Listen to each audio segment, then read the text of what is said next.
I think it probably Seth was, after Cain killed Abel, and Yeah. then he went off.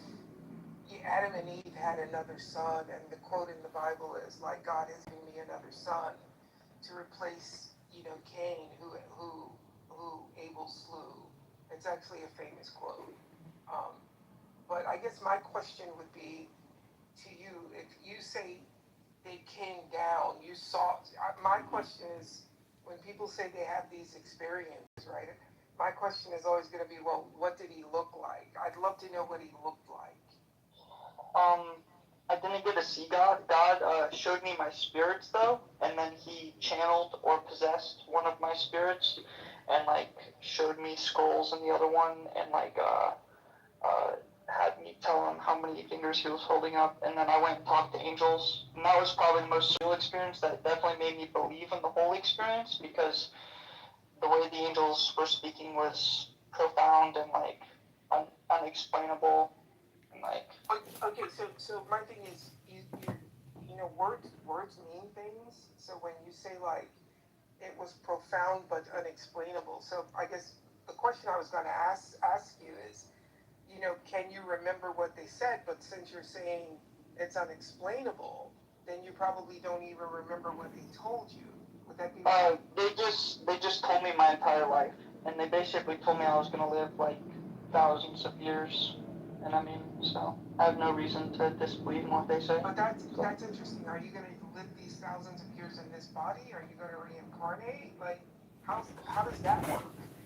Well, they told me I was gonna meet Jesus, and I met Jesus, and then Jesus gave me eternal life, or his voice did, I guess, from hearing his voice. I understand. I'm asking you, is it going to be in the same body? I'm assuming so. Jesus said I'm going to be 20 for like another 600 years, so. Okay, so I actually think you're trolling now, dude, but it's been good. You think I'm trolling? Absolutely. Sorry. But very. So I'm going to give you one of the reasons why, and it's in a quick little syllogism, why I have a good reason for not believing in a God. It's the argument from parsimony. An explanation is more robust if it explains the data using the fewest unnecessary assumptions. Theism, which is the belief in a God or gods, requires the assumption of both complex and physical universe and even more complex non-physical uncaused mind of this God. Naturalism requires the assumption of only physical universe as a brutal fact, self-contained system.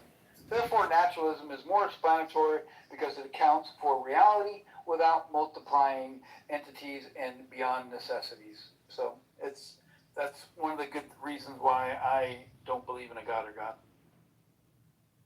May I ask how old are you now? I'm 58. No, not you, Jason. I'm sorry. I'm kidding. I got it. You got me, man. I'm 600. You're still young, John. You're still young. That's young. Right, you're not anywhere near Methuselah. Methuselah. I got 200 or 300 years to go for Methuselah. Yeah. But, Bodhi, how old are you? I'm 4 years into being 20. You've been 20 for 4 years, is that what you mean? Yep. Yeah. Okay. Yeah, I like the confidence, okay. Not for fun, though. This is like real stuff, so I don't know. So it's funny, in college, right, I had a roommate, and he was a really cool guy. He was studying, I think he was studying like chemical engineering, but he used to do a lot of like hallucinogenics, right? So sometimes he'd go out, I was living near Washington Square Park, which is down kind of like where New York University is, and so he'd go out and he'd come like back very high-strung, and he said, I looked at these clouds, and these clouds change shape, and it's the universe is talking to me.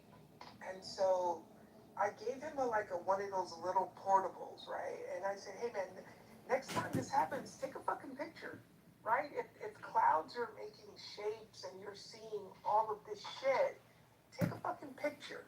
And without fail, he would always come back in and he would say, I saw this orb, And I would say, hey, you take the picture. And he'd say, no, man, you don't understand. It's happening so fast. It's happening so fast. Daryl, I can't grab my camera. And then I said, okay, well, yeah, but you grabbed your drugs. But you can't grab the camera. That's literally something a buddy Duncan like that in Pepper high was school, like, so. That's funny. Hey, I think for John, Mike said John, he are you wanted there? to say something. Yeah. Oh, sorry. I think, No, I think Mike I wanted. think Mike said he wanted to say Yeah, something. Mike had a comment or question. What up? Yeah, hey, what's going on, guys? I would like to speak to two things actually. The Bodhi's experience. Like I too have had a supernatural experience like that, and it's almost like a dream. It's like God speaks. I believe as a herd, actually, but I believe for the sake of this conversation and the sake of this understanding that everybody have a God already, I'm gonna refer to him as a man. But I believe that God has his own language, and you know you can interpret it. By the time that language gets to you and you interpret it based on worldly facts or worldly stories you understand to be true, or you understand, or based on how you understand these things. But I believe in them whole experiences is actually something deeper being communicated that even a person. For that, you know. That's like Airbnb for social media content creators. Yeah, yeah. And another thing too, it'll be better and probably cheaper if you have or know. I don't know much at all about Shias. Yes. You grew up in Iraq? Yes, I'm still in Iran. I'm in Tehran. Oh, Right. Iraq. Oh, you're in Yes, Iran? It's there. It's an after the fact, like, rationalization, accommodation. Like, oh, here. So how do you feel about the concessions made in this deal? I don't really care. I mean, You don't care? I mean, I care thought when your boy Obama did wanted the to deal. make America. I thought your boy wanted to make America great again. I mean, giving Well, going to $100 Iran- billion to Wait a Iran minute. doesn't really sound like it's making America great again. Going into Iran never was ever about making America great again, because we wouldn't be there if we were trying to make America great again. So, Why were we there? I think Trump was just trying to remove, one, he removed Obama's name, and then two, he wanted to be in the history books. I think that's it. As what, a loser? To be in the history book as a loser? I think Hey, you voted for him. That's your boy. Oh yeah, I voted for him. Yeah. He voted for Biden, so I mean, who cares? What do you mean, who cares? I mean, Did you see Biden over there spending hundreds of billions of dollars and So taking I'll, some slap on his face? I mean, who cares? Omar, let me be the one who takes the optimistic take tonight. Okay, go ahead. Because no one else is going to do it. All right. So the optimistic version of this is that perhaps this 300 billion brings Iran into the world economy. Iran becomes a good global citizen. We don't have beef with them in the West because this stimulus, it improves their construction, it's foreign investment, increases their assets, will help stabilize their currency. So maybe, and Mike, no, it wasn't the planned victory, but maybe it ends up being a good thing when we look back on it 20 years from now. What about that perspective? I like to believe that, but the problem is Iran was never an issue or a threat to us to start with, right? In America, and also guys, keep this in mind. This is a memorandum. This is also 60 days of also negotiations. It's not really been ratified. Still hasn't gone to Geneva. It still hasn't been. So we need to also, tread lightly, considering we have this devil on the other side that Amari seems to be backing up, called Israel, who is they're hell bent Don't say that. on Don't say that. attacking. Don't say that. Hold on. Don't say what? Don't say what? Don't talk about Israel anymore. Israel? No, you can't say that. Marlene, Why not? Did you not trouble. see them? Why not? They're the foot. Sorry, Marlene, what do you expect? Sorry, what are you talking about, Marlene? Remember, we have to be careful about saying things about Israel. About what? After last night. I don't know if we get past the proof in stupidness I want to get into. So after y'all start with this little, Thank you, Michael. Cause I don't know, Mari, I don't know what you're talking about because. I wish you wouldn't, Marlene. Like it just because it's stupid. Does it make sense to follow that down rabbit hole? So Lisa got yelled at versus You're perfectly right, Michael. so Michael, clearly you weren't paying attention. Maybe you was getting half tea again. No, because if you're talking about, hold on, if you're referring to that person that's technically part of a house that's had the nerve to make an anti-Semitic comment, yes, but that has nothing to do with talking about the state of Israel. Those are two different things, and please do not conflate the two. Okay. So Ace, what were you saying? Because you were answering CEO, then I want to go into on what we're on the topic. Well, all I was saying is, CEO, not that Iran was ever an issue to us, right? So I can see you look at the positive view when it comes to business. Hold on a minute, CEO, don't act like a Mari. Hold on for a second. Okay, hold on. It's funny terrorism. Let's start with that. You do know that Hezbollah came to be in 1982, and that was a response to what had Israel done? They'd taken about 15%, the Golan Heights Sheba farms, right? They stole that much land from Lebanon, and then Hezbollah only came to be as a resistance group because of Israel. So if Israel doesn't do those types of behaviors, groups like the Houthis wouldn't exist. So groups like Hezbollah, Hamas, all these groups would never have existed. First and foremost. Second of all, Hezbollah hasn't been funded by Iran. That's not their biggest funder.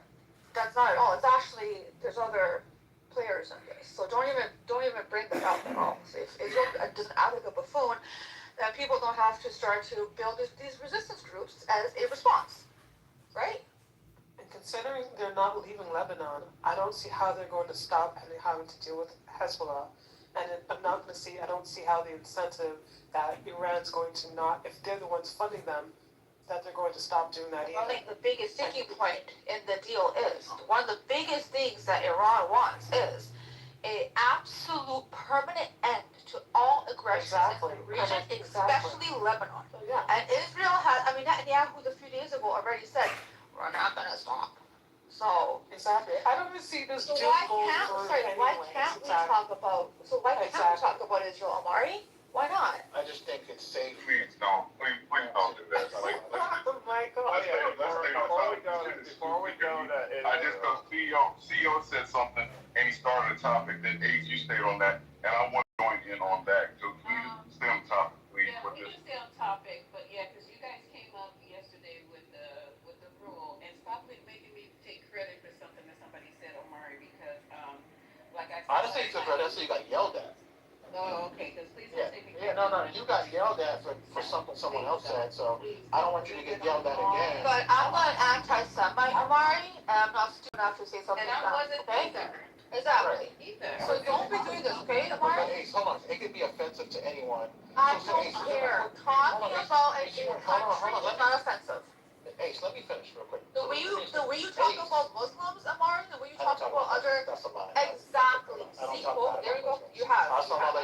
No, I haven't. You have. Never heard me say that. But yes, you have. You said, Muslims tend to be the ones that back everything. I'm My not name is Arabic, alright? Come on, stop that. Excuse me? Why would you be saying over here lying? Don't do this, Amari. My name is... Don't try to silence people because just because someone else says something obtuse, don't try to silence the rest of us. Thank you very much. So you missed the inside thing of it, right? Oh, no. He's not trying to silence you. Right. You have to know what happened. As far as him, as far as what you're talking about, he's not trying to silence. I mean, I got some kind of way involved in something I didn't even say from somebody who was in the room who said her exact words. She was saying something I forgot because I wasn't really paying attention, Ace, I must admit. But when I came back, because they were talking to her at that point, she said, them telling me what she said, she's called Jewish people, and I hope this is the correct quote, small hats. And I think that was offensive. Am I not correct, Ace? That's an offensive term? Yeah, people can take that offensively, of course. All right, so I got it. But that's not on you, though. That's not on you, though. Yeah, it was. It was on me yesterday. It should never be on you. Yeah. It should never be on you. What people's individual speech is on them, not the person hosting the room, because you are human. Here yesterday. I wish I was here. I wish wish you were here Marisha was yesterday. here. I wish Marlene Marlene, would have Marlene, spoken stop up. because you were also like shit to I wish I was. Marlene, I wish you would have spoke up on that because And also, hold on. And also, we all know this. Lisa is moving about. She's doing things, and again, she's not responsible. Look at you! Look at you! Oh my God, we got a co-host! We've got a co-host! I was also away from my phone because that was after what had started this whole thing. I hate the fact that we're going to talk about this, but clearly let's I know, just I'm talk sorry, about I this. had no intention of talking about it, but Amari brought it up. Because Amari, as much as you troll and shit, you also were a shit disturber to the ninth and umpth degree. And if you listen to those replays, you will know that you are a shit disturber, Amari. You are an absolute shit disturber, and it's the truth. But what had happened is that I was annoyed. The fact, I was annoyed. Meant by that girl, EXO, right? And then she proceeded to go say the most, tried to stop what I knew what was coming, right? She was literally end up doing exactly what I tried to avoid, derailing the entire conversation and end up being like a couple hours or so of listening to her bullshit, which I couldn't even listen to. I actually walked away from my phone and I did other productive things because again, I just moved it. To listen to that for 2.5 hours. Yes, I did, people, because again, Lisa, I love you. Lisa, I love you. Hold on, everyone. Hold on, everyone. Lisa, I love you, but listen, when my counsel, listen, I had done try to steer the course from the get-go, and that was kind of like, no, let her say anything. I was like, okay, fine. I have to trust you because y'all have a very Yeah, and you did it, you did it, and then it brought this whole thing with Quinn. Sorry, yeah, because then ended up being this whole thing. What Quinn actually, long story short, what Quinn meant to say is not that he said that. He said that you invited her to say that, like make that comment, and this is your fault. I don't believe that was his intention. I mean, although he's not here, and I don't want to talk about that. But I don't. But I personally don't think what he actually meant is that here you allowed this girl to talk in the first place, and this would end up being. Of course, she ended up saying something really stupid. Not only stupid, but really offensive. And I think that's what. But again, he's not here, and I think that was my understanding of listening to the conversation of what he meant. I don't think anyone would be able to, and this is very clear, you cannot, or anyone else on the stage cannot be held to account what another person is going to say. Like, that's just ridiculous. Everyone that knows this house knows that we do not do racism, anti-Semitism, especially not, like, we're not those people. So to expect you to be in control of what people say is asinine. And so I don't think that that's what he actually meant. I just think he meant because you allowed her to go say, hey, talk your shit. I love you She very understands much, but let me tell you what I'm very good at. Because I don't care I'm being honest right now. Now, I want to be honest at all times. I don't know where you guys work or what you guys do in your personal life, but, I'm usually the only black person in lots and lots of situations. 90% of the time, I am the only black person. I am and then too, also being of mixed race and stuff, especially when I was younger. There is microaggressions that you guys don't seem to get. I have my antennas up. I don't respond. I keep my same demeanor, my same cadence, my same lively, bubbly self at work. But I am almost a fucking Olympic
Hello? As far as that he felt like that we Hello? could do better on this, or he was Hello? given. I said it could come out that way. Hello? Okay. Okay, so I was just going to give a counter. Hello? Essentially, so now the world knows that we can't fight asymmetrical war, that we can't beat a mid-power. They know that our leader, our commander-in-chief. Yeah, let's just go fight an asymmetrical war and get thousands of Americans killed, because this room is a bunch of liberal, elite, intellectual, Democrat progressives, and yeah, they're all bloodthirsty.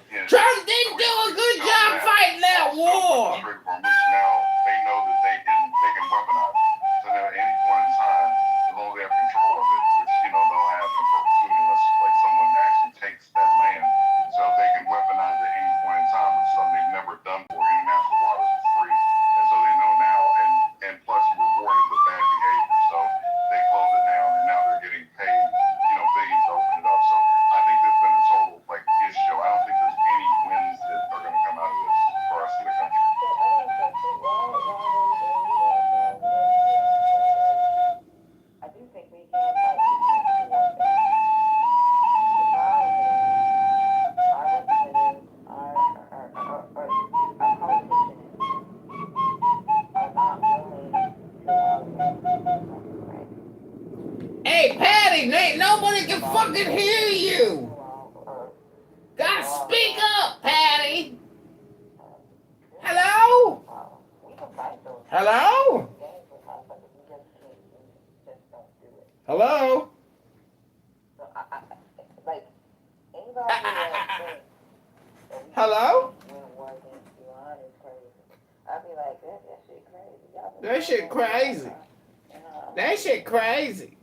I'm not saying that. Hello? In the overall, Hello? like people, like Hello? militaries in other countries, Hello? senior leaders, they know that Hello? we fell back because we know that Hello? Hello? like be grown. Hello? They're not willing to Hello? to the point that what Iran can do to their citizens, we will not ever do to ours. I don't think most Western countries would, because we have. Oh, really? We didn't mass force vaccinate our population with an experimental gene modifier and told everybody that the whole fucking world is going to collapse if we don't all do it to save our neighbors and our grannies? So I'm not. Pretty sure Iran didn't do that to their population. Do they have a Dr. Bill Gates in Iran? From the standpoint of like the drones, so the cheap drones that they have, and then we're using like our expensive missiles. We're burning. Why don't we use through our money, cheap and then missiles? have Why don't all we this- just I'm fucking just throw saying sticks that at we're them? not the way that we are now. Like if we had a bunch of drones, we're like going drones. Alright, I'm with gonna drones, go we're like get my $50,000 sweat on. I hope you drones, guys enjoyed this $50,000 room. It'll drones. go on for a It's while, I'm stuff sure. we're throwing at them. Plus two, and I can't like overemphasize. I just keep saying it because if it was our country or our kids, we would keep it like in our mouths. Keep it Like, 100. these schoolgirls where they did a triple tap or whatever, to make sure that they got them. That is something that's never, going to go away. Plus two, we killed their religious leader in the Ayatollah. So I don't know. I get that if we decided to commit to it, that there's nobody we're the We're the tits of killing. in the world. So If we really want to kill. Put all of our might into it. But I'm just saying the way that this went down, it's just a bad look. There was nothing. There was no reason to do it. And like you said yourself, that for 2 decades they've been, they've had war games. They've been gaming us out, knowing sort of that it was wrought with a lot of different situations. One being the Strait of Hormuz. I'm just saying, the man is just. So the reason why we lose is because there's rules in the game. There's rules in the simulation. Rules in the game, motherfucker. Only allows us to do everything has to be under LOAC. Not only that, the rules in the simulation only allow. Hello, the rules in the simulation. There ain't no rules in the simulation, baby. That's the number one rule. Like now, if we wanted to fucking their way, or if you're talking about drones, we got this thing called a Coyote block that's made by Raytheon.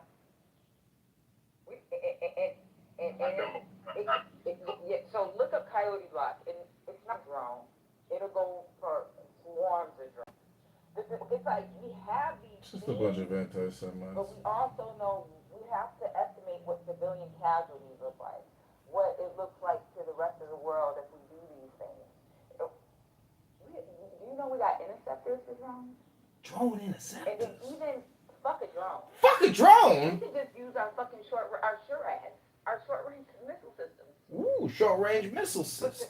But we don't. Sure Because ass. there's a thing, when I talked about METTC, it's called the mission, it's the environment, it's the terrain, it's the type, it's the civilians, It's and a it's the goddamn pilots. general, All this of that one. is estimated. Promoted to So 5-star.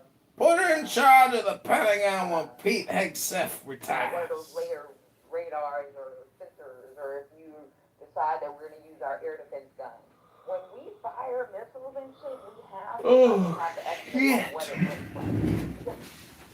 It's going to be televised. And it's going to make us look The bad. war will be televised. And then we also have to look at the rules. So, and Patty, oh, I'm sorry, go ahead. No, I'm not done. I was just gonna say, so the whole thing with this triple tap, because I remember you talked about that. You talked about the intel that takes place. And I know, like AI, I think there's some of the targeting, but you're saying that they, even with the cameras that are on those, so they, know what they're basically what they're shooting at. The building was clearly marked with school and kids, I guess, like drawing and painting. I'm just saying the fact that we did a triple tap, not like we just did one and we're like, oops, like we messed up and we didn't like go back, and we just didn't send anything else. When you're talking about like us sort of in our proportionality or the way we would like not do that because we're like working the rules, that school kind of takes that away in my mind. It looks like we weren't, I guess we got into rules after we did that initial strike, but I can't get over the girls. I guess that's where I'm having the issue. I mean, a lot of technology isn't self-correcting. I mean, once you get garbage in, you get garbage out. So at some point, if there's an error in terms of any of the collection modalities, you're going to get an error. And those cameras on the missile aren't like, it's a camera and you can guide the missile where it has to go. It's a depending on what type of missile it is, it can be like, you put the GPS information or for y'all, we just say GPS, but it's like you put in the longitude and latitude of where it needs to hit, and the camera guides it to that point. Or they have like, we have like our laser guided missiles, and those cameras, it's not a camera where you can just sit there and watch the missile go and you're like, go to the left, you're off to the right. Like, it doesn't do that. Okay, guys, let me do this. Remember you saying that. But go ahead, even Michael. with the triple tap or double tap, that information actually came from Iran. So it's like, I don't know what the investigation looks like because I ain't on no need to know, but that has been Iran, like people on the ground. It was the Iranian officials that released that in their news. Okay. No, now that if hold on 1 second. Now, Patty, in that case, if it was like one strike and it was an error or whatever, then that I guess the American people, because I'm just one person, but it's like that seems like something everybody can live with. But if what they're saying is true, and they did the one strike to like draw them out, and then a second strike to sort of make sure they got the people that they drew out, and they're talking about this third strike, that happened.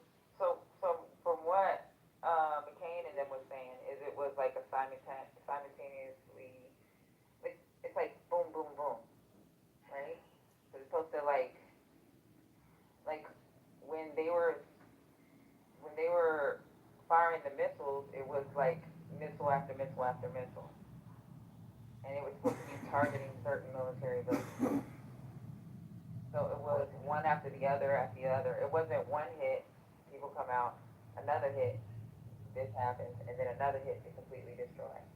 It was supposed to be right. There was no two. Yeah, right. It was simultaneous. Okay, I'm sorry. But I thought the same thing. Well, I think because it was coming out and then. Lisa, might I say one thing before you transition?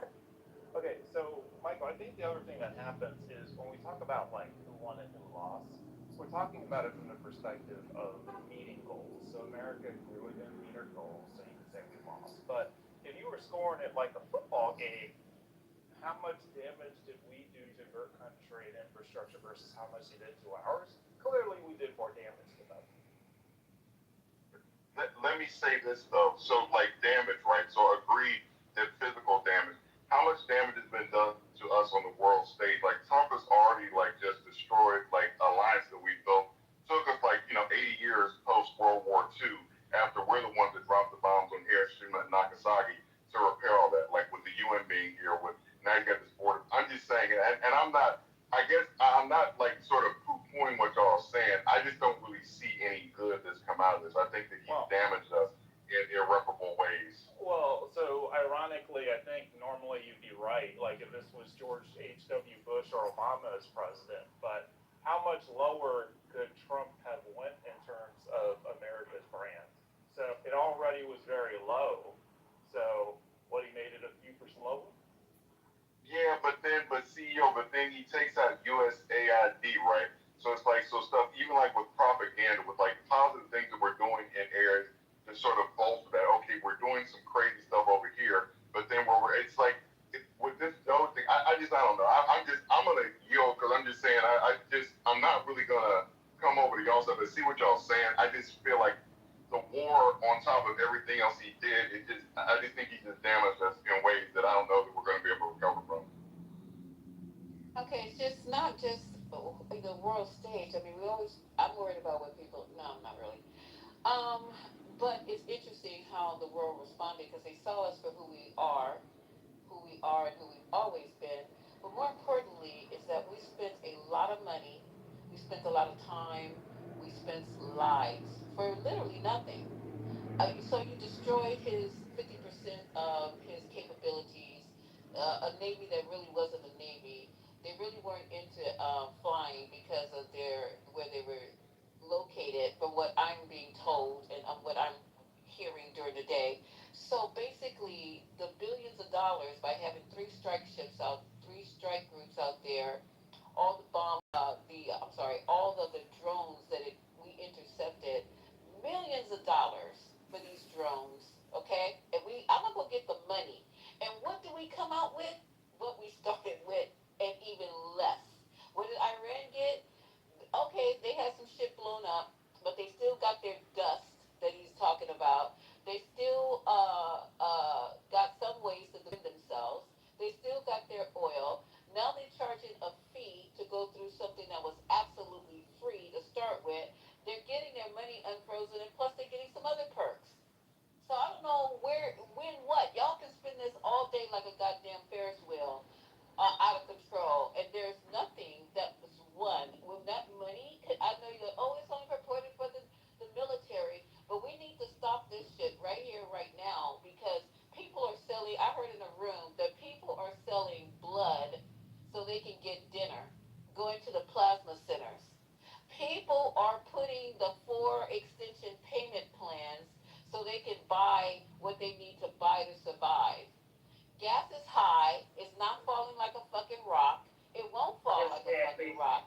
Prices will not go down. All these high ass grocery prices. I can't be the only ones paying high ass grocery prices. Hundreds of dollars for 2 bags of food. Stop going to Whole Foods. So, shut up. I can go wherever the fuck I want to shop. It's just that you want me to go to the dollar store because of what Trump was doing. Is that what you want me to do, CEO? Yes. Dollar store. If you take me to the dollar store, I'll go with you and you show me how to work my budget and how to work. Oh no, I can't be seen there. I can't be seen there. You might as well tag along with me, Lisa. I certainly can hook you up on anything, watermelon to milk. You got it, sister. We can get that going out here. You ain't gonna be with me, shoot. I got a friend that runs a 136,000 square foot store. They own it. He's the owner. He can give me whatever I want. You know what I mean? I help him load up stuff. Shoot, I get all. Austin, unless you I have get to anything. run it delivered to New York, it's not gonna help me out. But I appreciate you, the offer. That was very sweet. Believe me, if you was down here, I can hook you up because I gave a guy, he didn't have much today. He was at the store and And I came out, I gave him a bunch of stuff. I gave him 2 banana boxes full of food, man. He was very happy. And that's a lot of food for one person. You know the big bananas come in? I gave him 2 of them. Yes, ma'am. But we eating today. You ain't gonna starve here. So,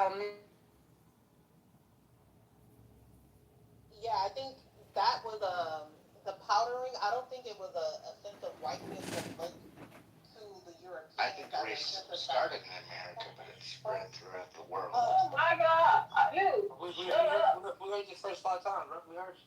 Prove it. Why do you believe that, bro? I never moved you down, man. Prove it. Shut up. Prove your point. Everyone, if you keep it up, I'm gonna just move you down, bro. What? If you keep this up, I'm gonna have to move you down. You keep saying it. You keep saying it, but you can't prove it. Sorry for cussing y'all. I'm trying to stop that, but You good, you good. Well, wasn't racism in America, but it spread throughout the world? he likes talking over people. I remember that. I think he just likes talking over you. Yeah, what is it about So me? you started speaking. Go ahead, Just like the last time, right? Alright, well, I'll make my kiki. Let's see what happens. Yeah, so I forgot what I was saying. See? Hold on, just one make him kiki still. God damn, stop him looking up the mic already. Yo, You wanna make something with it's on kiki right now to finish your point. Kiki? What's Kiki? Hold on, let me see if I can help you out here, bro. See, I got you, man. I got you. I tried it, yo. Kiki, you were talking about the white face Japanese thing. Yes, the Asian. To my knowledge, that was already within their culture, and it wasn't to look towards. I think racism started in America, but it spread throughout the world. Hey, get this cracker fuck out of here. I got it. It's like Kiki. Merci beaucoup. It was just a practice within their culture, not powdering the face to look towards a certain race, that being the Caucasian people, as a symbol. It's just something that was already practiced and not introduced after Europeans went into their land, which, to my knowledge, China was fairly untouched. Like, they didn't get a full colonialization from Europe, per se. They kind of, kept they're an old dynasty. So I'm not too for sure of like the colorism aspect in China per se, but definitely India, there is a connection between the Europeans, like British in India, and kind of reconstructing their caste systems where like you have the undesirables being the darker skinned people, whereas before it was a little bit more diverse. The caste system.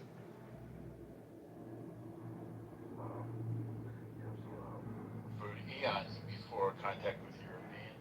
And all people fear those who are different than them. That's universal from the dawn of man. We fear people who look differently than us or speak differently because we're afraid they'll take our resources or our weapons. Here's the stark difference, though.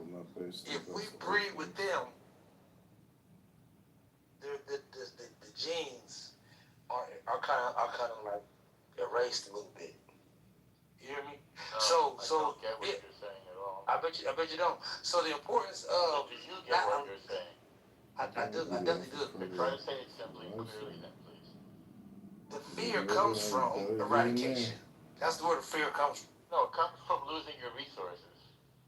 No, it doesn't. Because you can steal more resources. What you mean? The Vikings wasn't worried about resources because they stole all their resources. That's correct.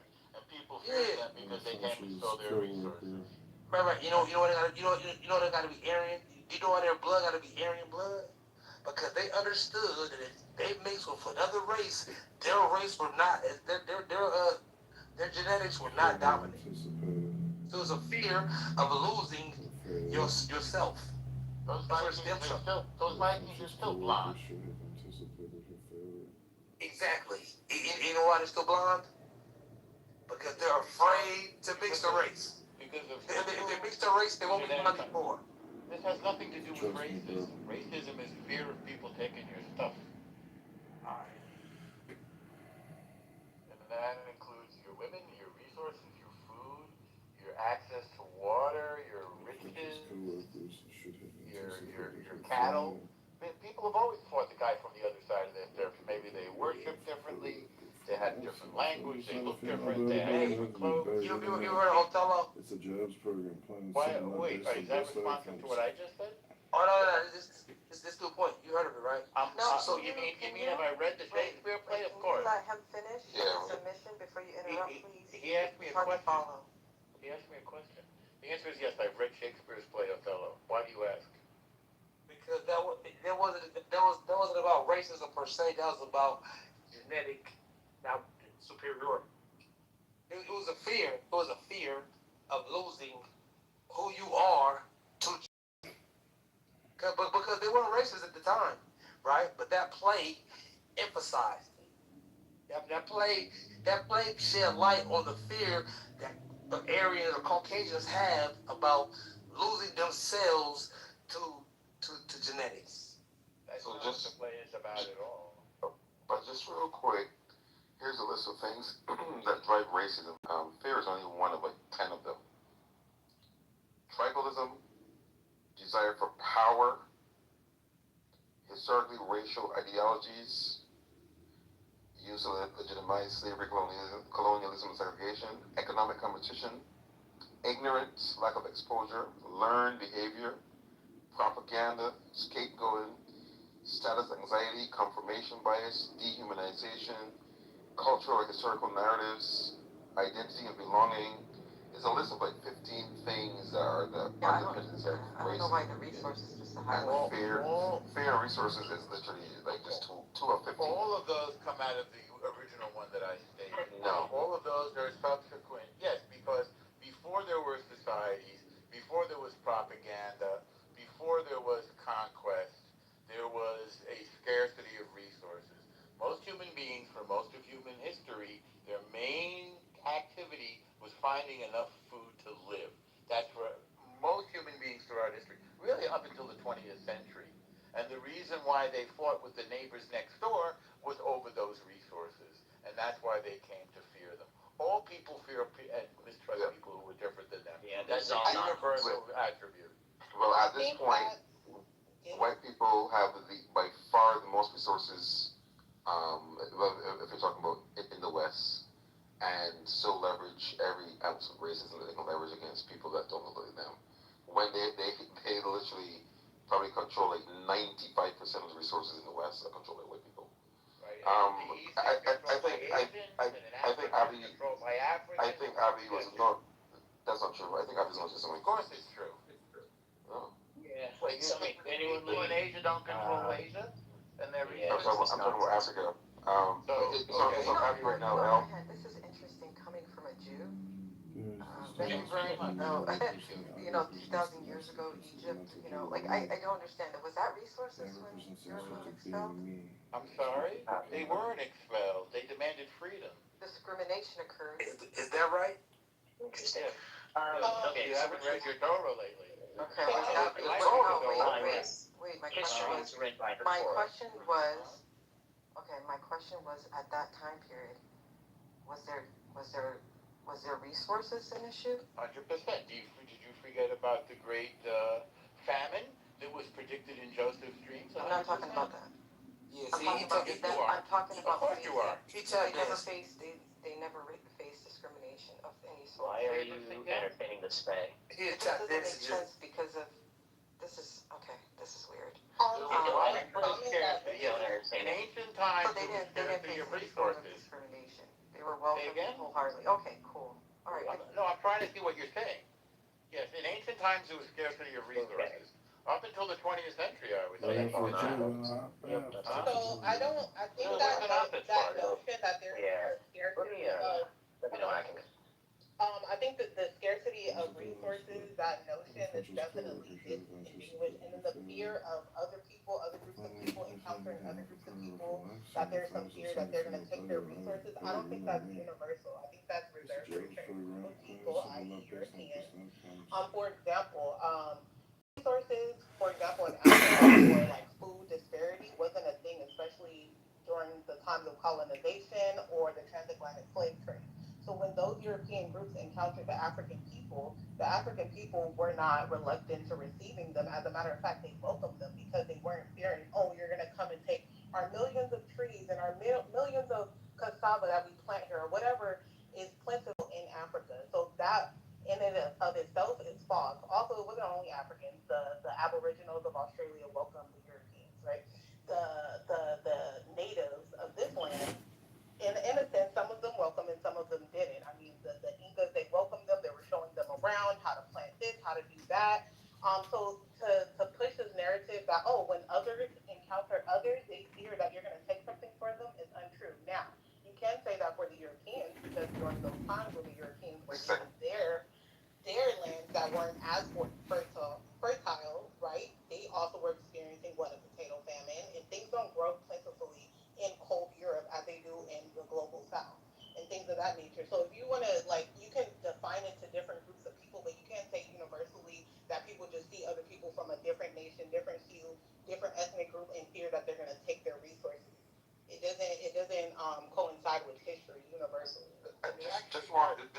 Just 1%. Just 1%, sir. Just 1%. Go ahead, Mohan. Just imagine that white people traveled literally to the other side of the world to take resources from other people. They're so afraid. They literally got in their ships and traveled for months to take resources from other people. And when they found those people and took the resources, they went back and got more ships to come back and take resources from those people. But this is just, but somehow, hold on. No, you're even trying to take my talking time. Can you let him You're trying to take my talking time right now. Listen. Whiteness and you can think you can talk over me. I don't have any whiteness with you. It is crazy that you think you can talk over me. It's insane, bro. It's insane that you think that. It's not gonna happen though. So yeah, and so that while doing that, now we are led to believe that this was all driven by fear of taking their resources, while they were on the marching grounds to take other people's resources. People that have never even met them or cared about them or knew about them. People that took them in peacefully. They were taking their resources. And then they, just to add, until It's a fairy they tale. genocide for them, and they gave them blankets filled with smallpox. That's a good thing. That was proven to be accidental, by the way. They weren't filled with smallpox. It's just they had diseases in Europe. But let's go before there was colonization. Yes, it's quite true. Before there was I don't know why you're talking over me after you got all because Avi wanted to say something. You don't control the stage, normal. Have you heard of General? You can't call any stage normal. General Amherst. General Amherst was Massachusetts. It's a real story. Wow. Being discriminatory. I'm in the minority. Okay. So just let's be clear here. There's nothing to even really bother focusing on here. Obviously, racism is not just the fear of someone else taking your resources. No historian has ever described racism as such. Never has that been the case. That's anthropology, not history. Trying to colonize the talking time. Yep, I figured. Yep, as usual. So if we can stay composed, we can take turns, right? So again, no historian has ever described racism as such. No sociologist has ever described racism as such. No anthropologist, not a single anthropologist has described racism as just the fear. That's fine. We do have a chat. You can always try to. Man, this move you down, bro. I mean, I don't want to move you down because you're the only opposition, but you're making it untenable. Yeah, shit is a joke. Just one at a time. That's all we gotta do. You can always respond afterwards, right? I will shut the fuck up. By the way, if you get a chance to respond. He said the smallpox never occurred with the blankets. Like, he doesn't know what General Amherst did. That was not deliberate. Wait, Abby, if you don't mind, Abby, just 20 seconds. I'll pin the link to the top of the room. It was deliberate. Yeah. It's calm. It has been proven to be deliberate. Matter of fact, there's letters. So for everybody else in the room that cares about the truth, the link is to the top of the room, and then I'll drop a link in the chat with actual letters discussing the strategy. Thank you so much. No, we're not going to let him write his Absolutely. We're also going to. There's a campaign. So Rohan, I'm from Amherst, Massachusetts, right? Well, Boston, but I went to school there, and they're trying to strip General Amherst because of his disgusting history of giving blankets and smallpox to natives. It's a movement that's going on to this day. It will fail because it's nonsense. Well, the funniest part about hold on. Let Abby finish, please. The funniest part about all of that, Faye, is that it wasn't even worth responding to. I know, but I don't want others to. No, I appreciate it. Yeah, obviously do not let misinformation be spread, but let's just land at the heart of it, right? Yeah, at the heart of it, none of the basis of this argument even stands. There's just the dribbles of someone who actually thinks they understand racism and history more than actual anthropologists, historians, and sociologists. That's what this is from. This is the cool. That's great. You can hand those degrees to the fucking squawk box. No, I don't need to. I care about facts. I care about the facts. That's great. Me too. You boss. Great. Fantastic. as I was saying, yeah. So no one agrees with this. There's no actual historian that says this. No sociologist that says this. Why you try to fight each The other? most important part about all of this, the most important. Yeah, we can always bring it back up. The most important part of all of this, right, is that the conventional descriptions of racism, right, make it very clear this is a contemporary issue, not something. The term race, the term racism, all of these things, are contemporary issues.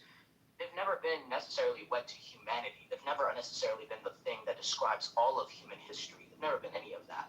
People want to describe it this way typically because they want to justify it and blend it into human anatomy and the human condition in and of itself, as if it's just natural for us to just be racist. The reason's pretty pernicious, obviously, right? So let's not play the game. Let's not go into it. These people that want to justify the shit, that want to blanket it into some sort of DNA-based thing, all that is crap. All of it's never been true. Just like freaking phrenology, these motherfuckers want to make us believe that the shapes of heads and skulls and shit like that was important. Here we are describing the same thing again, just with the term racism in and of itself. So just let's have a real intellectual conversation instead of describing words in ways that no dictionary has ever described it. He unfortunately left, but just to wrap up this loose end, I put a link in the chat where Colonel Bouquet wrote a letter to Amherst suggesting the distribution of blankets to inoculate the Indians. And then Amherst responded. If you post a link, you can look at the actual letter. Oh, I didn't even read the letter. Thank you. Yes, approving this plan. You just know it, right, Faye? Yeah, I knew about it because in undergrad it was a hot topic. I'm just so upset it never really was dealt with. So that's why I never read the letter though. Yeah, it's in there, and he approved the plan and suggests as well, quote, to try every other method that can serve to extirpate this inexorable race. And then in the other letter, they said that they discussed the use of dogs to hunt the Indians, and Amherst approves it, but says we cannot implement it because there are not enough dogs. Yo. Yeah, I never questioned it. The funny thing is it's so ingrained as a fact that I never really even needed to read the letter because it's a known fact. It's not, but it's good to kind of have that letter at hand because the fact that he did that and he's still being praised and named after and not stripped is still ridiculous. Wow, you fucking El Normo over here talk about I got degrees and all this shit. I don't even know this basic ass thing. I could have just Googled it in 0.5 seconds. No, but it's like a common thing. It's not even a hidden mystery. Yeah, exactly. It's such common knowledge, but apparently if you earn enough degrees, all suddenly common knowledge just disappears. And then next he's gonna say the Trail of Tears never existed. Dumbass. But trust me, I got a degree on that. It's a Trail of Fears. SK, you wanna say something, SK? Hi, can you hear me? Because I'm on my Bluetooth. It's a little far away. It's a little low, but if you speak with some, put some volume. Okay, hold on. And we're actually getting rain here for once. It's oh man. We kind of can hear you. The rain. Yeah. We kind of can hear you. Project like a white man.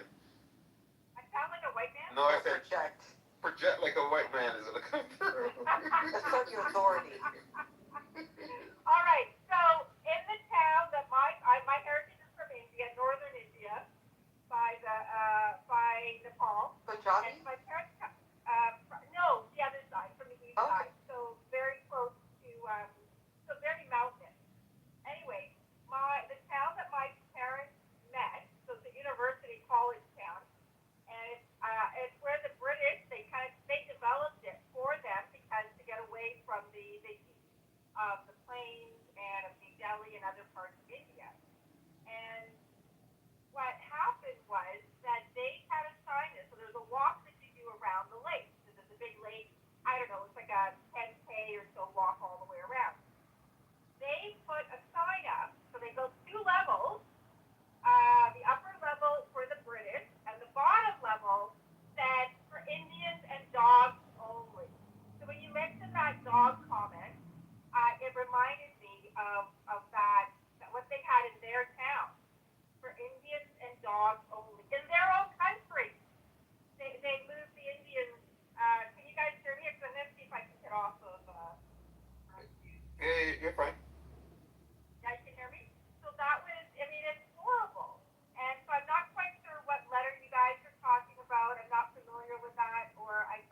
halfway, but that is the truth. That's how they were treated in India. That's just the start of it, of course, right?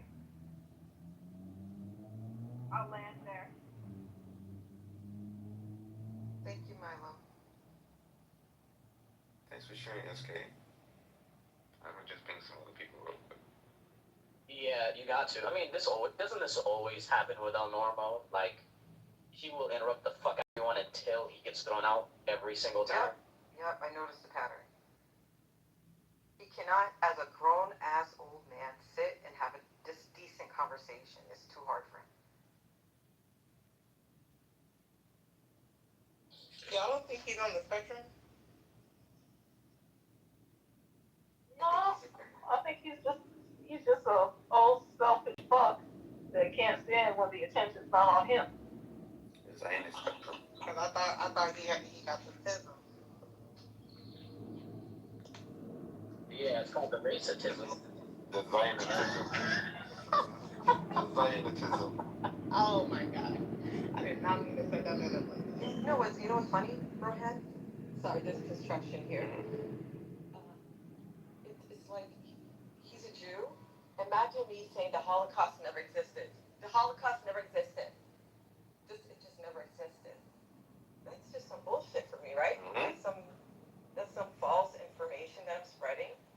And he wouldn't be too pleased with that, I'm sure. Oh, there he goes. He's looking good again. How dare you tell another group a genocide that existed never happened, which is one mechanism with smallpox. It was. Fuck out of here. And since before you bring him up, that's a really good point, Faye. Before I bring you up, we actually looked at the link. There was a letter from Amherst discussing the distribution of smallpox blankets. This is well understood. We don't have to make it up. The link is already in the chat. So when you come up, maybe you can speak to why you lied to the stage. When he comes up, you should make him read that passage. Have to read it first. Out loud. Ironically, I never lied to the stage. Now, I'm sure you guys will interrupt and prove yourselves to be hypocrites, but let's see how long you can contain yourselves. Very familiar with that letter. That letter is widely disputed, and it is one example of one guy who may have done one thing. So the idea that you could wipe out a people based on one mention in one letter from one guy is absurd on the face of it. And I would say it puts you to extreme shame, not a little bit of shame. Now, let's move on to the universality Before you move on. Of racism. Before you move on. I'd like to, if you don't mind not interrupting. No, I'm sorry. I'm running the stage. We do 1 point at a time. 1 point at a time. So you just said the letter is widely disputed. I just did a quick search. The so-called Amherst letters discussing the use of smallpox against indigenous people are not widely disputed in terms of authenticity. Historians generally accept that the letters are genuine. The debate is about whether the plan was actually carried out or how effective it was. The letters themselves are authentic and preserving historical archives. Amherst wrote to Henry Bouquet, suggesting that smallpox might be used against Native Americans during the conflict known as the Pontiac War. Bouquet replied that he would try to spread the disease if possible, and Amherst endorsed the idea. What is disputed is whether the attempt caused an actual outbreak. Bingo. So it's whether it works or not. Yes. So then it wasn't. So the letter isn't disputed. So they didn't do it. That was another lie. No, I said the letter as proof that this happened. Okay. You just decided that it didn't even happen, which is exactly my point. It's about whether it was effective or not. No, it did not. Right. Whether it happened or not. I'll go on mute. I'll let other people do it. Okay, so let's move on to the next point. Now that you've agreed with me. Hold on, Faith, I have not agreed with you. Dishonest person. Don't move it on for that. That's authentic. Wait, didn't you just say that it didn't happen? I didn't say it didn't happen. Okay, wait, the letter. Wait a second. I did not say it didn't happen. You just a liar. You listen with lying ears. The letter is not you didn't listen to disputed. The yourself, actual letter his letter is not disputed by historians. Say the letter is disputed. You did. The letter has an explanation. They archived it. Yes. Lying again. The process of archiving? The whole stage heard you. There's a It's lack your first of logic. words. Anybody in the room, did Norma just not come on stage and say that letter is widely disputed? As a group of a deliberate... widely disputed, yes. No, as a group of a deliberate genocide using the blanket, which you just agreed to. I did not agree to it. What was disputed is whether or not it was effective. Did you not just say that this was not an actual effective tool of genocide? No, I did not. Another lie. God damn. Bro, you are so... Read that. No. Read that part again. Sure. Hold on. Thank you. The debate was whether or not the plan was effective. I didn't say it wasn't done. It was like they dropped the bomb. Whether or not the bomb worked. That's not happened. You have the listening comprehension of a 3-year-old turtle. No, I'm very good at it. And personal attacks will not make your argument. No, because you're interrupting people, and you try to come on the stage and act like, let's see how long it's going to take before I get interrupted. You're still doing it. And you keep doing it. Stop. Like, it's okay. If you have mouth diarrhea, it is okay to wait until somebody Enough with the fragility. You can handle it. Yes. You can wait until somebody stops talking to come off of mute. It's not hard. We all did it. We all Enough with the fragility and tedious. And you don't act your big age, you still don't. Let's go to the next topic. I think I've made my point on the letter. No. I just want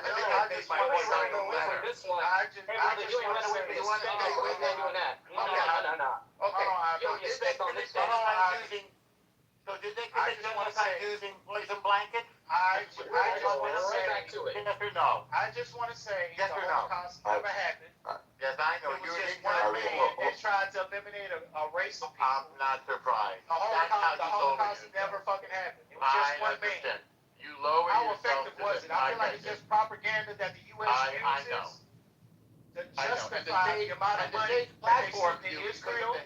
Because of the And for the hypocrisy, Jews that they give all these benefits to, there's your racism, and all this other stuff, right? You've just proved that racism How is does it universal. feel? How does it feel? You've just proved. How does it feel, El Normo, my point. for somebody to say that jack shit happened to your fucking people? Can I fucking finish? My point. Who's fragile now? Who's fragile Point. now? No, I'm not fragile Let me at all. preheat my oven. Let me preheat my fucking oven. Let's just get one mic, and then we'll go I thank you for proving my point that you're a racist. That was Thank you for proving how fucking fragile you are, right? So easy. No, I'm not fragile at all. Fucking fragile you are. How does it feel?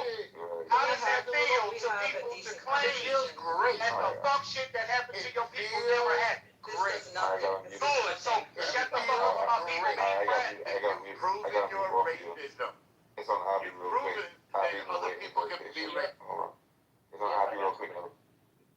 Yeah, let me just go ahead and recap what just happened. I just want to make sure we capture what just happened. And if anyone disagrees with what I say, please go ahead and go into the chat and just say no at any point in time instead of interrupting me.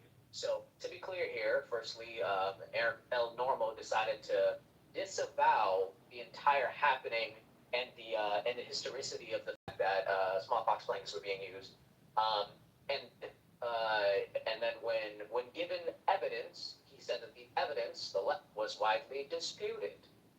And then when provided evidence further that it is not widely disputed, we moved on from it being widely disputed to actually it just didn't happen, and that Rohan just agrees with that position that it never happened. Of course, no evidence to it never happening either.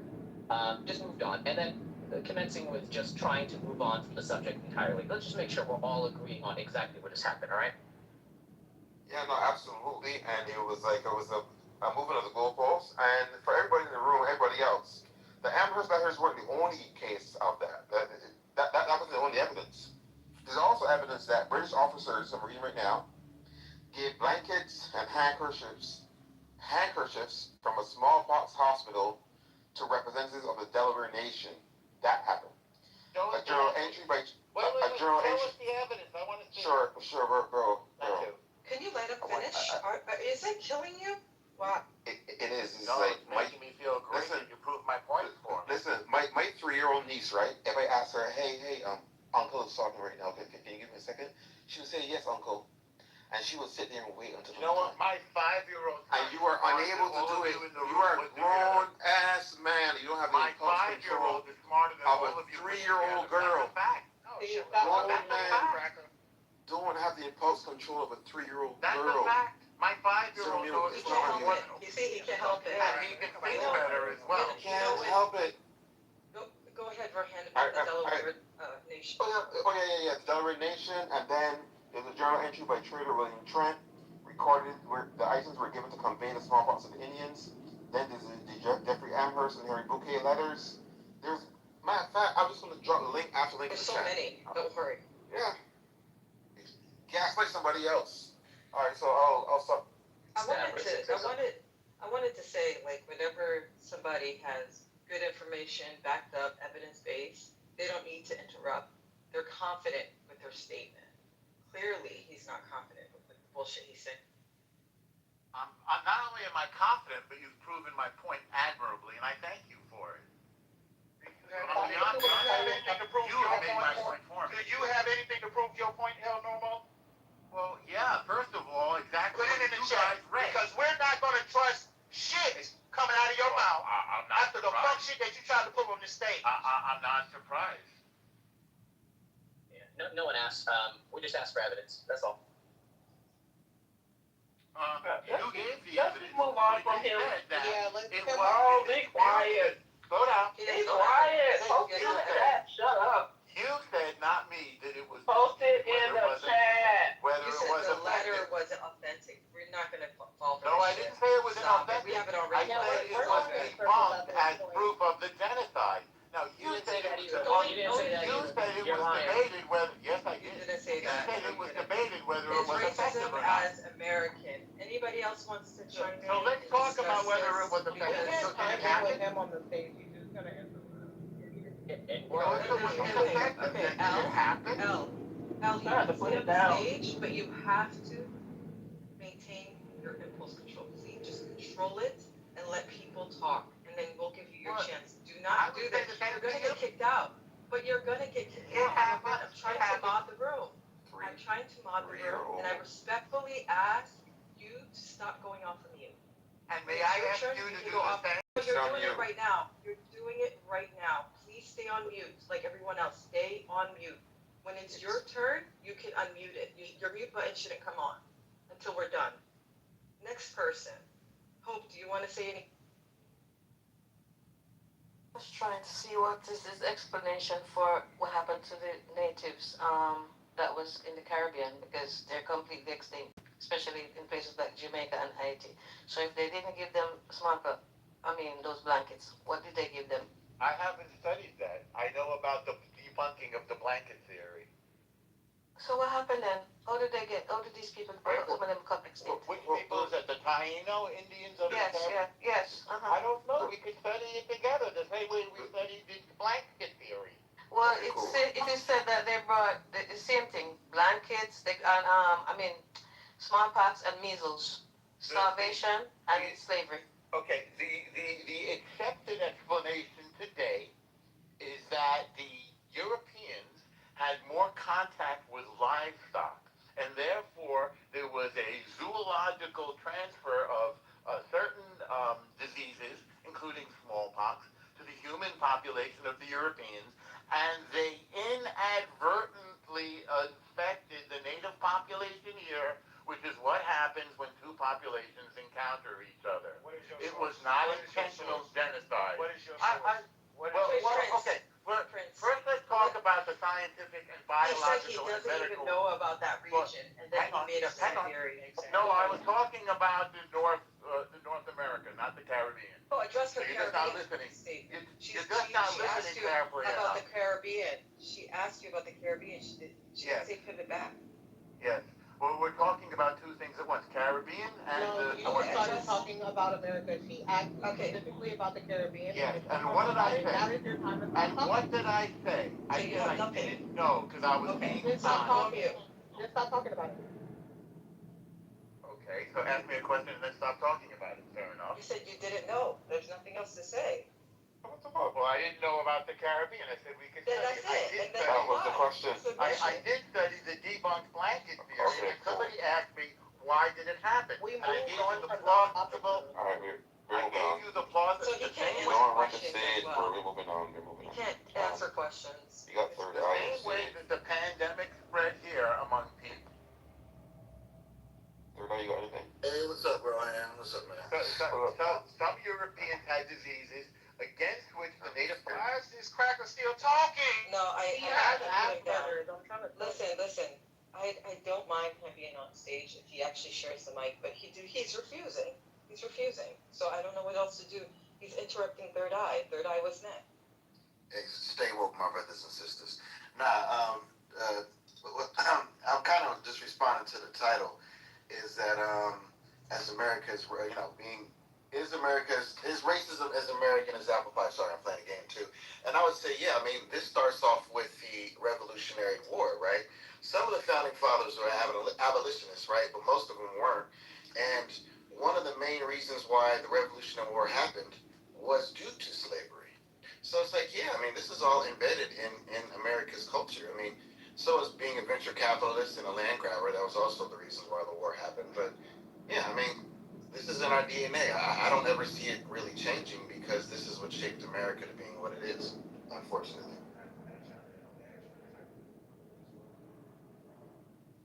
Go ahead. I think it is as American as apple pie. Americans, for some of us who may or may not know, they often sell food, damn near have festivals, cookouts centered around black people being lynched, for example. Um, so where a lot of food, Western food, desserts, and things like that. Yeah, I think it's very much as American as apple pie. I'm very much sure that apple pie was served there as well. I'm done.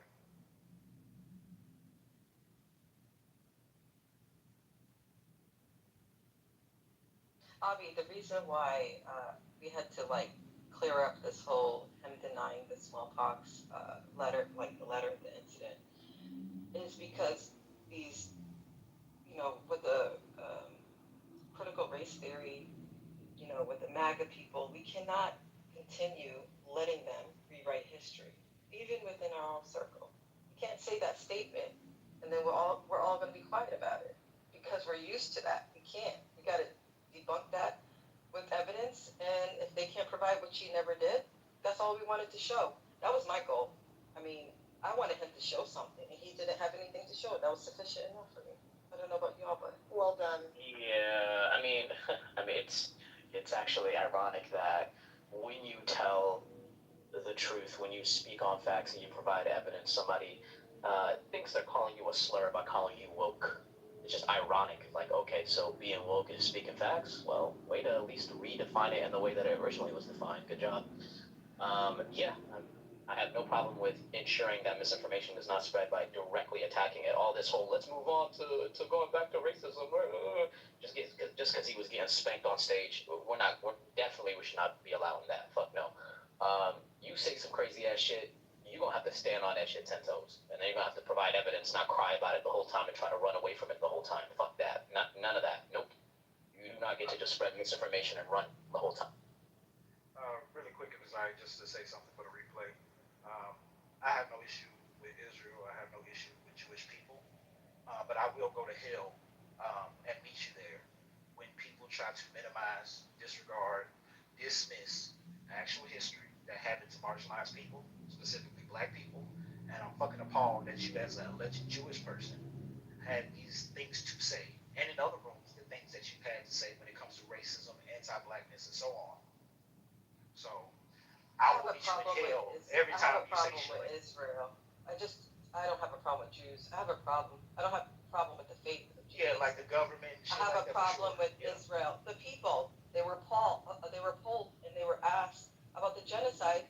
In 97, I can bring the link up. 97, 98% said they support it. So yeah, I have a problem with Israel. I don't have a problem with Judaism. I have a problem with Zionism. Again, Zionism takes different shapes. Muslim Zionist, Christian Zionist, Indian Zionist. Zionist is Zionist. Doesn't matter faith is not, they just happen to be of a certain faith, but that's it, still Zionism. But yeah, like, I just think that, going back, I just think that ironically, he should be on our side because of, the experience with the Holocaust, and there's still people to this day denying that the Holocaust actually ever existed. Yep. That misinformation is being spread. So I was using that as an example to kind of hit a soft spot, and he didn't even acknowledge. And well, Prince landed it. He came in and started. That's when El Normo, he started getting really mad. Yep. I did that on purpose. Let's see how you feel. Deny your own shit. Yeah. Let's see how you feel about that shit. How you like them apples, as we say in Boston? How you like them apple? And that apple pie too. Yeah, no, this no pun intended. Yeah. It's a joke. Unfortunately, it's a sad joke, but unfortunately, never again for some people just means never again for us only. So that's just what it is. It is racism as American as apple pie, though, the title there? Of course it is. Funny enough, I think I heard at some point somebody go, well, racism didn't exactly begin here. It's not like a thing that Americans invented. Well, ironically, Americans didn't invent apple pie either, dumbass. But I'm going to just move on from that. The important part is that it is as American as apple pie. I think it's fundamental and foundational to a lot of the origins of America, unfortunately, and is inscribed in American history and inscribed in American culture. You can slice out racism, and it can define and literally exemplify a lot of what has happened in the last 300 years, literally, by definition. And like the answer to a lot of the shit that happened is literally racism. A lot of the times. That's how crazily embedded into our society racism has been, and into our history and into our culture. It's wild shit. You can still find today, fucking deeds, house deeds, that still say, hey, you can't allow this race and that race to buy this house, and you still gotta sign that deed when you buy a house. That's just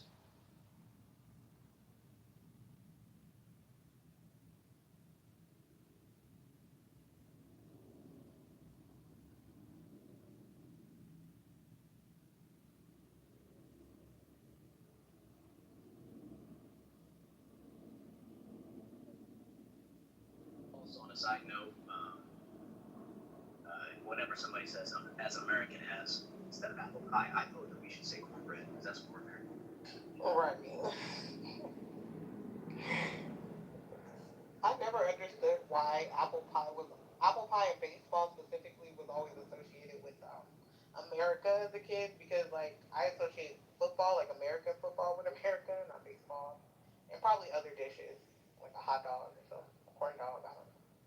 Yeah, some shit like that. I mean, at least baseball had a history of being America's favorite pastime, but like apple pie is literally not an American thing. Baseball was invented in America, so was cornbread. So. So was cornbread.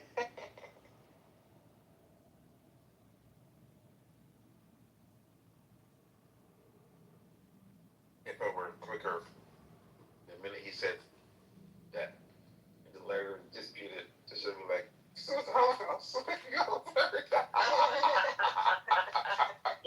was hilarious. There are deniers, sir. I put the link from Al Jazeera. I have the Hazard. I could put different links to support that. Majority of Israelis supported the genocide. But that was the first time. I'm talking about in 90s.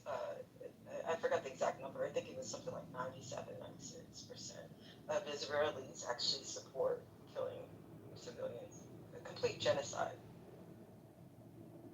Yeah, sorry, Faye.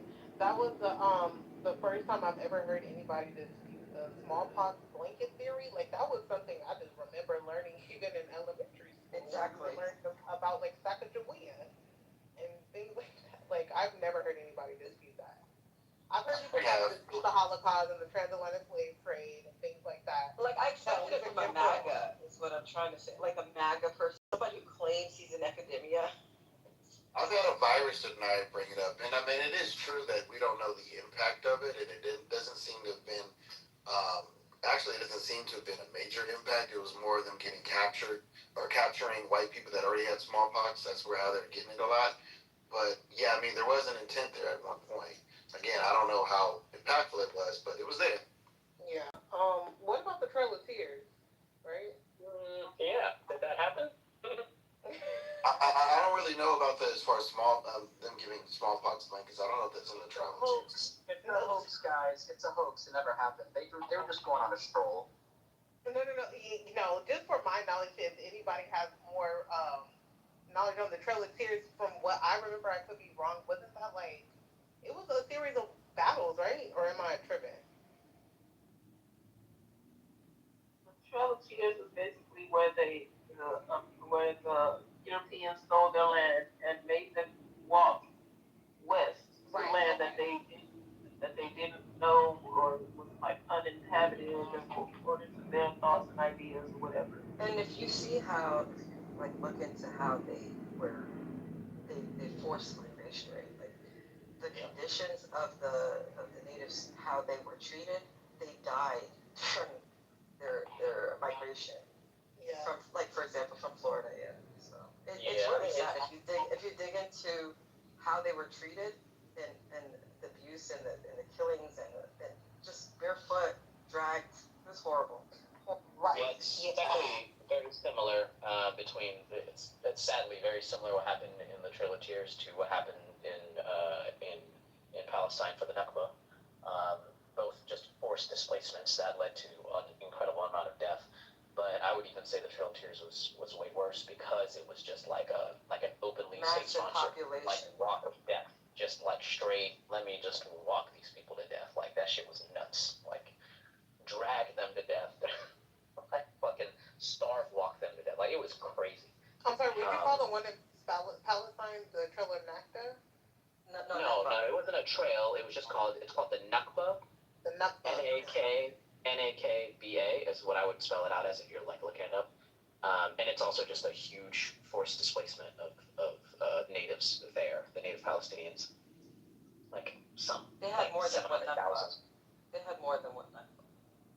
Yeah, but that one's there was just one that was known as the Nakba, but yes, there's one.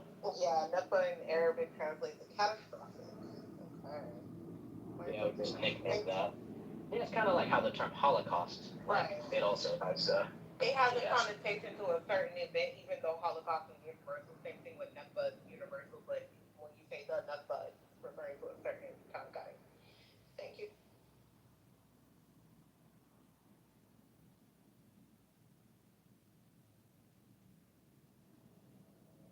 Right, yeah. And also just like it meaning like destruction also, like Holocaust meaning that. Or burning. So it's kind of like the same thing. It's a symbolic terminology. Fucked up shit out here.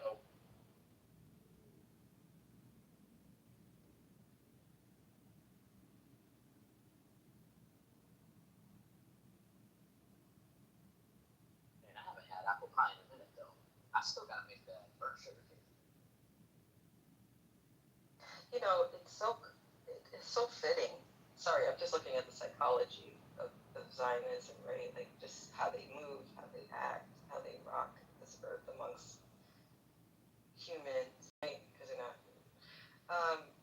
What's so fascinating, right? It's how do I say it? When they really focus on resources, it's a Zionist thing, right? It's very fitting just to like remove all the other motives and just focus on resources. It's like a form of justification for such evil acts. I think it's very telling. You know, you don't even have to like ask them if they're Zionists. They're telling you.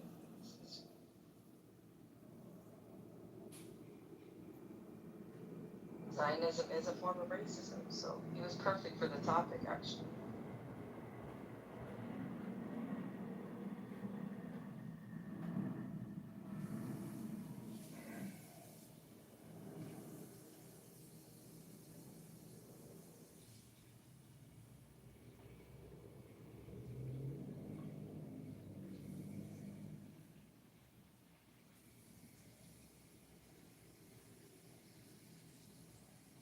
Is obviously there? Okay, he left. I wanted to ask him some shit. Why did Avi leave? Gosh, he didn't say bye. Rude as hell.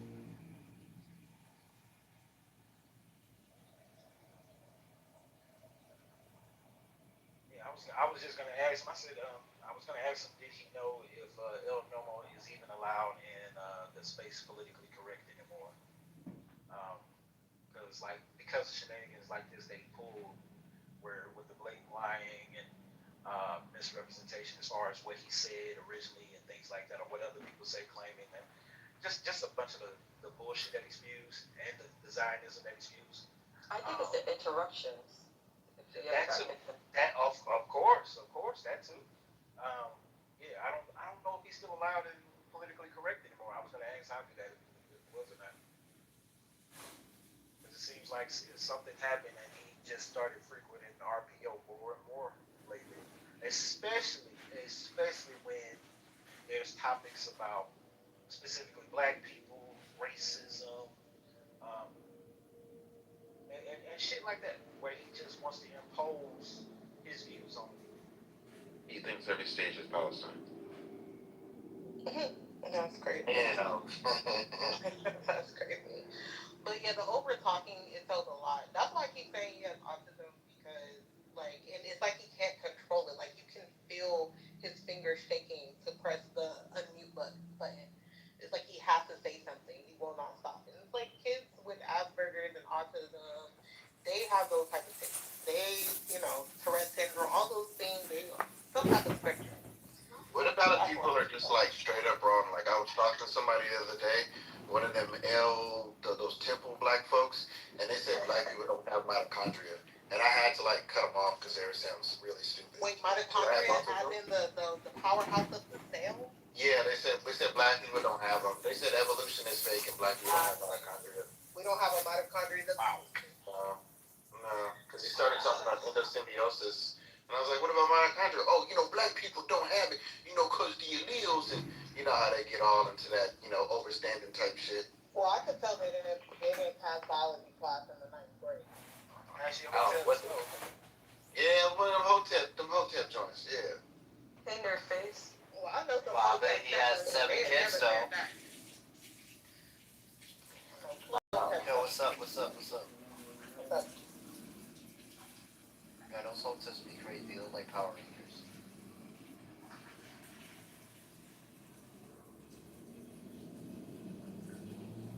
Yeah, and I think El Nori got kicked out of politically correct, but I'm not 100% sure if I think he did.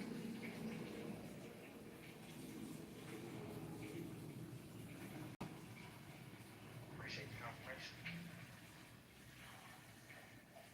Oh, just in case, if my shenanigans gets my account clipped, I'll come in on my partner. I'll message one of the mods with that account. So what do you mean by get clipped? What does that mean? I'm semi-new to that. I mean, I can definitely agree. I definitely said some anti-Semitic things. So they'll diss Click me if they will move your account. Your account is no longer there. Oh wow, that happened to you? That's crazy. So just in case, this is one of the mods. I don't think he said it. Did he say it? I don't repeat it, but. I mean, for the record, he did clear it up, and he was proving the point. So. In context, it's not what those words. No, I know. Yeah, I'm saying it again for the record. They review it. Yeah, for the people when they review for the record. Right. Yeah, I just went to hell because he went to hell. That's all it was. You took it straight underneath the hell. Well, I couldn't hear half of it because most of it was. I don't really know what it said. Since we are talking about Eastside real quick, I'm just still trying to figure out how you're like the top surveillance country in the world and you own like every AI, VPN surveillance companies, major companies, and somehow you miss motherfuckers flying in with hang gliders. Still trying to figure that part out, guys. What is this, champ? What do you mean? We're talking Yeah, I mean, if you look at VPN companies, AI companies, surveillance, it's Israelis. And then for some weird reason, somehow they just missed October 7th the whole day. Oh, that's really weird. It's only Really weird. 7 hours it took for Hamas to come in and, the October 7th event. Why did it take that long? How did they reach? On hot air balloons. They're coming in on hot air balloons and mopeds. Just really weird, man. I don't know. But I just don't know. I mean, I don't know. They want every AI to like bend every surveillance, and somehow, all right, I guess. Hello? If you know, you know.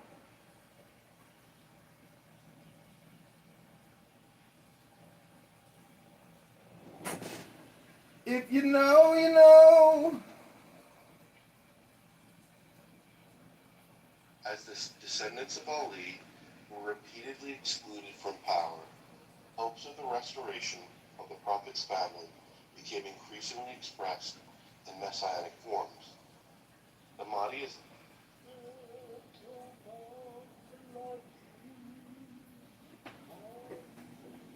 That is it, yeah.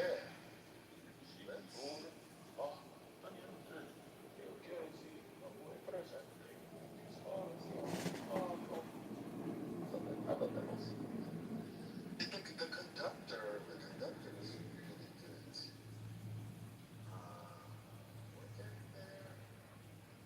About almost 30 something people here. Where most of these people were ones that working with Israel and Mossad, they were armed people at those rallies, those protests. It's a shame that they, hey look, this is how you know that he's not only a propagandist, but he's a terrorist supporter, because look at the flag he's holding up. That is not the Iranian flag. That is not the flag of the Iranian people. These people are living in a fantasy world. Hold on. You don't deserve oxygen. Yeah, you don't deserve to sleep with white women in Europe. Hold on. Hold on. But even people that were totally into this war, that are honest about all those Iranians, if you want to know, this is what happened. You won't survive with Mullah in the politics. The life of Mullah is finished with peace inside Iran. I would guarantee that. With whatever means I can do. If you kick them out yourself, it is much easier for the world. The mullahs still have Iran, my friend. Deal with reality. The mullahs control Iran, and so does the IRGC. They are in control of everything. Nothing's going to stop that. They have the strain of Hormuz in the chokehold. They messed up the U.S. economy, messing with those filthy-ass kites. And the American people have spoken. We're tired of it. Donald Trump was forced into the corner, and he knows that his presidency is going to go down as one of the worst, which he cares about his image. Order in the court. Order in the court. Now, to be fair, there's a lot of people that were kind of more right-wing, I guess you'd say, skeptical of this war, but nobody, I've not listened to anybody say that anything more than like 80, or more than, it's like, I forget the percentage, it's like 10 to 20% of the population is supportive of the IRGC. The rest of the fucking country does hate them. They're not, when you say if you're a terrorist supporter, when literally, at least 80% of the people dislike the IRGC that live there. I mean, I would not call you a terrorist for having a flag of a different country. That's a lie. There's no number suggesting that 80% of the population of 93 million are not in favor of that. That's nonsense. They were democratically elected with more than 52% of the population that voted. No, do you not know that? Yes, you are wrong. It is more than 90%. No, you're wrong. You're a liar. You're not even wrong. You're just a liar. I can say that with confidence. You're not telling a lie. You're not wrong. You're just a liar. The fact of the matter is, more than 50% of the country do agree with the Ayatollahs and the Iranian regime. They do. From the independent journal. projection alert system has been activated. The projection alert system has been activated. The projection alert system has been activated. They were elected. This is coming from Iran. I don't want to hear this from America and Europe. They don't live there. It's coming from the Iranian people. It's not the source for that. Second point is that you won't even launch that. We're not listening to the UK. We're not listening to America no more about what the people of Iran say. Because Pepe, this is one of the biggest proofs. Where was the big uprising then? When America started bombing and Israel started bombing, why did not tens of millions of people make the uprising and take over the country? He told them, Papa Levine told them the same thing. He's got young kids. You know why they stood down? Because they stood with their country because they were being attacked by westernized terrorists. And they sided with the Ayatollahs. We don't want America. You've seen the big ass protests that were going on in Iran. They did not want American and Israeli intervention. They all kept saying it. Stay out of Iran. You are as bad as people who deny Holocaust. You are the worst on this planet. Well, guess what? Many Jews deny the Holocaust. Many Jews question the number of the Holocaust.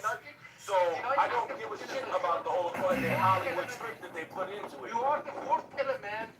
You are the worst. You are the worst. You want to stick your nose so far from Rabbi's ass, you can't even smell your own virgin sand anymore. As bad as the people who denied Holocaust. You are denied Holocaust. Holocaust. I don't give a Holocaust. Exactly. You don't give a shit about Holocaust. I wasn't born in 1940 or 50. I don't care about that shit. You confess that yourself. We're talking about the modern day, 21st century, and guess what? Iran defeated the regime of Israel. They went down. Donald Trump bent the knee. He figured it out finally with his fucking pea brain that he is destroying America when he said no more foreign wars for those fucking kites and for your You're right. I totally agree with you, my brother. 100%. You're right. America first. No, you are against human. Yeah, I'm for the America first thing. That's, Stop begging. We don't want to help you people. He's denying Holocaust. He's not American. America first. What America got to do with the Holocaust? No, he's not America first. Listen. Resistance is Muslim You first. gotta listen to the black man. The black man is always right. He's Muslim first. Islam first. Islam first. That's a fact. Always, baby. Always, baby. See, he doesn't deny it. See, this is where at least I can respect resistance. Peter, 1 second. I can at least respect resistance because unlike a lot of the Zionists, you try to say, oh, I'm America first. But no, they're really Israel first. No, and I'm America first. I don't care about... Says he's Muslim first. That's fine. Yeah, because Muslims, we live... You know why, Pepe? This is the difference between the Muslims. We love America. We thrive here. Everything is great for the Muslims in America. We want America first. We don't care about no goddamn Israel. America first. The Muslims doing great here. They own big businesses here, lawyers, doctors, big real estate. Doing great here. We're not oppressed here.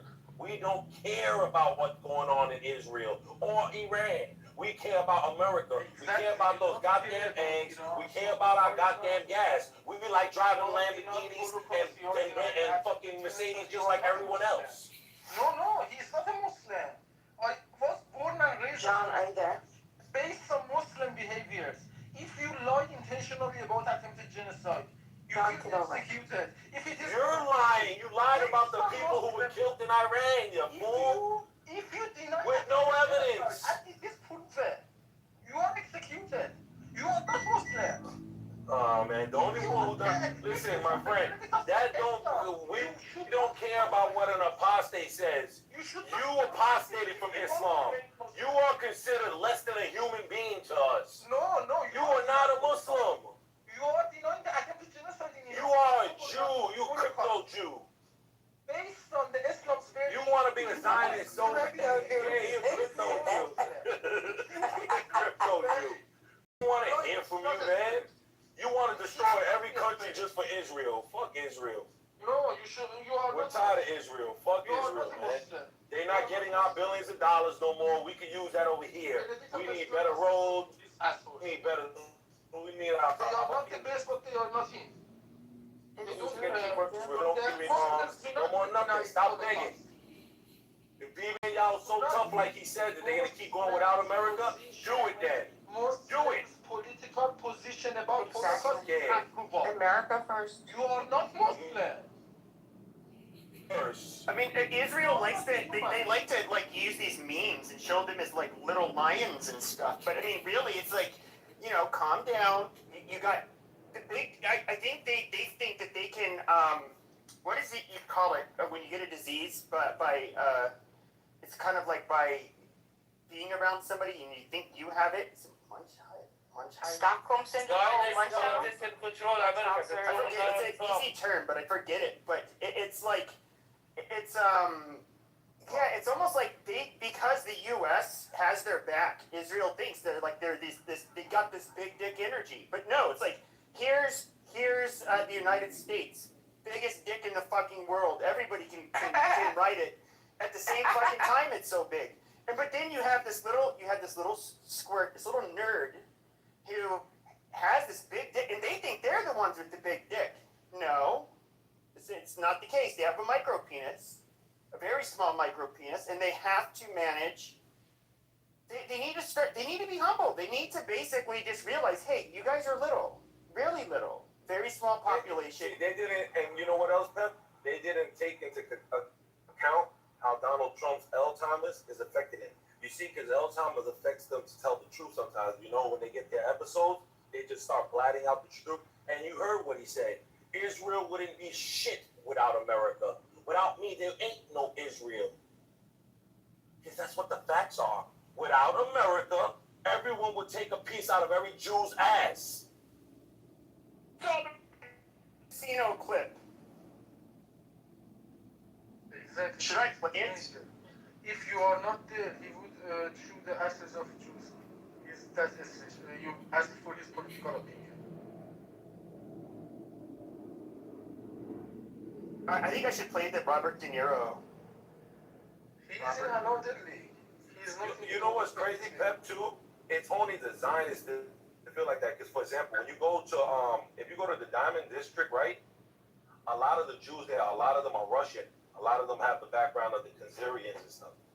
They don't give two shits about that Iran war. They always say Israel's stupid. If you ever come to New York and you spoke to, they will tell you how stupid Israel is because you know why? They make so much money here in America, and you know to them that's everything. That's their God. They're the money. The money they make from Palestine, my brother. The money, all money they have it. They became rich. They became our country. Guys, that's why they control over. But soon, Muslims are gonna take over. Soon, very soon. Okay, but now you're going too far. I don't go that much far, brother. Believe me. Okay. Take it or believe it. Wait. Do we have a jihadist on the stage who says they? No, I don't. Listen, don't play that game here, brother. Come on. I will play it. No, I will play it. Respect. Don't act racist. Don't act racist. But I know all Zionists. I know all Zionists. Most Zionists, a lot of them, they like to play games. Shut your fucking ass. Shut your dirty starboot mouth. Shut the fuck up, you bitch. White America. White people are Christians, except for maybe Bosnians and Albanians. But they are rest are Christians, and we are not. We are not team Islam or Jew. You're tight, man, because I think that's the truth. Because the truth sometimes make you get pinned.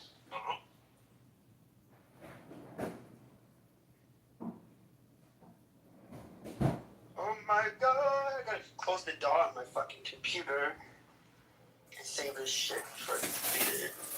But the clip is pretty cool. Like, it's plugged in with headphones and you can't just, like, unplug shit. Actually, yeah, I can. I'll just change the settings later. See, it's really just your opinion. This is President Trump talking to Benjamin Netanyahu, whatever, they're both fucking Jews. Alright, here we go. what you're talking about, nigga. No, you said I'm bringing heat on you? I gotta listen to people because of your fucking shit? You're ordering me out? You better get your own fucking army, pal. I didn't do anything. I didn't order you on. God damn it! You fucking censored it. He would say, "I take a piece of your Jew ass." He was calling him a Jew a bunch of He times. said, if it wasn't for me, every wise guy out here will take a piece of your Jew ass. Yeah, that was basically it. But never mind, it's censored. No, it was good. I mean, you guys do realize that this deal is a bunch of bullshit. That if you think Israel's going to stop attacking Hezbollah terrorists in Lebanon, you're crazy. Israel is never going to let them Well, you mean regroup. the Israelis are the terrorists because the people in Lebanon were doing quite fine until Oh, okay. Got it. and approach their land. Got it. Well, the point is, when a rocket comes over... Fake narrative is we deal with reality. But John, here's the... I'm one of those people who think that you do have to just let people deal with their consequences, and I do think we should not... You know, if they want to keep on playing, if Israel wants to keep on playing these fucking games, they know it's going to undermine us in the United States. Now, yes, I get it. You have Hezbollah in Lebanon, and so, and yes, they do fire rocket attacks from there. I get it.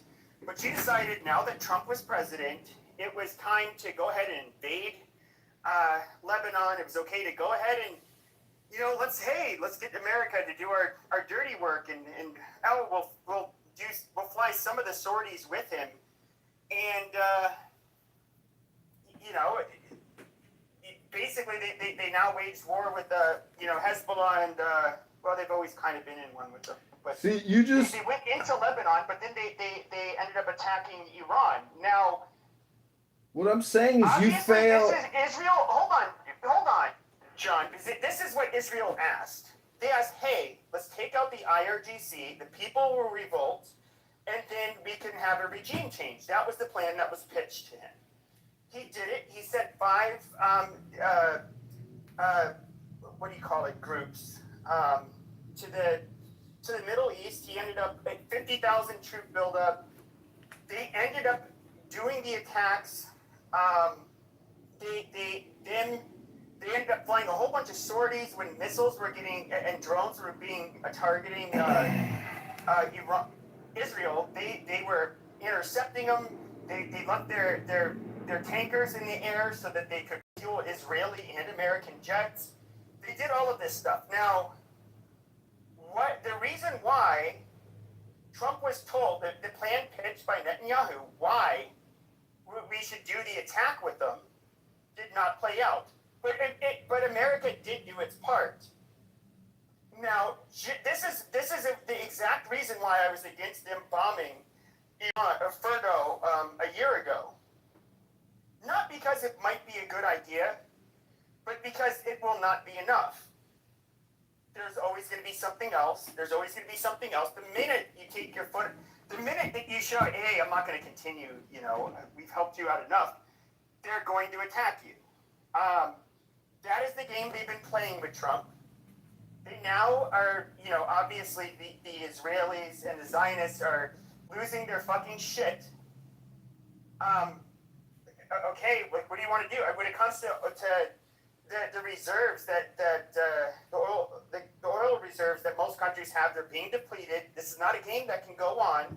The whole world is not going to have their knees bent to make fucking Netanyahu and a handful of fucking prominent American Jews and Israelis. Trump was calling for the Syrian president to invade Lebanon. Did you hear what Trump said? He called for the Syrian president to invade Lebanon.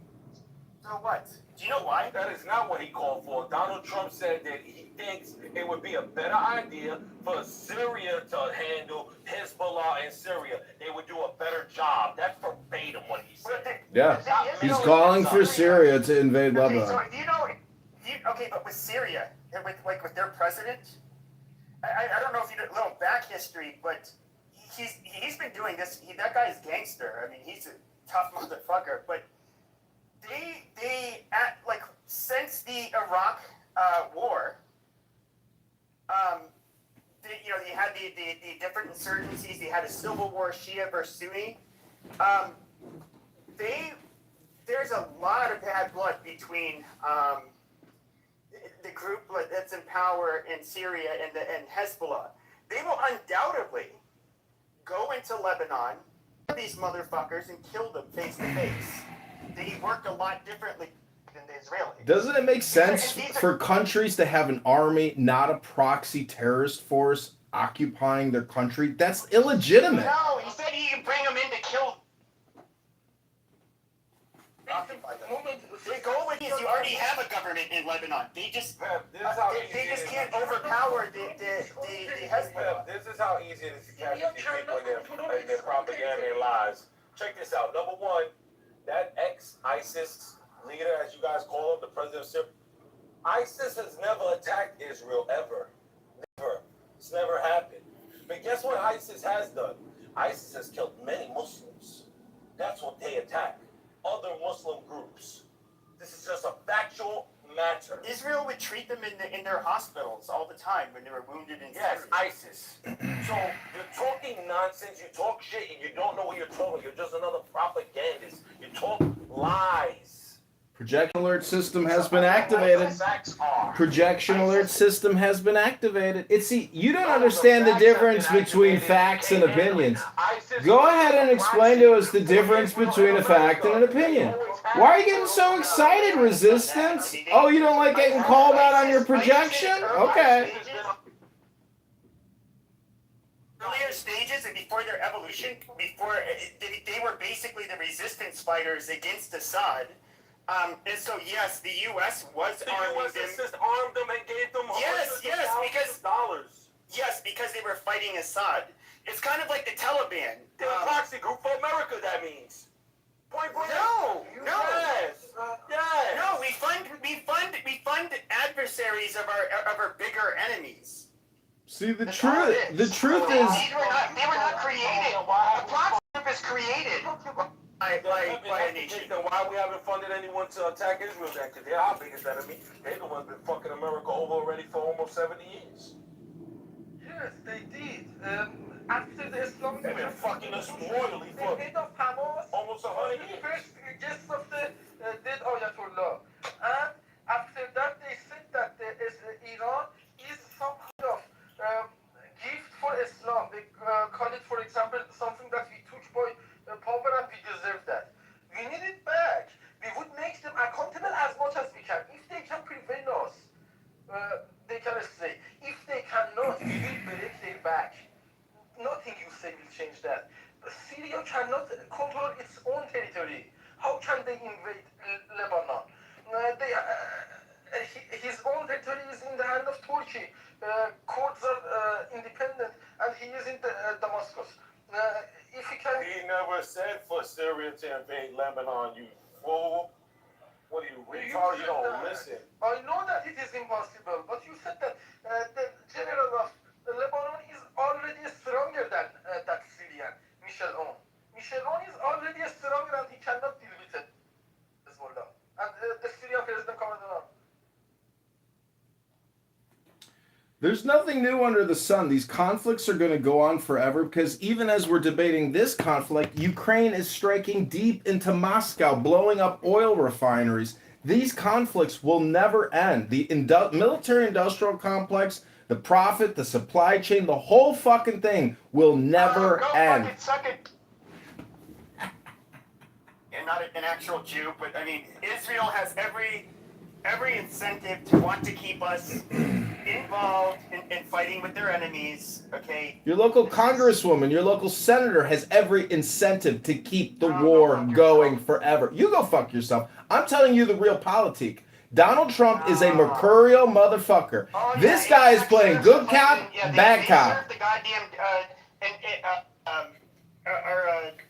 what the fuck do you call them? Defense contractors. That's bullshit.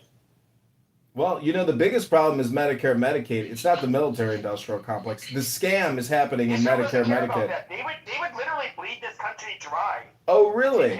Oh, just little Israel? That's the only country that wants to bleed us dry? Try Russia. Russia can't wait for us to fucking implode. China can't wait for us to fucking implode. Probably India can't wait for us to implode. You think little Israel, tiny little Israel, 10 million people are the biggest problem? Hello?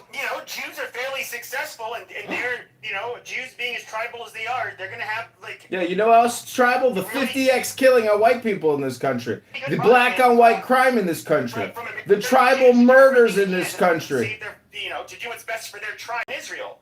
And, we can look at Miriam Adelson. This bitch is not, I don't know, I shouldn't call her bitch, but, she's, I mean, to call her an American. She's a patriot and a hero. Without her, we'd have Kamala Harris and Tim Walz. She's gonna really, literally. Donald Trump even said in front of her, we know you love Israel more. Yeah,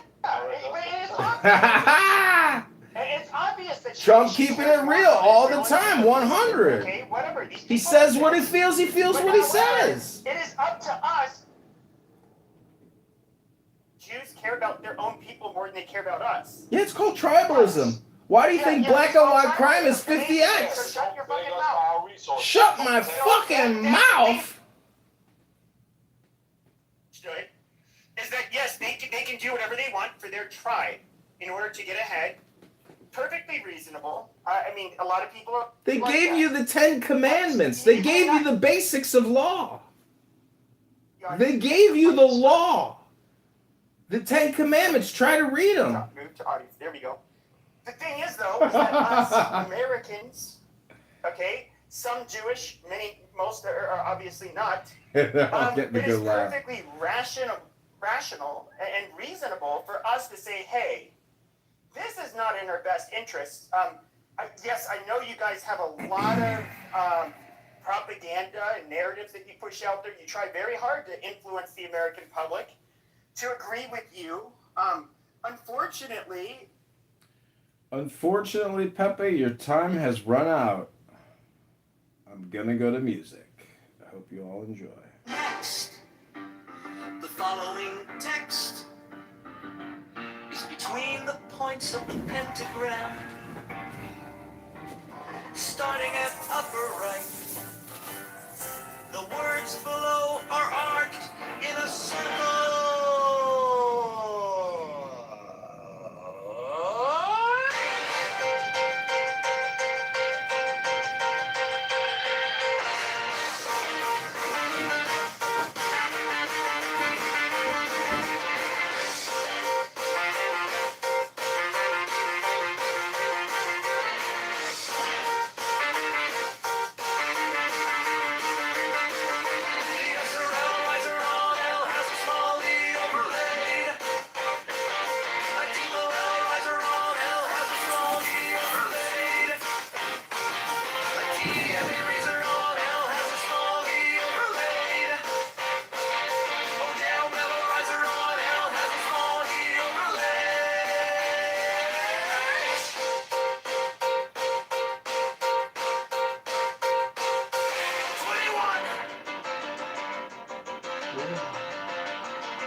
Shall know that the chosen priest, galaxy of infinite space, is the prince, priest, the beast, and in his woman called the Scarlet Woman is all power given. They shall gather my children to their fold. The Allied claim legitimate They shall succession. bring the glory So I of think the that this book is. stars into the heart. A bunch of money. He lectured America on Obama giving them a bunch of money. Come on, Devane.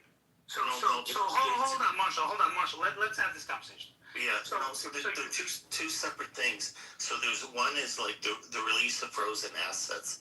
In terms of sanctions are just something that's either in place or not in place. It's not a control of money. If the United States decides, So the financial sanctions aren't a control of money. Wow. Okay. So it's not the idea that the U.S. says, okay, we're going to approve this transfer of money or not. Either the sanction is in place saying that you can't have those types of transactions, or you can. No, it is. Hey, so you have no clue what you're talking about. So when there's financial sanctions in place, we have financial sanctions right now with Russia. Okay, what happens whenever a transaction comes through? The U.S. is the one that says, "Hey, this is under sanction. We have to review it," and they can release it and push it through if they want to, or say no. That's how they know the request for money. It's all part of their intel. That's part of. This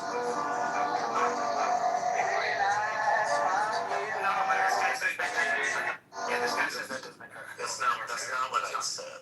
You did. You said they don't control. No, I said that it's either there or it's not. It's either there or it's not. No, what I said. No, that's not what I said. I said if you lift the sanction. No, what I said is it's either there or it's not. Okay, it's not what I said. What I said was. No, I'm not lying.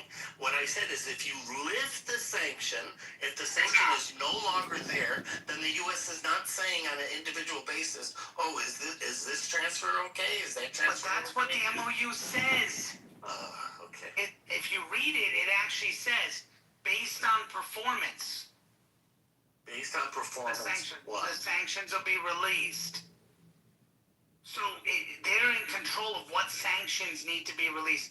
They're in control of and it's interesting that Marshall is parroting the talking points of many of the rhinos that are talking about it without actually reading the full MOU. It's incredible. But, Obama basically sent cash money to them with no control over where that money goes, who it goes. That's money that the U.S. had full control over, and U.S. banks had to close down essentially for one day to get enough money to be able to send it over there in a jet to go over. Here, the U.S. banks aren't sending money to them. What's happening is Qatar and other countries in the region, including Saudi Arabia, and Rafi, you and I spoke about this. They all have a vested interest in rebuilding Iran. We spoke about this a week ago. They've all talked about wanting to rebuild Iran, saying that we can build Iran into a new Dubai or a new type of UAE type thing and make it into a flourishing country. But the Middle East, and we talked about the Middle East being the new world order, right? You remember, Rafi, we had that long conversation about how the world order's changed, right? And so what does this do? This says that, okay, Qatar is sending the money. The U.S. is still involved in what's going through. Other countries are giving money and assets. There's going to be venture capital firms and other places where money is coming in that way. And what's happening? It's being controlled. It's not just cash and piles of money and saying, Iran, do whatever the hell you want with it, and then we have no control over where the money goes because we gave them cash. Here you're doing financial transactions, which Rafi pointed out, through SWIFT and other areas where you know where that money's going. There's a traceability point to it. You can argue saying that the amount is very high, but if you actually read any of these alleged MOUs, transaction, because I move funds all around the world, to Europe, to South America, Asia, and everything in U.S. dollars. And every time I move U.S. dollars, it goes through an intermediate bank into the U.S., depending, it's either Bank of America, Chase, whatever. My bank is associated with whichever bank in America. And it goes through an intermediate bank. I even have to provide them, they ask me for a reason. Why am I moving this X amount of funds to this place? I say I'm paying an invoice. I usually write the invoice number for the recipient to get to be on file. And it goes from my country, it doesn't go directly to that country. It goes first into the U.S. It takes about 24 hours for the U.S. to approve that transaction. And if the U.S. approves that transaction, the U.S. dollars flow into that bank account that I basically am trying to get the funds to. So U.S. With the SWIFT, they know every single dollar when the American dollar gets moved around for what it's getting moved around, and so it doesn't get used for terrorism or anything. And Ravi, just to be clear on that, just so you know, is that was what was initially proposed by, if you read the initial drafts and the reporting of the drafts of the JCPOA, which I'm sure Marshall probably doesn't remember it, but at the time they talked about doing those digital transactions, and Iran disagreed. Iran said, we want you to give cash. And so part of the deal was, okay, we're going to send you a plane full of cash. And then everyone goes, well, it was just their money anyway. It was frozen money that was theirs. Well, yeah, it was theirs as a punishment. It was their money that we froze as punishment for hostages that some of them they didn't release, and some of them were killed later on that we punished them for. And so, yeah, we released that money to them, and we gave more, but the U.S. financial system took a strain for 1 or 2 days to give them that money. So that was in cash. And so you're right, Rafi, that this is going to go through a digital mechanism which gives us more traceability into what happened. And it's not coming from, the United States directly. Implemented after 9/11. Correct. So Obama did this in 2016, 2014. What you smile, it turns me to fuck on. That's a pretty face that I wanna fuck on. Correct, but the current implementation, that's the way I like it here. I know all about the tricks, so don't you try to try it. It was implemented for a terrorism purpose. You're right, that was way back when, but that was a different methodology. But anyways, I agree with what you said about Obama. What I find interesting though is, and I guess you would agree, right, that the funds that Obama was releasing were frozen Iranian assets. It wasn't like he was giving them U.S. money. He was giving them access to their own money that the U.S. government had frozen, right? Well, and he released sanctions on, financial transactions and things like that, which, he allowed Iranian businessmen who had money locked up here, Iranian, bank accounts and things here to be unfrozen, so that money, same thing, kind of what you're saying Trump is doing, except the difference here is Trump is basically saying, hey, Qatar, you want to give them money? No problem. You give the money to the United States. Right, this is how Rafi kind of tried to break it down. You give the money to the United States, goes to U.S. Bank. U.S. Bank then sends it over there. What does that do in doing that, Rafi? That gives the U.S. control from point of origin to when they receive it. They get to monitor where the funds are being allocated to, and that they're not being used for any terrorism. This is super dog.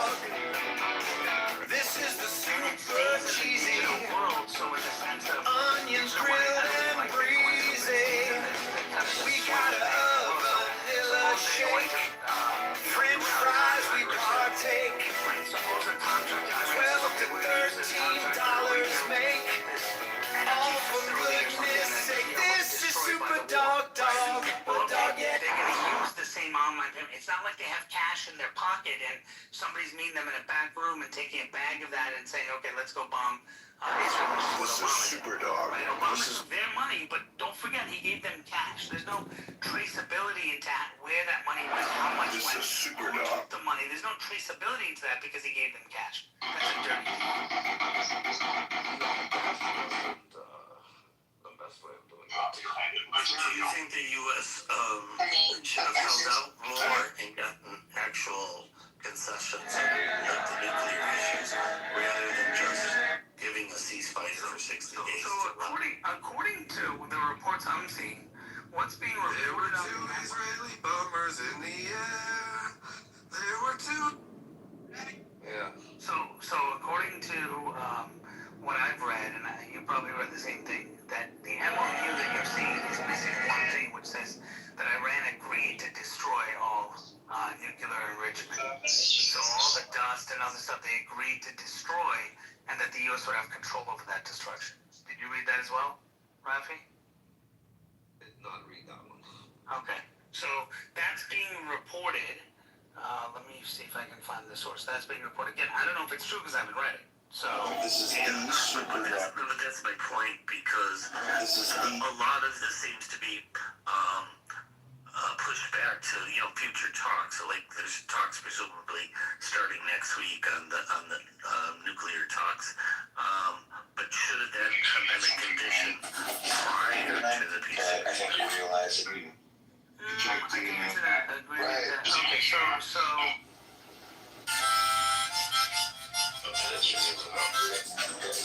not really.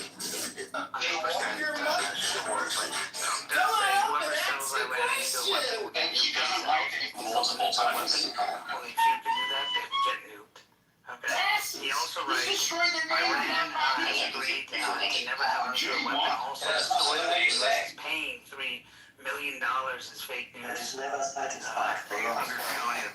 Yeah, 300 billion. But that was Iran's position before the war. They haven't changed their state. They've always said that they're not interested in developing a nuclear bomb. And yet they started developing facilities to build a nuclear. That's my point. Exactly. Right. So their position is that, but now their facilities are decimated. Whereas when Obama signed the deal, their facilities weren't decimated and they were growing their facilities. Do you see the difference or no? No, I do, and I agree. I think it's a good thing to destroy those facilities. What I'm saying is I'm asking for more, not less. I think the whole thing's dead on the water because it's between the U.S. and Iran, and it says hostilities will cease, including those in Lebanon, which requires Israel to be a party to it. And the Prime Minister of Iran said, well, we expect Israel to withdraw, which ain't happening anytime soon. That goes back to the title of the room. Should Israel give back the land that they took from Southern Lebanon? Well, should they keep it is different than should they continue to occupy it. So Fox News correspondent, take it for what it's worth, Aisha Hasni writes, from White House official, nuclear material will be destroyed and removed. Nuclear program will be dismantled. None of their money will be released until they perform. Strait of Hormuz will be open and no Iranian funding of terrorist groups. This is all in the MOU, not in what was released, the actual MOU. Yeah, but that's based on these future talks that are going to take place. Well, but it's in the MOU. So it's saying that this is things that they agreed to now. Which MOU are you referring to? There was a released one that didn't include the language you just said. I'm just repeating what this reporter said. Yeah, I mean, the White House website didn't officially release it, though. I mean, the point is... I have a question. Should I ask? Okay, so I have a question. Everything you guys say, let's say it's correct. Let's say it's true. Trump is making a deal. All of this.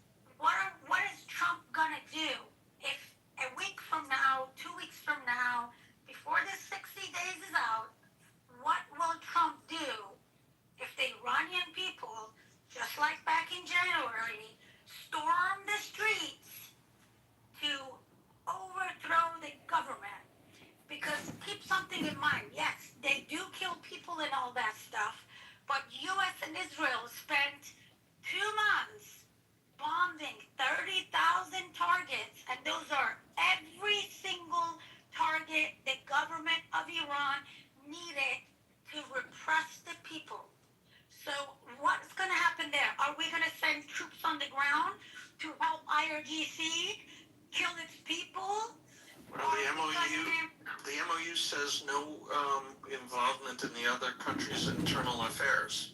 That's not the official one. That's not the White House release one. That's what someone is saying was released, because I'm looking at the White House website. I don't even see the MOU release. So we're going to send military to kill Iranian people and help the government? Is that what you're saying?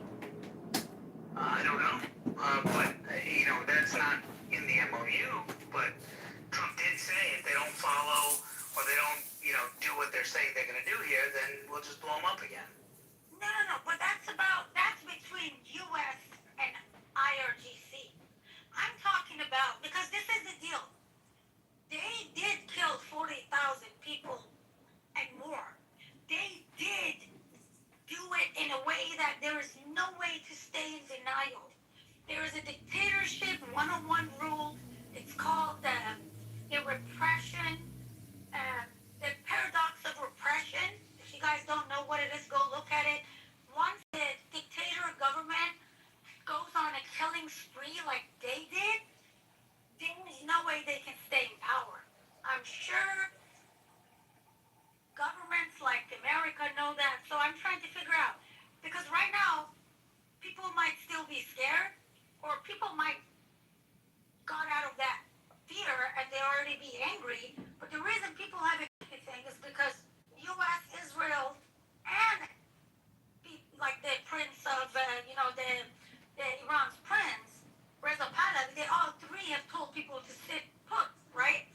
But the moment people realize, oh, Trump is really making a deal, and if people decide to go out and storm the streets again, I want to know, how are we going to stop it? Our government knows that this is going to happen.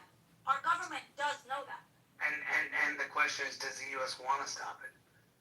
So this AP article that I'm posting, you have Does that mean low confidence in it? they're going to make a deal for what reason if they believe there's going to be a revolution by people? Yeah, because it's not, usually these things would be released on their website. So it says senior U.S. officials, well, they don't say who, they spoke on the condition of anonymity to read the deal before formal signing. That's usually what happens when documents are not in our favor and someone wants to leak something. But you understand that it's those people are violating. If it's true, it's a federal, it's a federal crime what those people did. We did apparently sign something. So this is what it says, and I'm reading this right now. This is the interesting one. It's about the 300 billion.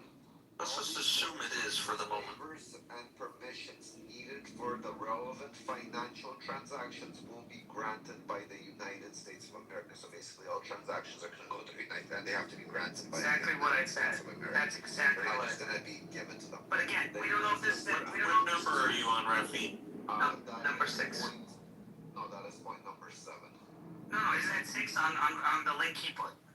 Oh, sorry. Actually, yes, that is 6. Yes, correct. That is 6. So the mechanism for implementation of the $300 billion will be finalized as part of the final deal.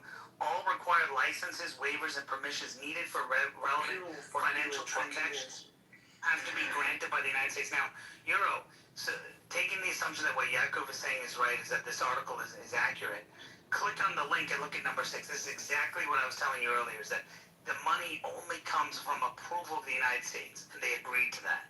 That means that the U.S. can say, fuck you, we're not giving you shit because you didn't do what we asked you to do. Get on your knees. They No, can say I that. understand, but that's part of the Reconstruction Fund. No, it's everything. Read it. The $300 billion. It says the $300 billion for the reconstruction, economic development Yeah, he's right. The last Republic of Iran. Right, so that $300 billion is only given to them if the U.S. is approved. Read the last sentence. Yeah, he's I correct. read the last sentence. All required licenses, waivers, and permissions needed for the relevant financial transactions will be granted by the United States of America. There are actually 2 versions of it. One is the one that IRGC is saying, one is the one that US is saying, and on part 6 they are different, exactly on the same sentence. One of them contains that sentence, one of them... That's what I was trying to tell you, Yaakov, is that some of these are being leaked differently, and that's why the final one, it's going to be fascinating. That's why... Would it be translation issues? No, Yaakov, I think this is the game that's happening. Even the translation had the same problem. So Yaakov, here's the game I think that's happening. Sorry, Asa, but I think what happened is I think Trump signed this in Versailles. I don't know if you heard, but he was just in Versailles and he signed it. And I think what he did was he took it smartly, in my opinion, took it to the G7 and had everyone read it, because Keir Starmer was bragging about it, saying this is a good deal. Others were talking about it being a good deal. If you actually read what European partners said, they actually say it's a good deal. And they all said that. Why he made them read it, because he knew that Iran was going to play this game. So he had them read it and them sign it, and he had Iranian people that were there that showed up, because, other countries show up, they're not part of G7, but they showed up, and he signed it right there. So his goal is, hey, the rest of the world knows what I'm signing and what they're trying to say. So the whole point is the rest of the world, now he's going to present what he signed to the United Nations for them to approve it. So Iran has no say. So number 7 says the United States of America undertakes to terminate all types of sanctions against the Islamic Republic of Iran, including the United Nations Security Council resolutions, IAEA Board of Governors resolutions, and all unilateral U.S. sanctions, primary and secondary, and agreed upon schedule as part of the final deal. So that's the next 60 days. Keep going. He says he didn't The Islamic Republic of Iran and the U.S. acknowledge the critical importance of sanctions termination issue above mentioned and express their intentions to immediately address these issues in the negotiations in order to achieve mutual agreement. MOU does not say removing the sanctions. It says they're going to have a discussion in the next 60 days. Yeah. That's what I've been saying all along. Is that this is a 60-day ceasefire, and it's kicking the talks further, right? So there's no 300 billion. So to be clear, and everyone was saying this before, and I think you were saying it too. Maybe you wrongly had the thing. Nobody's giving 300 billion as part of this. I never said anything about giving $300 billion as part of it. Okay. All right. Well, maybe I misheard then. But I never spoke about it. Okay. All right. Well, anyway, you said they were giving money and that the U.S. is no. What I sanctions. You said that they're releasing, they're removing sanctions. My concern was the lifting of sanctions. Correct. Which they're not doing. And you were talking about giving money, and I was saying that they have control over it. You were arguing about that, but now we've kind of firmed out that the U.S. What I'm trying to be clear about is that I think the U.S. should be demanding more. Is what I'm saying. Yeah. That Iran so far has only agreed to things in principle. Have you read number 8? Is the Iran? That's the one I was just looking at. Islamic Republic of Iran reaffirms that it shall not procure or develop nuclear weapons. This is right. That's in the JCPOA doesn't have that in writing. It says that they can still create. So anyway, but the United States and the Islamic Republic of Iran have agreed to resolve the disposition of stockpile enriched material pursuant to a mechanism that will be mutually agreed. So in other words, they're saying it's to get rid of the stockpile that they have. Okay, then it's that's what I said. They have an agreement in principle, right? But they have to work out the details of the mechanism.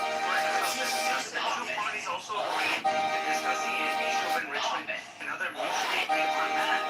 Right, the final deal will confirm the provision. The United States acknowledges the critical importance of the nuclear issues above mentioned and expressed. So everyone's making a big deal about this like it's some kind of deal. It's just hey, we're going to talk. It's just hey, let's talk further about it. It's an agenda. That's the problem. They asked for $300 million. What I consider reparations or damage. Why didn't we request, money for all of our, the bases that were, the planes that were destroyed and everything? That's a couple $1 billion. Like, we just don't have that under the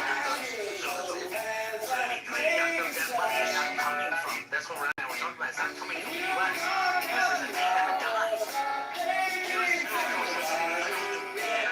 the U.S. for compensation. That's fair. But at the same time, right, the U.S. is controlling what they have. So the U.S. can just say, hey, Qatar sending. If they did it off the top, maybe if they said, well, let's pretend.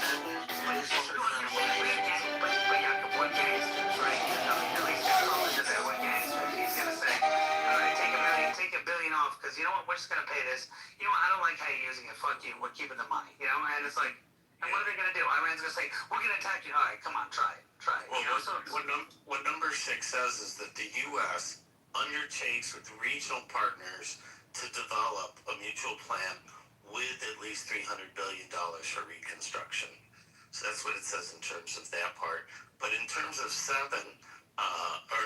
that was read, the problem is there's an agreement in principle on the stockpile, but there's not an agreement in principle on the enrichment. They just agreed to talk about enrichment.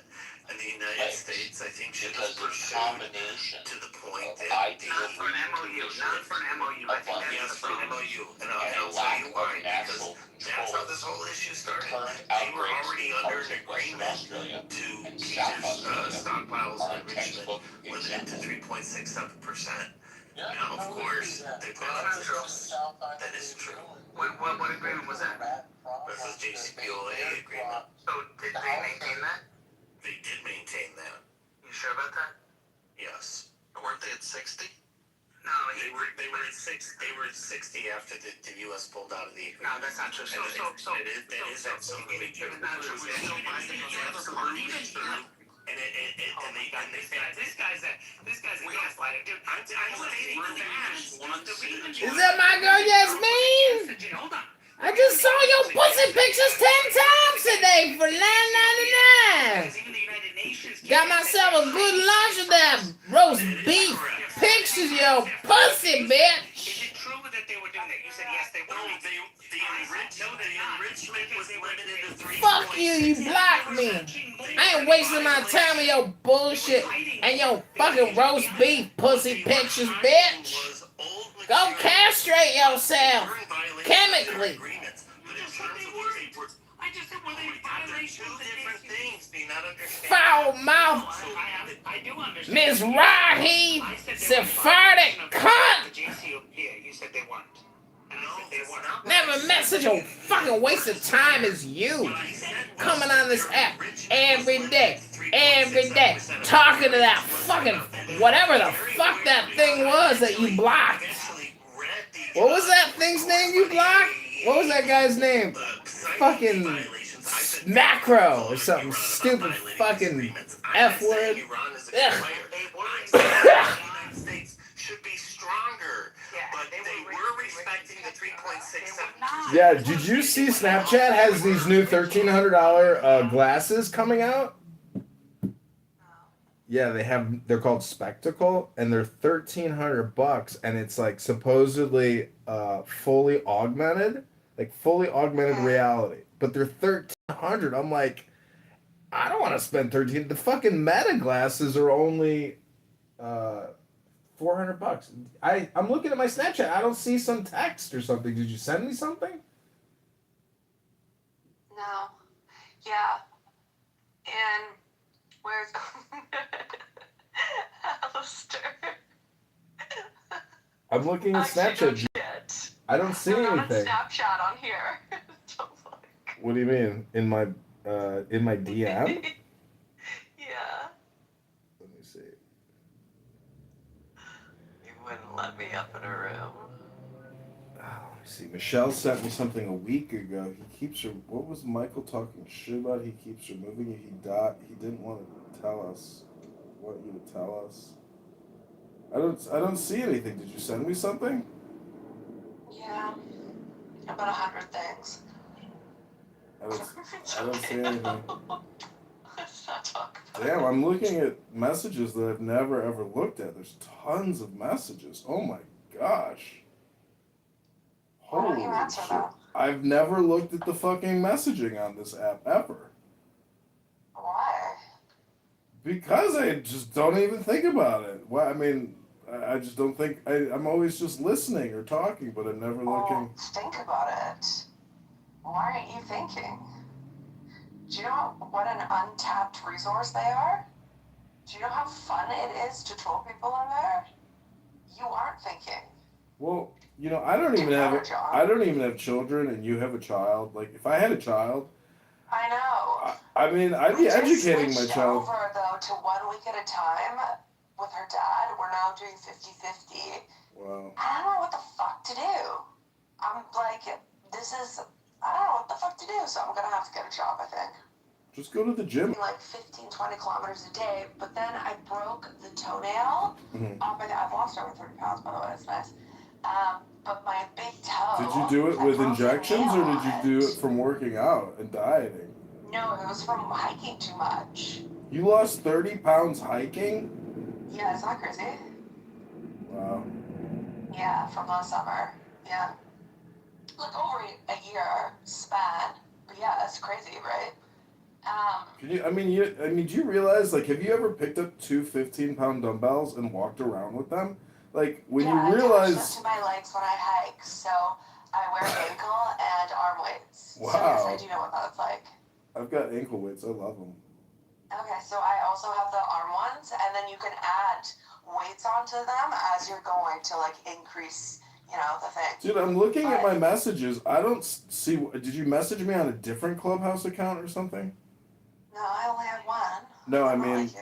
That's too complicated for me. Well, anyways, I'm just telling you, whatever you're talking about, I don't see it on this one. So let me check my other Clubhouse Okay, so account. maybe that's not you. Are you not Aleister Crowley? Oh, you messaged my Alistair account. Yeah. Let me see. Is that not you? That's me. Oh, okay. I thought so. With, like, the phone and the picture, right? Yep. Yeah, okay. Okay, so let's see. Oh, let me up. Let me It's not up. that exciting. Let me up, Daddy. I'm ready to come out of the gallows. Hallows be thy name. I swear to God, if you don't lift me up, count your motherfucking days.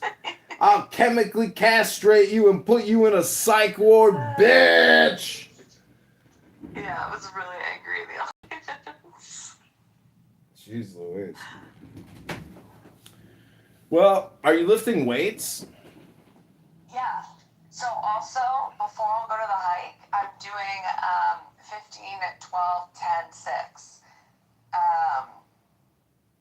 Sets, reps, I don't know, whatever you call them.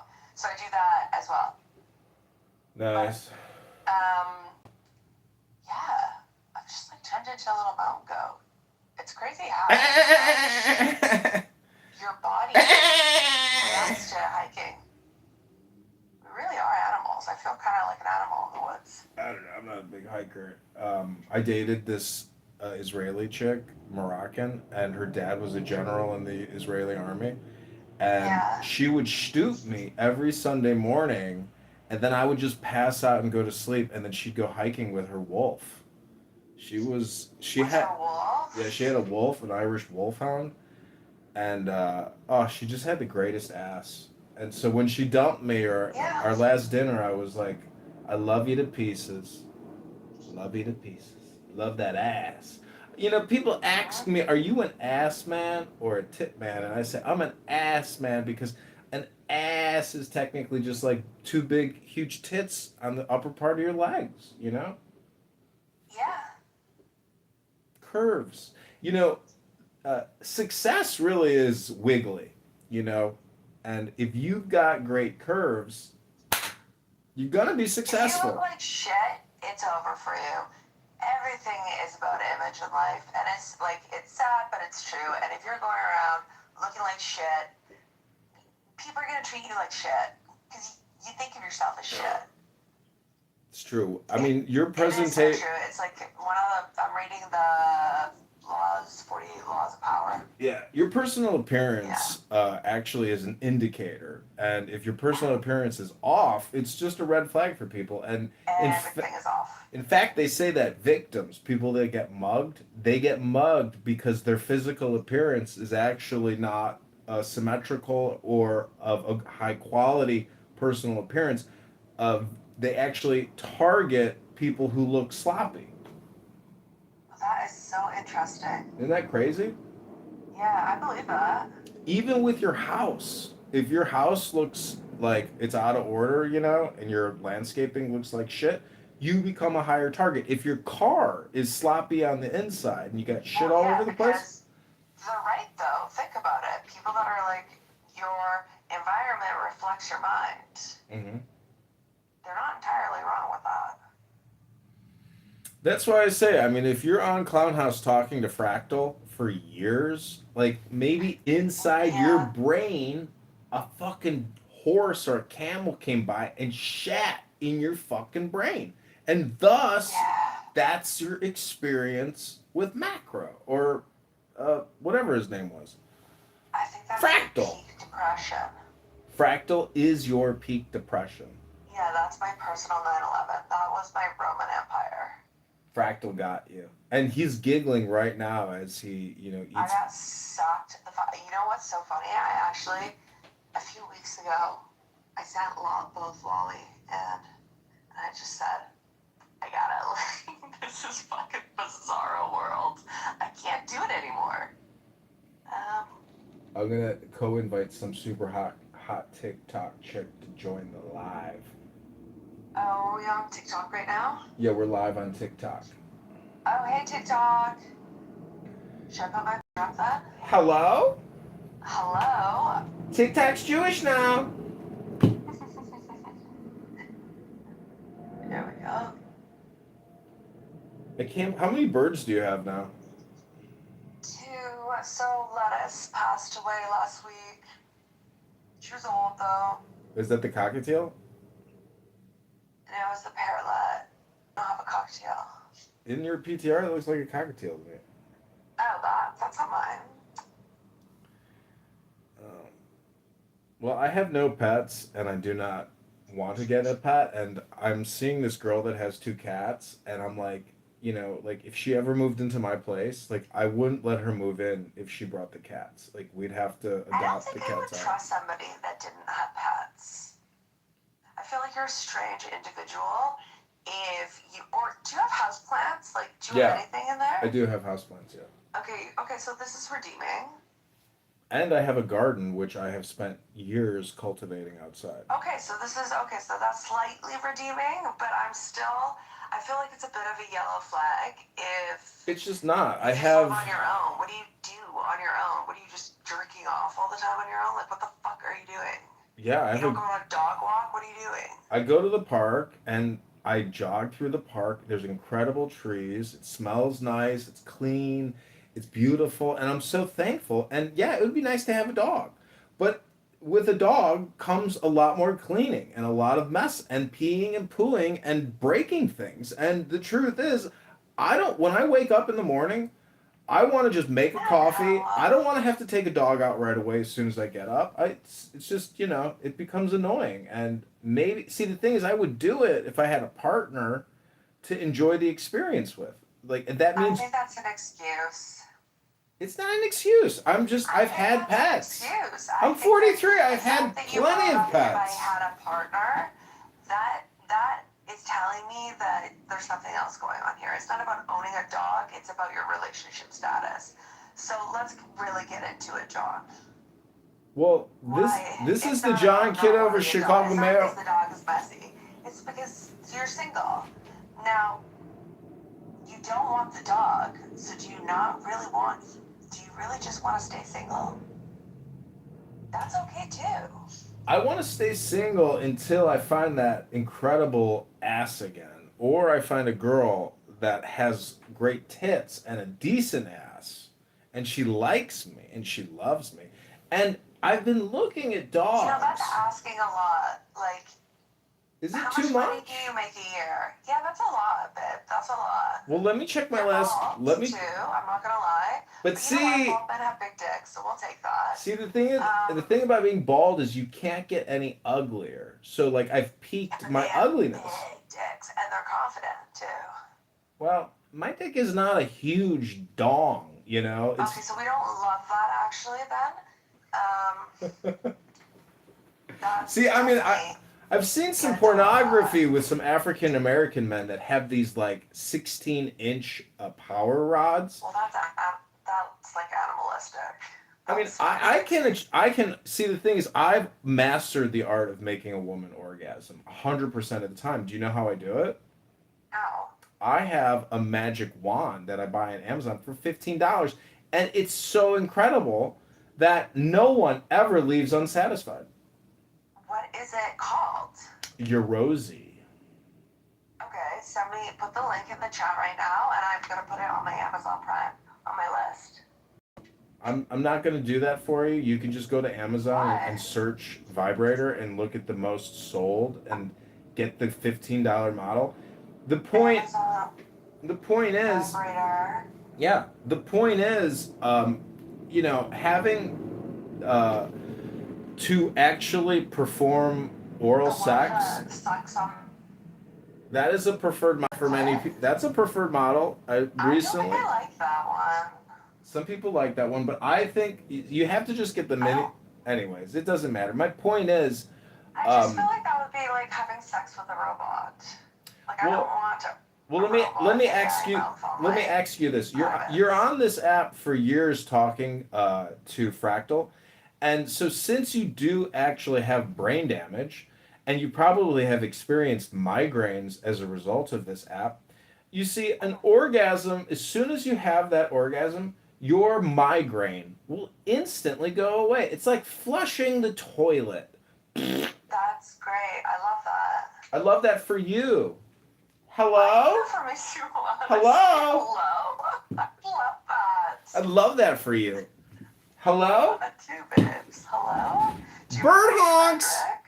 Bird honks! Honk honk! Bird honks! Honk honk.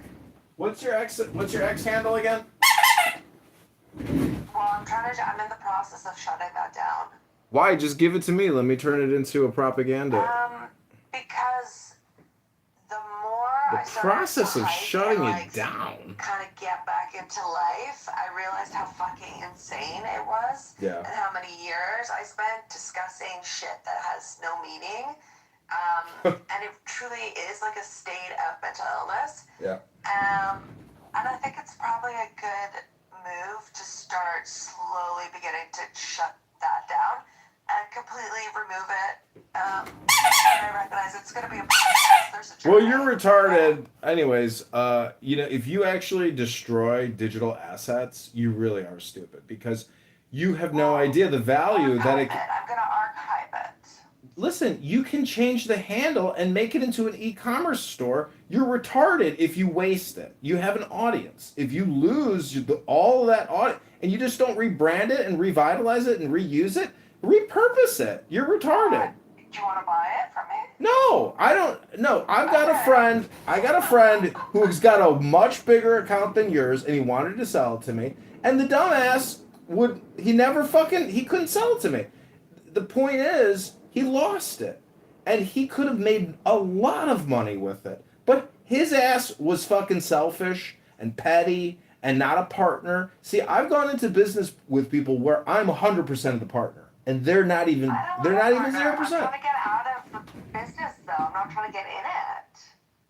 Listen, the point is, I'm not buying shit from you because I'd rather take that money and just invest it in advertising. Why would I waste my money on something that you want to abandon ship on? I mean, go wax your pussy and sell some pictures. That's fair. That's valid. Oh, so he's pinging me. I gotta go. Okay, peace. It's been fun. The highway, looking for adventure, and whatever comes our way. Yeah, I'm gonna make it happen.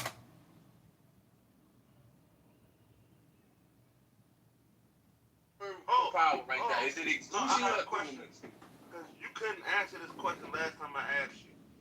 Okay. Before the resurrection, the Most High gave Jesus all power over, like John 17, he gave Jesus power over all flesh. So was he equal right there? Brother, yes, that's another aspect of equality. So I answered your question. I said yes. Now let me expound. When we go to St. John 17, before the crucifixion, when Jesus says all, so the same way that the Christ say all power over all flesh, that's what God got. The Most High, he got power over all flesh. So now, when the Christ said he got power over all, as thou hast given him power over all. When you say all, there's nothing beyond all, Judah. Try again. Hey, bro. Question. Watch this. I'm glad you like to read John 17. Watch. Let me just show you how your verse that you brought out, Judah. That was your verse that you brought out. I know, bro. I'm going to show you a verse that you ain't even see. If I just be setting you up, you just don't even be seeing it, bro. Judah, you.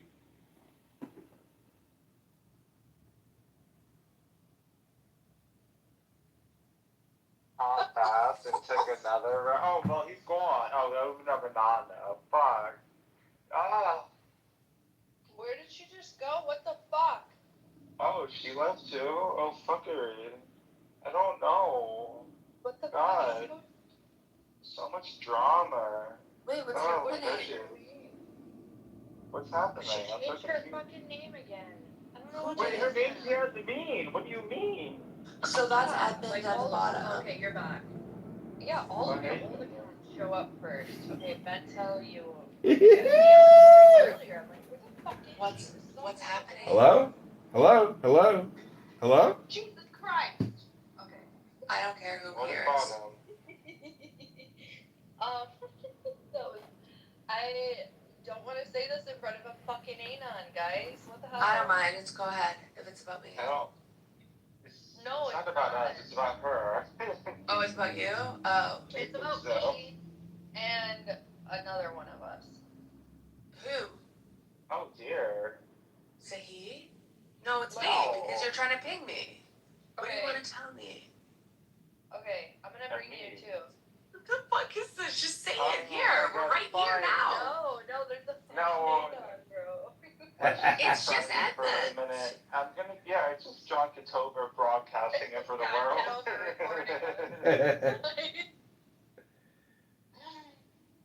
Am I invited? What the fuckery?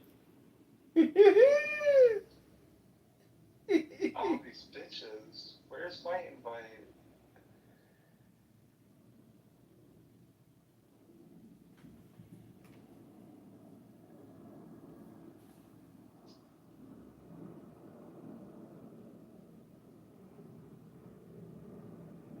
Accident. About 40 miles. 40 miles. Okay. Relates to wealth, and how do we break the habit? Because my feeling is, what I take from that conversation is, even these huge companies can be rattled and shaken by a better story. Do we have a better story? Can we craft a better story? I'd like to think yes. You know, Denise, I think there's another. It's kind of funny. It's a certain type of hubris that they assume. Again, this kind of like, I notice a lot, this appeal to ignorance. If we just communicated to people how great AI is, if I just told you how good it is, y'all are just a bunch of dum dums. Believe it. Yes, if I could just tell you the right words. And I mean, they were in fact, like, that's what they think. See, They really think that. It's religious. It's. I think there's this thing that happens in the Enlightenment that says, like, rationality tells you the one true way. And we're moving in a good way, away from, like, arbitrary religions and ancient ways of thinking. And look, we're getting real stuff. We're getting medicine, we're getting cities, we're getting agriculture. Like, you know, do you really want to go to a city without any of that stuff? And so there was this hubris that came along with that if I can make good stuff, I'm better, and I know more. And I can make morality. And, like, somebody said something on this app that I found really interesting, and I've kind of started to think might be true, and that's that they said racism is a type of technology. It was developed and crafted to serve a purpose, and it's exceedingly good at that purpose. And, you know, it's interesting to think of social constructs as technologies, right? And you can go back in history, and, like, anybody who wants to, just look how wild racism is, you know, going from Italians aren't white to, okay, now we got Columbus, Italians are white, and we all know Mexicans are white. They aren't white. No, they're back again to white. Well, they're white and non-white. Like, it's just it's this great mutable, you know, it's like one of those rubber hoses they use to unclog pipes. Like, you know, it's this powerful snake that can rip out anything, just bend anyway with however things are going. So it's a good, useful, versatile technology. You can think of capitalism like a sort of technology, but when you start thinking about a lot of these things in that way, and noticing the overlaps they have in technology, you notice that people that invent a technology that's useful and potent also assume it's good. And kind of like anybody who gets to be famous and powerful, like we've talked about, they start to, if it's recognized with wealth and status, we start to look at them like they're authorities, like you just said with Oprah. So you get these tech people that are like, well, I'm making this good thing. Of course I'm better than all of you. Look, it's useful. You just don't get it. And let me get all you like when Mark Zuckerberg was taking over the Newark school district. Everybody was like, sir, you don't know what you're talking about. You know nothing about this. That's exactly what's You know that's right in my backyard, right? Literally, I have to drive past the Facebook campus and teach in that district, and it was wild. And then the fact that his school closed the minute Trump took over, and it wasn't the right politically expedient thing to do any longer, and it was just the whole thing was such a crock that these people assume that, like we talked about this earlier, and I know Christina has thoughts about all this, but there's this idea that if I'm smart or wealthy, I can do anything and everything. And I'm an expert. anything and everything. And I always know better, and I should always be in charge. I can't just be on the board. I have to lead the board. And I'm more moral because of it. Definitely. You just don't understand. I have this because it's a statement from God, right? I've gotten this wealth or this success because there's something wonderful and superior to me about it. Even if my daddy just left it to me. Right. That's enough. That's a message from God that I'm wonderful. I mentioned this earlier where there's almost the genetic myth of like, well, even if I did inherit it, that's because my lineage is blessed, right?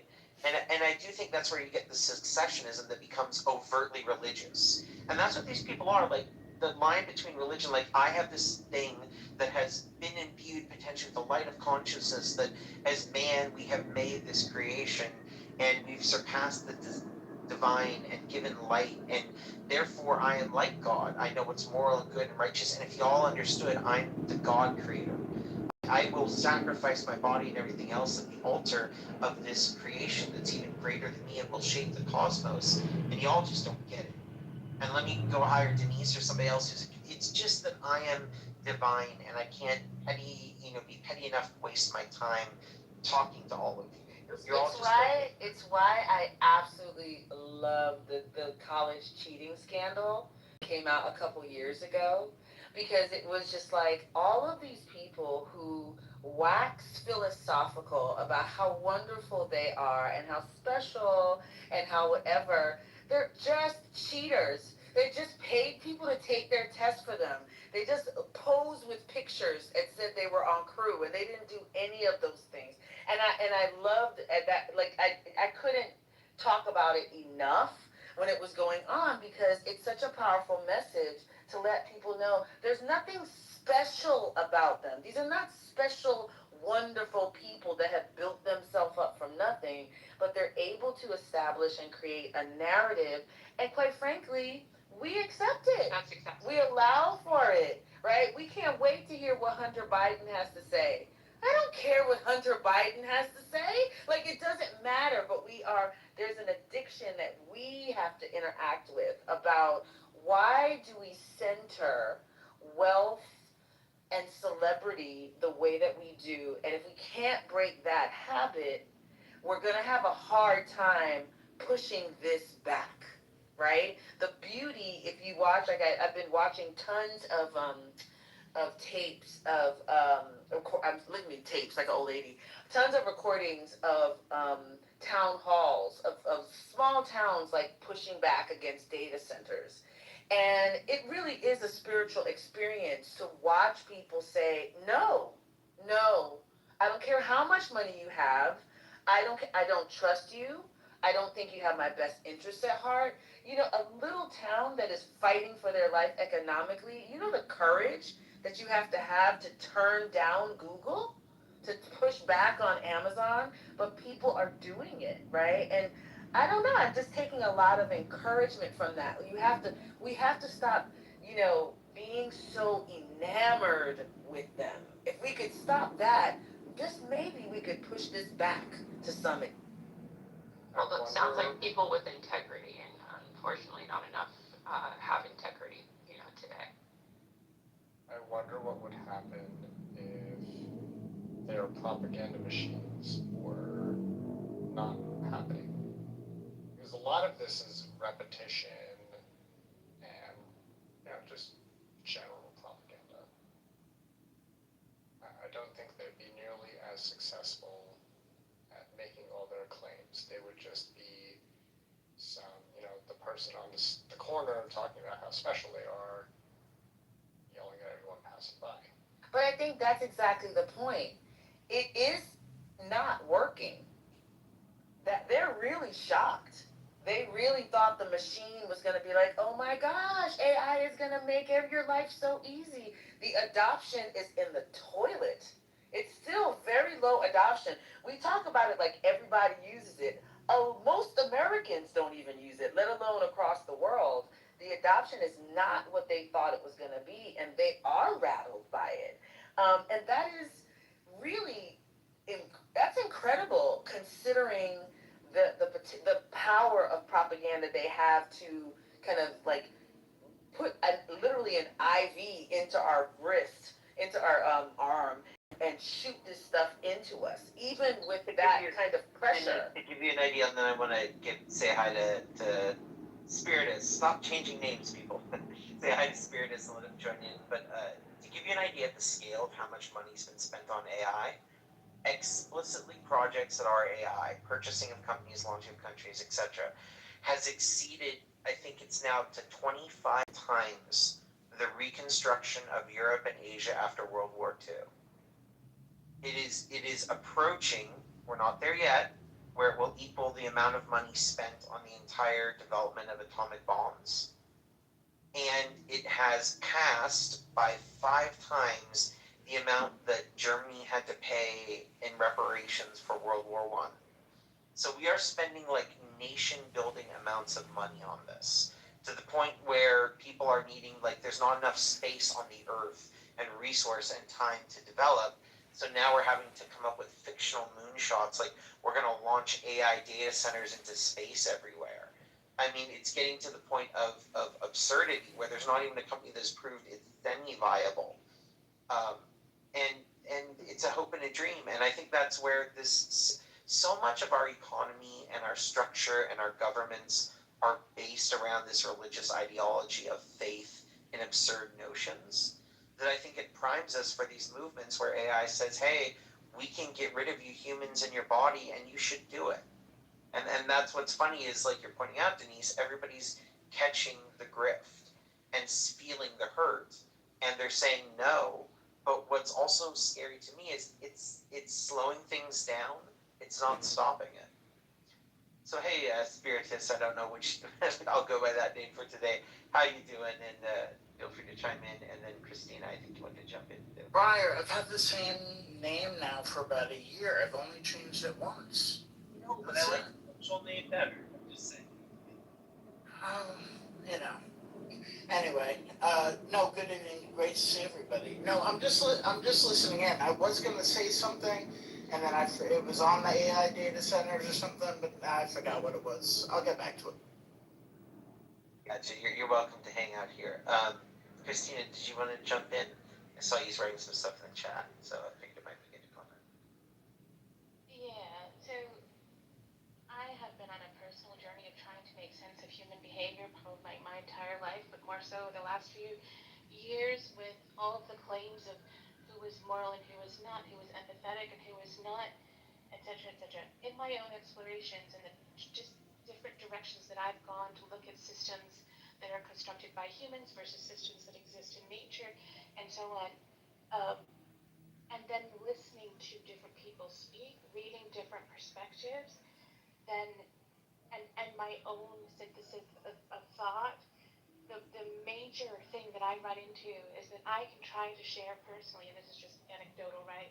I can try to share different stories or ideas or thinking about how we can do things differently, but the propaganda of the different apparatuses, I don't think that's the right word, but the plural, of hierarchies of power reinforce themselves, and they reinforce themselves in each one of us. And so when I bring up the topic of hierarchy, for example, there is this, whatever your thoughts on it, I'm not interested in like debating that. The point is that I can read all of these other perspectives of different cultures that exist differently, historically and presently.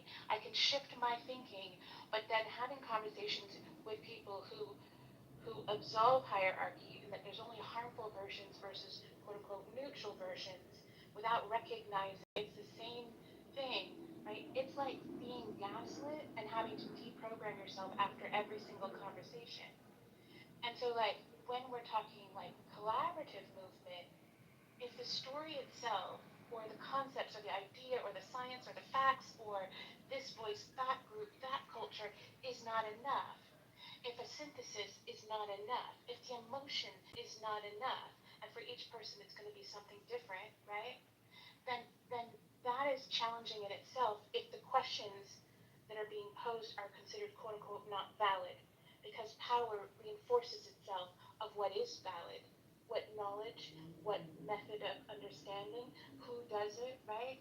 And then there's the isolation of and having to deprogram, but also then revisit these other ways of thinking and looking at it. And so it's this constant um, yanking and pulling of I exist inside the multidimensional matrices or the matrices, acknowledging and seeing how these different architectures influence thought, action, belief, etc., while trying to move outside of them. And like to ask anyone, let alone all of us, to do that feels like an impossibility. And yet at the same time, I feel like the more I understand about science, the more I understand about other cultures, like there's, to me, very clear ways to move ahead, but they're not palatable. And so if we start back at stories, and those aren't palatable, if the questions aren't palatable, the emotion, the facts, the different voices, the different cultures, if none of it's palatable, like I don't know what the way is forward. And so like I go back into my hermitude, I'll spew my thoughts out into a voice recording and like leave it there because I have to feel like I'm getting it out into the world to be, from my perspective, a participant, a vibrating atom and a thread within the fabric of existence, like the particle and wave of light. But I don't think of it as light necessarily, it's simply life, right? This multidimensional way of existing. I have to be a quote unquote true to my living, which means I have to put it out somehow. And yet there's this also this battling of like, what is the point? Because if the story is not contagious, if the emotion, if the facts, the logic, if power is self-reinforcing, like what do we do with that? I don't know what that answer is, and yet it's like what is that, insanity?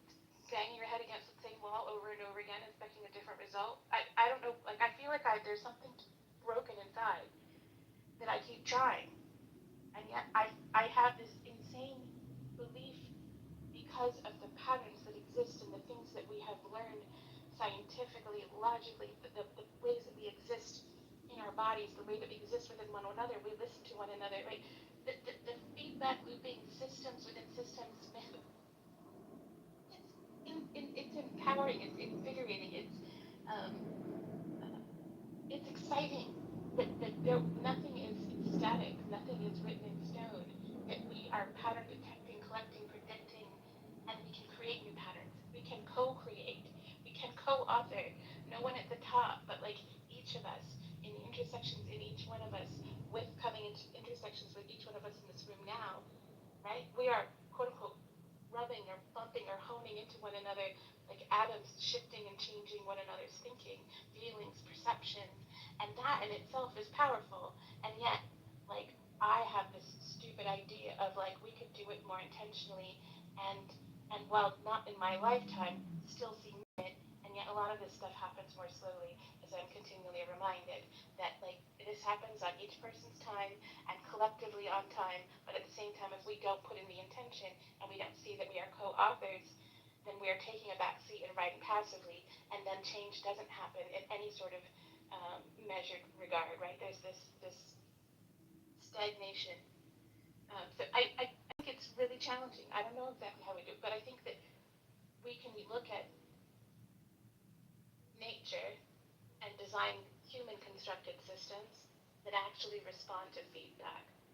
So that when it's not a release valve, it's not for control and exploitation, but it is for this doesn't serve the group that this is supposed to serve, okay, then we need to change it. Not because we're trying to keep people out, not because we're trying to exclude, not because we're trying to elevate, but because who we're trying to serve is not being served, and that they can inform us better of whatever they need. They need to be a part of the process, whether that's disabled, whether that is the unhoused, whether that is like whatever. But everyone needs to be a part of these different things that we create, because one group is not going to have the single single answer or the single perspective. It's the collective, multi-dimensional, quote-unquote, objectivity that gives us insight to be able to create differently. Yeah, I agree with that. It definitely, there's a lot of power in the collective conscious, and I think that's why they, the system and the elite are so hyper-focused on drowning our systems with such like low vibrational like conversation or entertainment, and I'm glad that a lot of us are kind of waking up to that reality. And so when Denise was talking about how surprised they are that people aren't responding to AI, how they thought, and it's like, well, that's because you just don't, I guess, understand, I guess maybe how the collective conscious works and how we value spirituality or just living more than the dead things, than the things that are very materialistic in this world, that don't last forever. And maybe that's part of the reason, they're trying to focus so hard on their legacy and transhumanism, trying to become immortal in a way.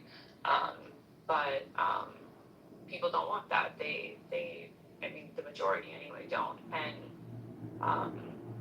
I think that it's definitely encouraging that more of us are seeing kind of the game that's been played for a while. I think it was Pryor who said earlier that racism, for example, is like technology, and that was a really spot on analogy, because essentially it is. I kind of started seeing just how it was implemented and how they use that as a low vibrational way to keep us divided and more focused on each other and hating each other.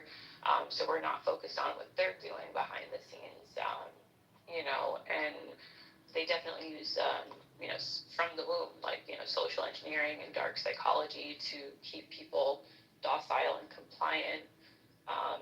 And they're kind of realizing that it's not working as well as it used to.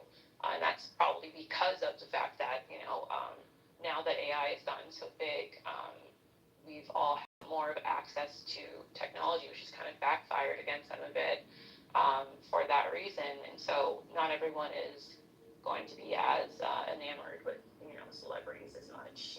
Of course, you still have your outliers who are, but I do think that it's kind of a positive shift that we're moving a bit more away from that, and more people are kind of looking forward. And I think that you're right, Christina, that it essentially really is about being the change that you want to see. And then I kind of think that kind of still ties back into self-accountability and being able to check yourself and say, am I doing my part, because the collective conscious is very powerful, and they know that. That's why they've been so strategic in,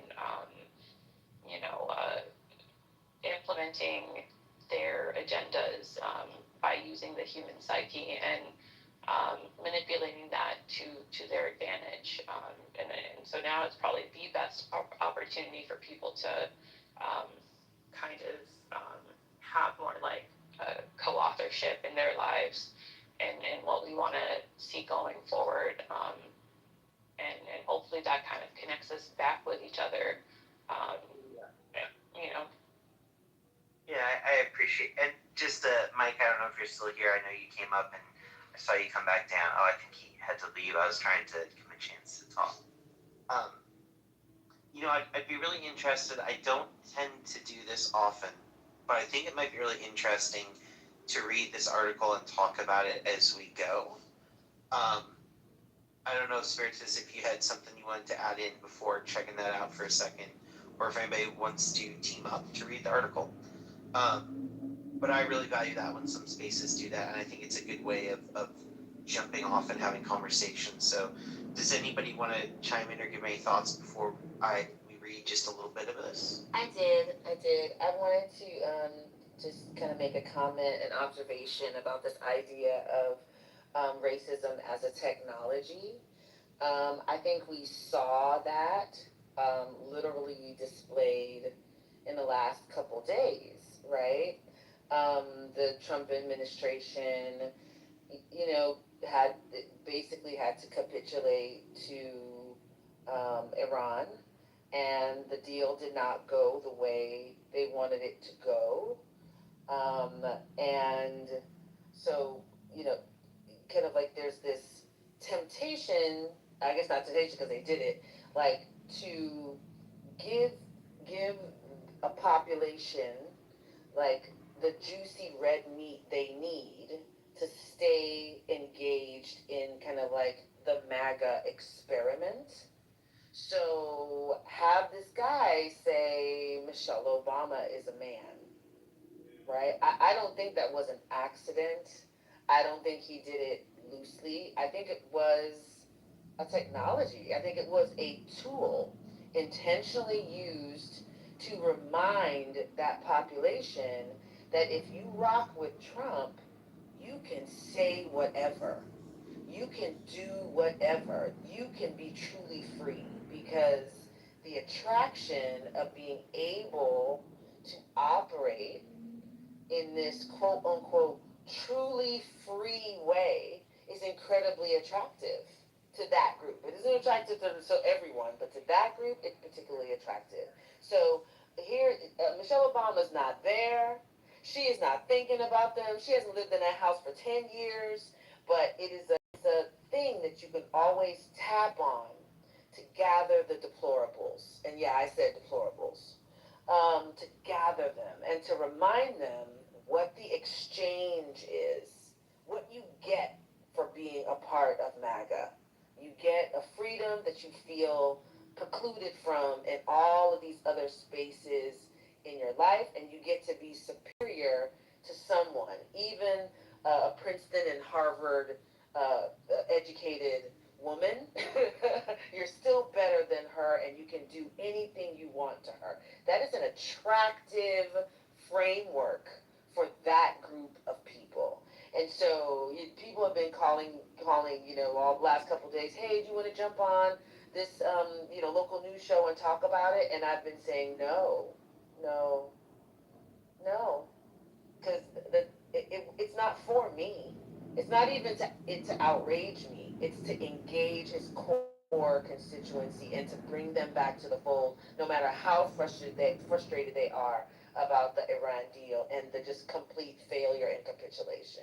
So we do have to get to a space that we see these things as tools to galvanize and to engage or disengage, right? To scare off or to engage different populations.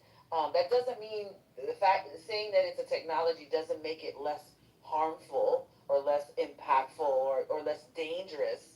It actually makes it more dangerous. But I think it's really powerful to start thinking about it as to when somebody does something like that, who benefits, who wins when something like that happens, and usually there's a nice little trail of breadcrumbs. Yeah, I don't know if you've ever heard that framing before, but when I first started on here, it made so much sense. To think of, and other things too, like economic models. Like the one that is wildest to me is like, people think of businesses and tax rates and all this stuff like it's essential into the universe. We created corporations. Stock markets were literally designed by someone. We rewrite the laws, like you mentioned earlier, Denise, at will so people can make money. What was the first stock? I have no idea. What was it? Do you know? Denise knows. I don't know. What was the first stock? Humans. Oh, yeah. I mean, well, probably ships before that, to be honest. Who knows? But like, you know, the modern invention of the way we control capital and how we police people and everything, these things, I think it's like AI where they want to make people feel it's inevitable. There's this word, and apologies because I know probably most of you know this word, but it's naturalizing. And it's trying to take something and make it feel like it's just written into nature. So if you push back against it, it's like saying, I don't like that trees have leaves. I don't want that. And it's like, well, good luck, buddy. Like, that's how it is. You can rip the leaves off, do all you want, but that's how it works. And I think right now there's this move, especially with AI and some of these other things, to say this is natural, right? It's inevitable. This is going to happen. This is like fighting against the will of God. Like you're a human. You're gonna die. You're finite. And this is infinite. This is beyond your control or comprehension. And like you said, you're seeing people that are pushing back because they realize, like, wait a second, you're gonna have unlimited wealth, unlimited resource, all the water you want, access to all of our information, everything. Oh, but you need a building in our town. And you don't want to put it out in the middle of nowhere where it might make sense. You want to put it by our town's water and power infrastructure. Wait, you want our town's water and infrastructure. And then you don't want to share the money with us when you make it. Diabolical. Right. So it's and then people go, well, no. And I think it's incredibly empowering when people do see where they can say no, where they have the power to consent or dissent from something happening. Because let's be honest, and I think this is something a lot of people don't realize, like the biggest thing we have control over is our conditioning over time to how we react. And there are moments of lucidity where we can make choices on things. But most of what we do every day, like right now, what are you looking at? Where's your left leg and your right leg? When I said that, did you look at those things or not? You didn't. I think when they've done studies, they say like it's certainly less than 50%. And some places estimate it's like 3% of what we do, we're conscious of. We have it's just autonomic functioning, just like your breathing and the valves of your heart pumping. It just happens and you become aware of it and you might think you have a story about it. But there are these moments where we have choice, where we can put our habits and our practices and our conditioning into action and we feel powerful. And what I see is a lot of stories that are picking up everywhere on when people are feeling powerful. And I think the reaction is that we have to look at as well, laws that were created to protect things like these oligopolies and buying up our government and having people simultaneously, the richest people in the world, running businesses while taking that data, and that data is leaked and goes to the same companies that they, will profit from because they merge with. And then they buy up all the freaking media. Like, just look at how fast. Like, I used to like Roku because it was a little independent. No, Fox bought it up. And Fox is owned by Disney. And Disney is owned by, it's just this massive spider web of companies buying companies. And it doesn't have to be that way. Like, none of this has to be. It might be the way it is right now. And I think sometimes you should use this phrase like a lack of vision. And then we see these people doing crazy stuff. And it's like, how did this crazy stuff come into being? Yes, the lack of imagination. We clearly suffer that they do not share. Right, exactly. And there is this ability to shape the world. And at the same time, I think some of the people with the greatest imaginations get nothing done.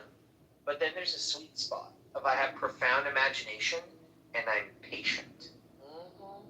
Because I think that's the thing, like, if you look at a lot of what's going on in our government and our world and these data centers, people hear these people want to go fast and break things, they do, but they're patient. They will spend 3 to 5 years working on launching. They will spend months working on one contract to get it signed. They'll spend years trying to influence elections over time. Some of these people have been in Silicon Valley for 20, 30 years, cultivating connection and status. And there's an endurance and a vision. And I think that what most people do is when they look at like an Elon Musk or a Ford or whoever, they that is something to appreciate, whether you like them or not. The endurance and the drive and the vision to do something, and then we conflate that with being good. I mean, like someone like Hitler had vision over decades and had plans and had imagination to reshape a world. And I think that's one of the things I want to scream out is just because you have vision and patience and capability and intellect and can materially change the world doesn't make it good. It just means you can do that thing.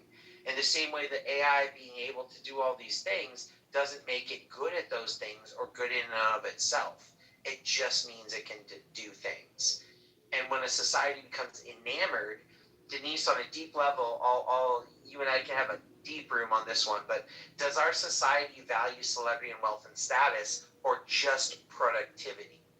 And wealth becomes a proxy for how productive we can be at the number one job, which is getting more wealth and status. And right now, I think we have a society that values productivity over anything else. We like a pretty girl too, though, Briar. We like a pretty girl. We like a guy that can catch a ball. I don't know that it's productivity purely. We can talk about that. We can talk about. You know, I think a pretty girl is an interesting example. That I would say catching a ball is a measure of productivity. Can you get wins that make a team have status that can translate to dollars and pride for a community? Yeah, right? but what comes first, the chicken or the egg? It's a game. We've decided that it can attract wealth because that's, there's a lot of games. There's nobody making money off a rummy cube, right? So it's like we've decided that it's valuable. And that's why it makes money. But I don't know which came first. It means let's put every dollar into you and I starting the professional rummy cube league. I think we I love it so much. Right. No, but I totally get where you're coming from. And I think there are moments, I think beauty is, can of worms, problematic. What's the nature of beauty? I like the fact that you said a pretty girl as well, right? Make it gendered, throw it all out there. But the truth is, yes, that's a moment where we value humanity. But what have we done with beautiful girls, Denise? We don't value beauty as much anymore. Look at, I read an article that was really interesting. Modern cosmetic surgery, if you rate people's attractiveness, even if you go to a really basic thing like pupil dilation rates, increase in blood pressure, sweat, and skin temperature, we don't find modern cosmetic surgery attractive. Nobody does. But do you know what modern cosmetic surgery is? Expensive. It's a proxy for wealth. I think that's true, but I still think plastic surgery is not beauty. I think we place a premium and a value on being physically attractive, and that kind of spoils your theory just a little bit. Like I hear what you're saying, but I think productivity definitely is high on the totem pole, but I think there's a bunch of other things on there as well. And wealth is an indicator. We use it as an indicator of what we quote unquote value, and value is doing a lot of work in that sentence because coveting something isn't the same as valuing it, and like being invested in something or desiring something isn't the same as valuing it, right? So I can value I think that there's a deep admiration for the pretty young girls that were on Epstein's island. I don't know that I would say they were valued. So it's a really complex kind of way to think about it. But your premise is a good one. It just has a few loopholes. Well, I think in fact, Denise, they were valued exactly for their aesthetics. That's why Epstein and Trump, like if you read about their blowing up, it was from each of them valuing the beauty, and whether you say coveting it, valuing it, whatever the term, and trying to possess the thing they thought had value. And yeah, Christina, I know this is, Christina's hierarchy bell is probably ringing off the chart right now. But I wanted to open this up again if anybody wants to add in some comments, because I think it would at least be interesting to see how everybody feels if we read a little bit of this article slowly and with dialogue underway. And I will say, if you can summon somebody from the ether, Victor, I'm calling you out to be a reader if you're magically on Clubhouse. Victor! Christina, go for it. I think I have strong feelings against some of what I've heard, just general broad strokes of it. So I don't know that I'm gonna stick around, but I want to say thank you for the conversation, and please enjoy. Have a good evening, all. Good night. I don't know if is it me or Christina, because I heard her say she's breaking up. Christina, you're breaking up. Say again.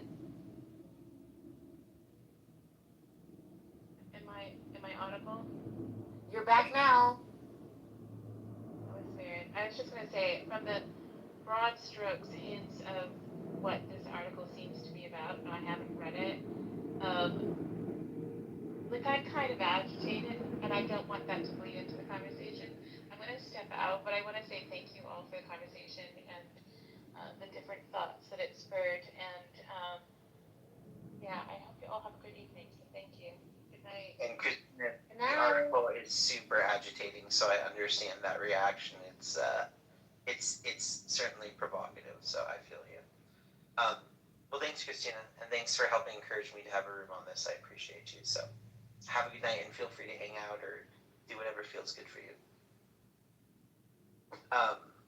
Denise, if you're sticking around, I know you're very present here. Do you mind if I mod you so there's at least one more person to hold down the stage? Oh man, sure, okay. You know, I'm always going to bed at a decent time, Briar. I'm not staying up all night on Clubhouse. And you're late. I know. You and I have never done that before, though. That would be a first time. God. Okay, so I'm just gonna read a little, and Denise or L or other Denise D or Spiritus, if anybody else wants to read a little bit, and you can let me know what you think of this experience too. So please let me know, and unmic if you want to interrupt me because I won't be able to see what I'm reading. I'll be on the same phone. So this is an article from Vox that came out on May 28th, so just a little while ago. And it's in Future Perfect, titled The People Who Actually Want AI to Replace Humanity. We need to create a new humanism before the, quote, AI successionists win. Quote, I want AI to be a tool that allows human flourishing, exclaimed Brad Carson, a former member of Congress. Quote, there is an option out there where AI is just a tool for us. This is a normal thing to say in most circles, but Carson was not speaking at an invite-only symposium dedicated to the idea of creating a, quote, worthy successor. An AI so impressive, so beyond the mere human, that we'd actually want it to replace humanity. You're a brave man for entering this room, Dan Fagalia, an AI market researcher and organizer of the symposium, told Carson. You're in probably the only room in the country where most people disagree with you. The attendees at the symposium, which took place at the New York Academy of Sciences last September, are part of a subculture that's growing in importance, the AI successionists, who think that artificial intelligence is our right there, the next step in cosmic evolution. Since they believe AIs could become our moral superiors, they argue it's actually wrong to try and keep machines down, or even to align them with human values, as most AI companies aim to do. Instead, we should usher in artificial intelligence as a successor to humanity and hand over the world to it, even if it's to go extinct. They know this view is taboo, which is why I was invited only on the condition that I wouldn't quote anyone other than the keynote speakers by name. But suffice it to say that they are not a fringe view. It's becoming highly influential. People from AI major labs, Anthropic, Google DeepMind, XAI, were in attendance. So were people from think tanks that directly shape U.S. government's AI policy. So that's just a little start of this idea. Any reflections just from that, or should we keep going? Thanos. Right? It does have those thenotic elements. Let's start doing this. Anybody else have any thoughts? And feel free to raise your hand to come on up if you'd like to hear it. Okay. Next section. So there's a little section on why they wrote this story. I think I'm going to read that at the end. Okay. Here's next. AI successionism has been gaining ground among technologists over the past decade. In 2015, Google co-founder Larry Page famously accused Elon Musk of, quote, speciesism, because Page thought we should let digital minds take over, and Musk disagreed. The successionist vision has been, now look at I'm just going to add in here, look at the irony that happens once Elon Musk now runs an AI company that has merged with his Twitter takeover, that has merged with his money-bleeding space company. So you'll notice that a lot of these views very much are shaped by financial interests. Any other reflections on that before I keep going? Okay. So The successionist vision has been amplified by the advent of effective accelerationism, EAC, in 2012. Its founder, Guillaume Verdun, the physicist, I'm sorry if I butchered that name, the physicist known more colorfully as X on based Beth Bezos, that's his name he goes by, describes EAC as meta-religion that's about, quote, having faith in the universe's drive towards increasingly intelligent systems. The best thing we can do is help the universe by developing advanced AI as fast as possible, even at the expense of humanity. Quote, EAC, as Verdun has written, has, quote, no particular allegiance to the biological substrate, quote. And do you hear how it's like reducing, this is me now, do you hear how it's like reducing humans to a biological substrate? It's taking everything that's nuanced and interesting about humanity and switching us to just like something you'd use in a lab. And of course, they've got to help it. They've got to help the universe. Right. We're just here to usher in the universe, to give it a little tip. They just need to help the universe do what the universe is going to do. You hear how cosmic it is? It echoes these religions of it's a cosmic thing, and just happens to be that we're on the privileged planet with the one true AI God. Okay, so back to the article. Tech heavyweights have come on board. Venture capitalist Mark Andreessen, by the way, the little app that you're on is largely funded by him, if I'm not mistaken. Mark Andreessen listed EAC thinkers as his, quote, patron saints. Gary Tan, the CEO of tech startup accelerator Y Combinator, included, quote, EAC in his social media bio and invested in Verdun's company, which aims to build the world's most efficient computers. OpenAI CEO Sam Altman posted on X to Verdun saying, "You cannot out-accelerate me." And these days, AI successionism is spreading beyond Silicon Valley. At the New York Symposium, Fagella told audiences that trying to preserve the human species as it is would be silly. Quote, "We could ask the question that would tie all of our moral aspirations entirely to 23 chromosomes. Or we could ask the cosmic questions," Fagella said.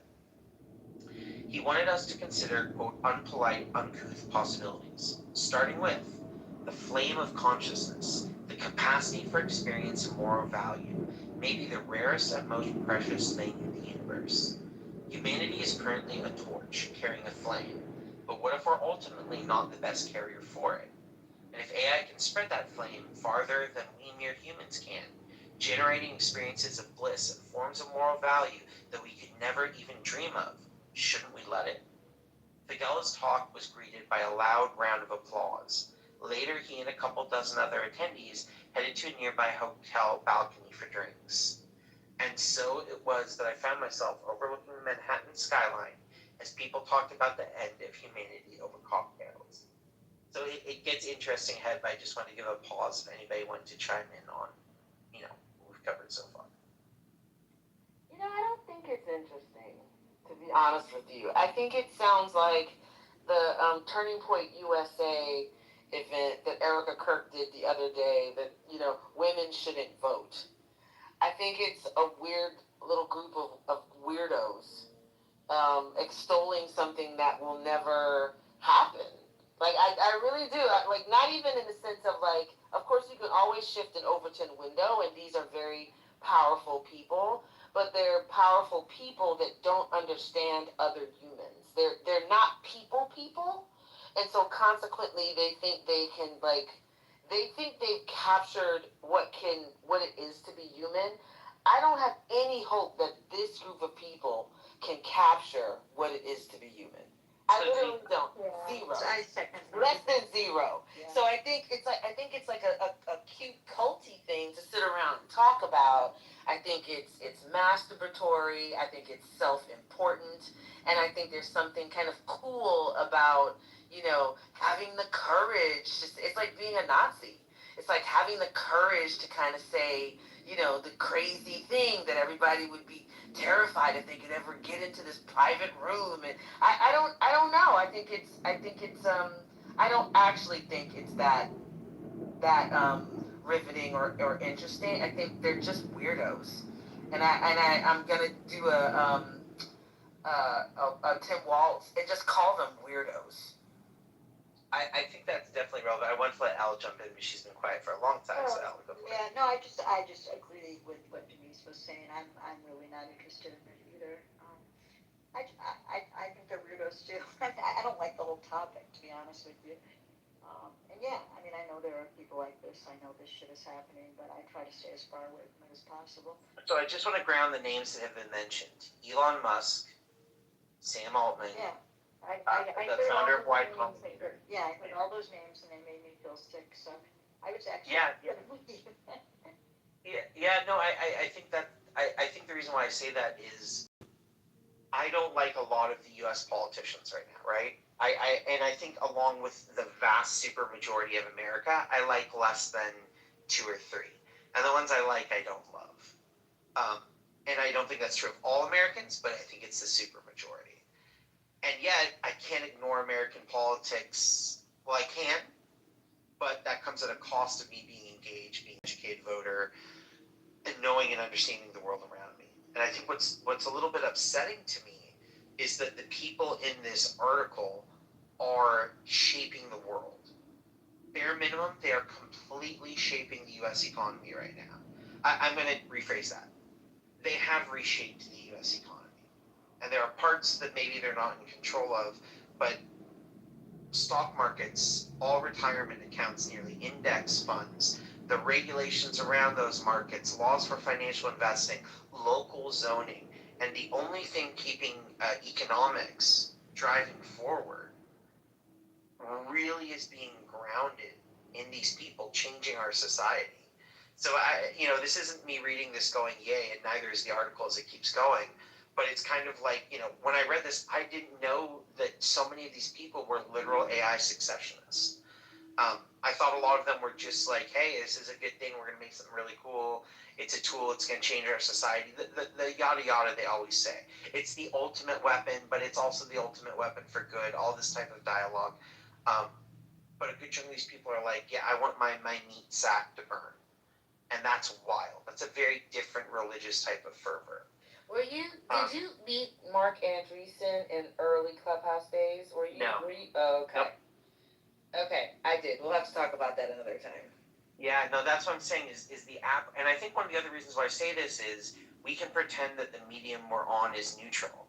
But there's that old adage, the medium is the message. And the people who are running the room we're in right now, and the other 100 rooms in your hallway, and this whole structure, this is their desire. This is their goal. And I think even this app is designed with an intent. And some of it conscious, some of it unconscious, but it pushes us in these directions. Yeah. Don't hear me saying that I don't think they're dangerous or I don't think they're impactful. I just don't think they can pull this off. And I think, yes, it drives their decision making. This belief system drives kind of like the moves that they make. I agree. I acknowledge that 1,000%. I just don't think these people can pull it off because honestly, I do not think they understand humanity enough to replace it in the ways that we're talking about. It doesn't mean that we're going to have. Part of my thesis. Yeah, it's gonna be. Doesn't mean there's not gonna be pain, and it doesn't mean it's not gonna be pain at their hands. I think there already has been, but I guess I just like again, maybe I'm on a high because I've been watching all these people push back on data centers. I just think, and I just had that crazy phone call. I just think like they're not as all powerful as we think they are. Like, and so I think this idea of I'm not gonna let them. I'm not trading like my belief system for their belief system, and I'm not like prepared to like let. I'm not afraid of them. I think that's the best that's way to an say interesting distinction. Yeah. Go ahead, Al. I'm going to jump in for a second because I know, but I would push back even on your comment about the medium being the message because it is one of my favorite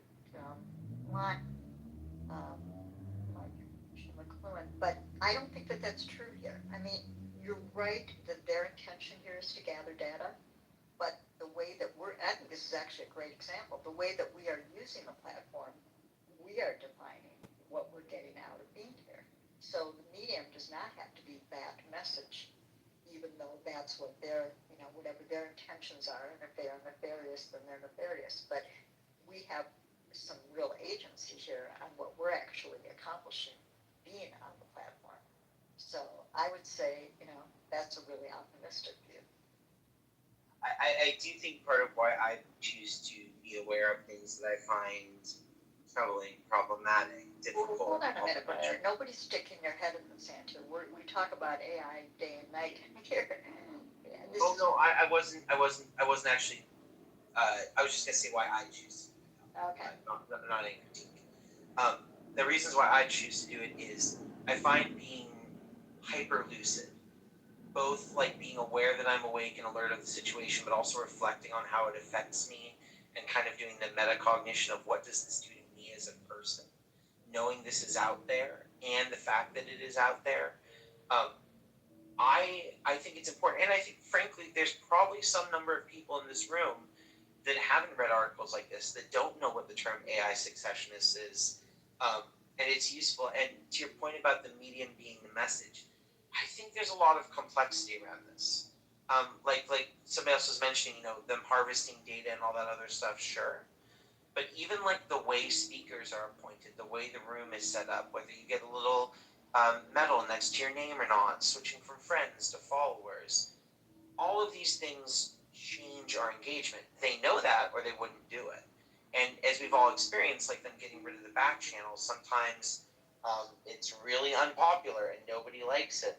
And it's rolled back. Other times it's not. So I agree with you that there is a lot of agency within. The biggest thing we can control is our reaction, the decision making we have, and a lot of that's our attention. So I agree with you that it's we have agency and control, and we shouldn't be thought of as disempowered. But even when I'm on this or any other form of social media, I like to be hyper lucid. I like to think about what am I doing there, how does it affect me, and how does my even engagement with it shape who I am. And that's why I like to talk about these things. I like to force myself to think that way. Yeah. Well, I get that, and knowledge is power, and I mean, I tend to be hyper-vigilant about stuff. I think it's really important to know what's going on, but I'm also saying that, in the same way we're going, okay, well, just because this stuff exists doesn't mean everybody's using it, and everybody has surrendered to it. We can choose, was it Denise earlier? Not Denise, but Denise is it, saying, no, it was Romero. Romero, a couple hours ago, Romero was saying, yeah, we could all do to open hell the centers, we could, in mass just reject this. So, I think rather than feeling like this is just, like I said, a runaway train, I don't think we have to submit to that right now. I mean, I don't want to anyway. I find it all very anti-humanity in a way. It feels very anathema to me. The way I was introduced by this article was a philosopher calling for a renewed humanism, which has been something I've been trying to work on communicating and embodying better. A real, yes to life, a real life affirming is that term I keep using, like saying that life matters and humanity matters, and a dead thing like a machine matters in its service to life only. It doesn't matter for itself, But yeah, any other thoughts before I read ahead on what happens on this rooftop balcony with the AI successionist bros? Yeah, I'll just slightly, yeah. Just slightly co-sign what they're saying. Like, I'm really not worried, and I'm in a space where they are pushing this on me. Yeah. And I know for a fact, with people that I talk to, that they want humans.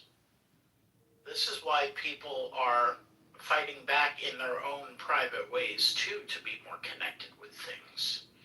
And I'm seeing it all over. And maybe I have the benefit of being in a very densely packed city, in a very densely packed borough, where I see the humanity fighting back, and which I'm excited. I'm excited to see what comes out after this part, after the part where they're saying we're all going to be AI, and nobody's going to drive cars, and we're all going to be, robots, and we have to live off UBI. I'm excited to see the pushback against that and what humanity does on a local level, but also more broadly in terms of, fighting back and reclaiming, why the hell we're here. I'm looking forward to that, actually. One of my, and I don't think the article addresses, but one of my optimistic views about technology is if we didn't worship this economic system that desires endless productivity and growth, we are producing enough food and resource that if we didn't consume as much kind of what I will call useless trash, we're talking like stuff that you don't need to live. We're not talking food or essential medicine or healthcare or clothing or even basic transportation, but the other stuff, the useless trinkets, the, food that just gets thrown away in the fridge because we got too much and never time to cook because we're working too much. If we didn't have all that kind of excess, we don't need to work as much. Like 3-4 day work weeks are very possible. Having the resources to support each other, taking the people that are injured and giving them care they need so they can have human dignity, paying people who have children so they can comfortably have housing for them and their children, and paying adults that don't have any children so they are never insecure, not worrying about payment and providing houses and basic resources. Like, we're there already. Certainly in the US, not globally, but a lot of nations are getting closer and closer there. If we didn't have this excess productivity, competition, endless bombing of other countries, like the US has more than enough to live a good quality of life for every single American. It's a choice that our system doesn't have that. So this is the type of thing where I think AI can be a useful tool, like we mentioned, for diagnosing cancers, for writing pointless emails to automated, other systems that we need because there's an issue with our credit card, for designing a quick website so I can sell cupcakes on the weekend or whatever the hell I like to do. There's ways this stuff could be used to enrich our lives, and there's ways that it can be used to destroy our lives. And somebody mentioned this earlier. It's not so much that I don't trust AI at all. Like, I don't have some inherent trust or distrust. I don't trust the people that are running it and the way it's being done. And I think that's a big point on how I feel about it. Is it's not a Ludditism to get rid of it. It's that I want it to be done the right way. Denise, I saw you were coming. I actually didn't realize I was off mic, but that was me that said that. Like, I just don't trust them. They're creepy weirdos, and those of you in the room who don't know me, I attend TED. I go to Aspen Institute events. These people are very strange, and they don't want to die. They control every element of their life, and they don't want to die.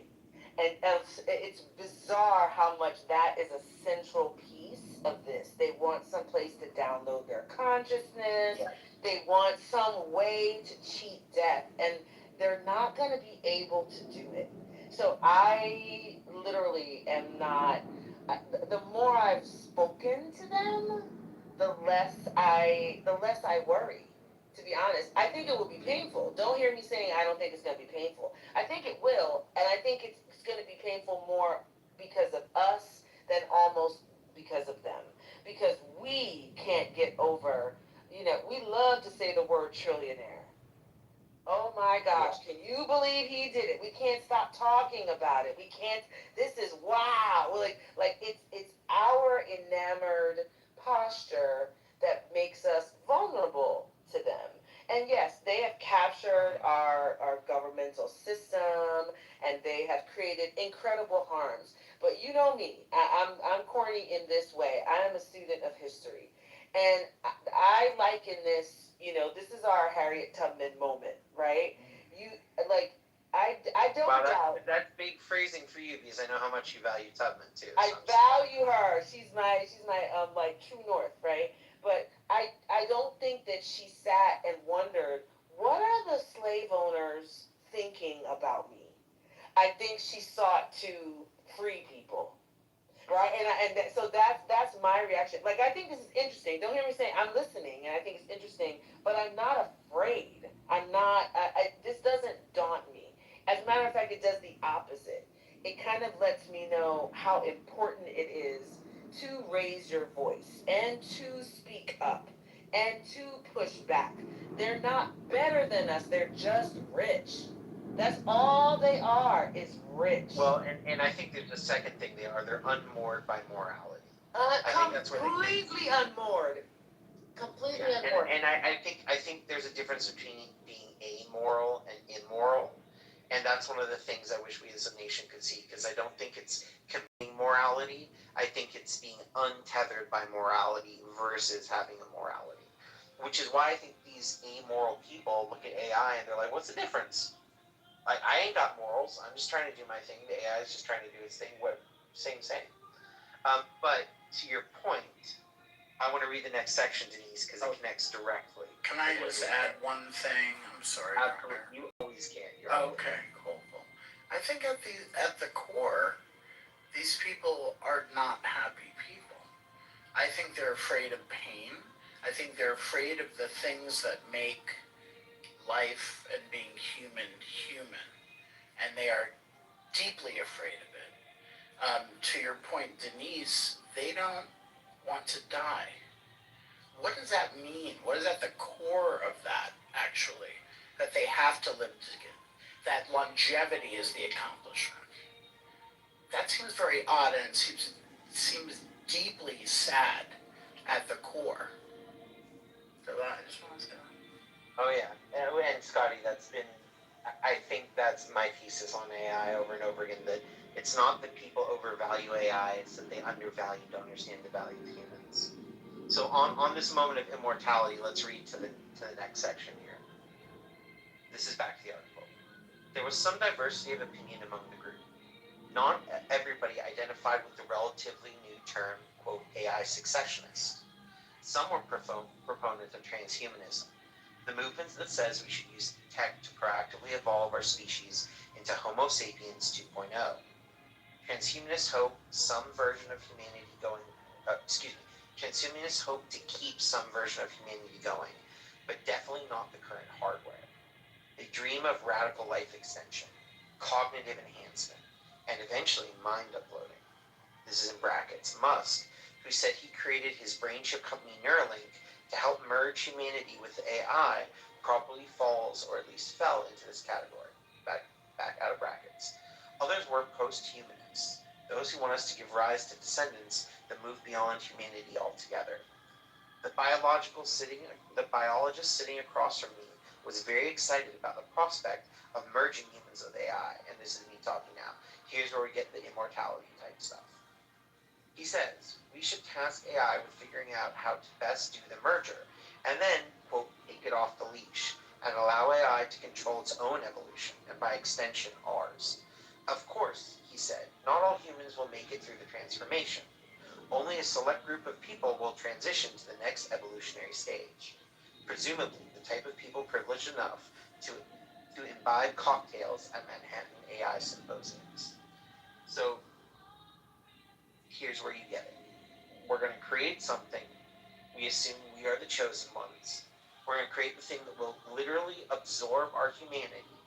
And this is the word, somebody help me, I'm having my anomia kick in. Eugenics? No, well, that too, but it's eschatological or whatever it is. The term for religions that have like end times and then rebirth. It's like they're reaching out for the way to destroy humanity and to make sure they're there to get their consciousness uploaded and merged. And to make sure they have it ready in this life cycle. So I do think there's a massive amount of death denial and this constant memento mori, but not to say, yes, we too shall die. It's to say we're going to die, oh hell no. Like, I have to make sure like I exist beyond, and there's no way this can go. And we're here. We're the ones ready to go. So going on with this. The man seated beside me, a researcher from one of the major AI companies, was even more radical. Forget merger. It's okay if humans don't survive at all, he said. Human text has been used to train the AIs. In some sense, then, the human spirit will live on. So, quote, so on the cosmic level, he said cheerfully, I'm okay with it. Most people are definitely, now here's your point for many of you, most people are definitely not okay with it. The average person would probably find the answer of the worthy successor group repugnant. Yet the core question they pose cannot be ignored. Whether they picture us merging with machines or ultimately being superseded by them, technologists are developing innovations that could dramatically change what it means to be human. Think AI-powered brain chips that enable mind reading, or magnetic implants that give you a sixth sense, and genetic tools that could reshape the DNA of the future. All of these are links to businesses doing that, just for context of the article. As it becomes possible to direct our own evolution as a species, and potentially even create a new species that surpasses us, we have to decide, how do we know to what extent it does make sense to transform ourselves using technology? What kind of argumentation do we want, and what kinds do we absolutely not want? Augmentation do we want, and what type do we absolutely not want? What do we wish, ultimately, to become? This is a moral question, even a spiritual one, and it demands a spiritual response. The AI successionists are offering one. For anyone who finds it repulsive, the challenge is to offer a countervailing, positive vision. And it's essential to do that now. I'm going to read this next session, then I'd like us to talk if everybody's down for it. And it's essential to do that now because as sci-fi as the secessionists might sound, they are building real political power. It provides a link to all their different groups within the chat text if you'd like to click it. With links to the authoritarian right. Several of the text heavyweights who've embraced secessionism want to escape the control of democratic governments. So much so, they're seeking to create their own sovereign colonies. That can come in the form of space colonies, a la Elon Musk and Jeff Bezos, or in independent, quote, startup cities. It provides links to those, or, quote, network states, built by corporations here on Earth. Currently, Peter Thiel and Mark Andreessen's favored approach. And Verdon's investors include entrepreneur Balaji Srinivasan, a major proponent of the network state.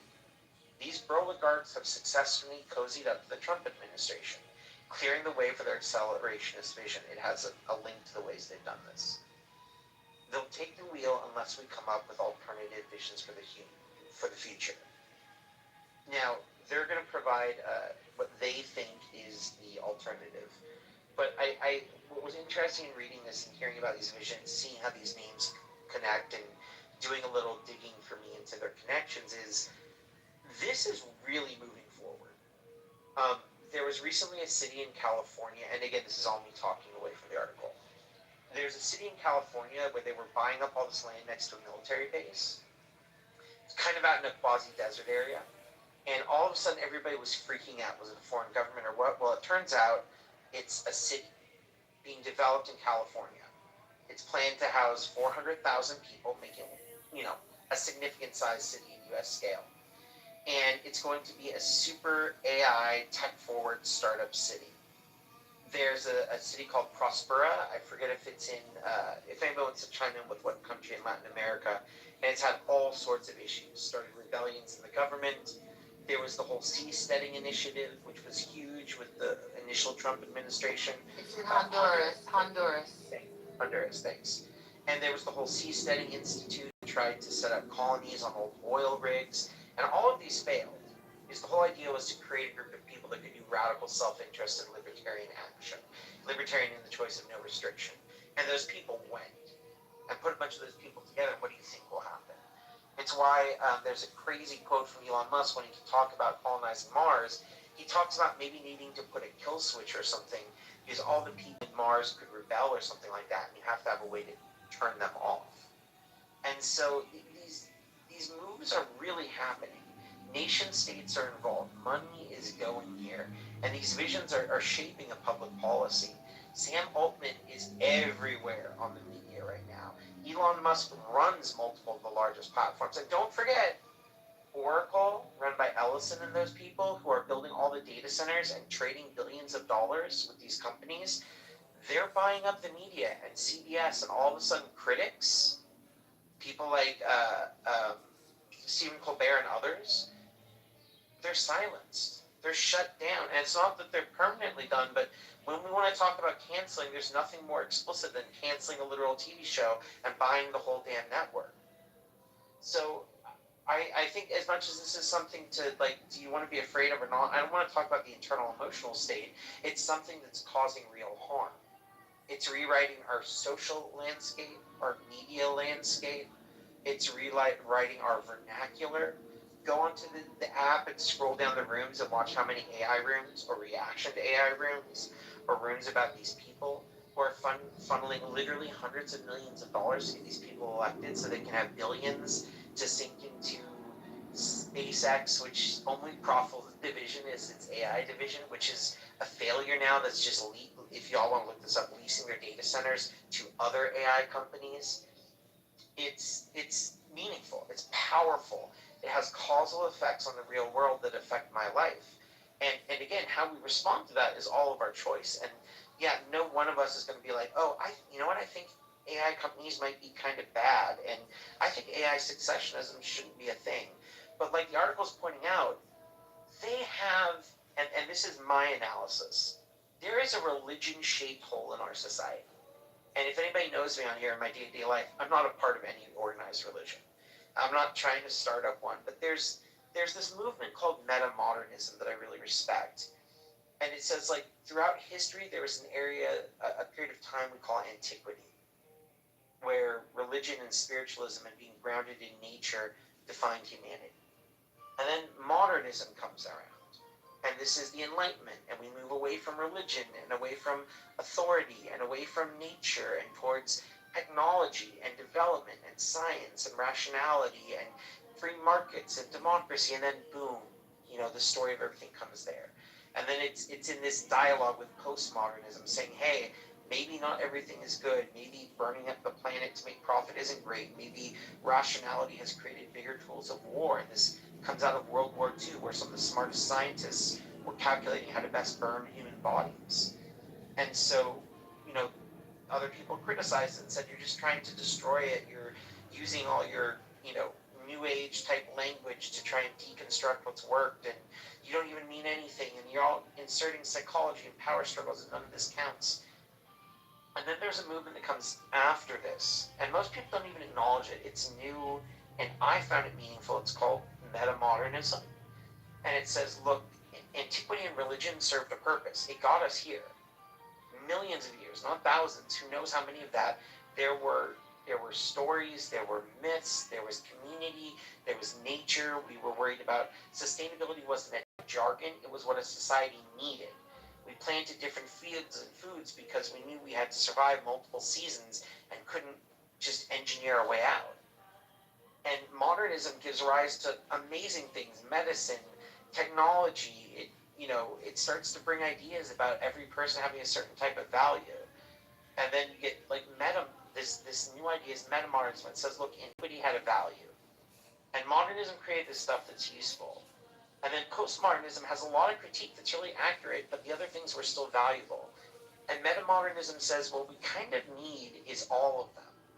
We need an antiquity and a story and a specialness to life. What religion gave people was a sense of value and meaning and a grand, how do I put it, mystical story, something that centered us in a sense of the beautifulness of the cosmos and how to put it together. And modernism comes and gives us technology and rationality in this structured, organized ways that build stuff that we all use, like the phones we're all on right now. And postmodernism critiques that and says, hey, you're saying you're also good. You're not good. Y'all are doing monstrous stuff in the way of making all these cool doodads and widgets. And you better criticize that. There's not just one story, and there's not one truth, and rationality won't solve everything. And metamodernism says take them all. We're going to need something like a religion to inspire us. It doesn't have to have a Bible and a sacrifice and get a tithe and all that. And we're going to need science and rationality to tell us what we can do. And we're going to need critique of all those things and differing viewpoints and to recognize power structures so we don't enforce that monstrousness. And so I think we're at a time where we desperately need this. And I think I used to be very averse to the term spiritual because I don't personally identify as a member of an organized religion. I think they can be really problematic. But I do think there's something in my life when I look at a beautiful tree, or I connect with another person in dialogue, or I look into a person's eyes deeply, or see a rainbow, that there is something sublime and beautiful and bigger.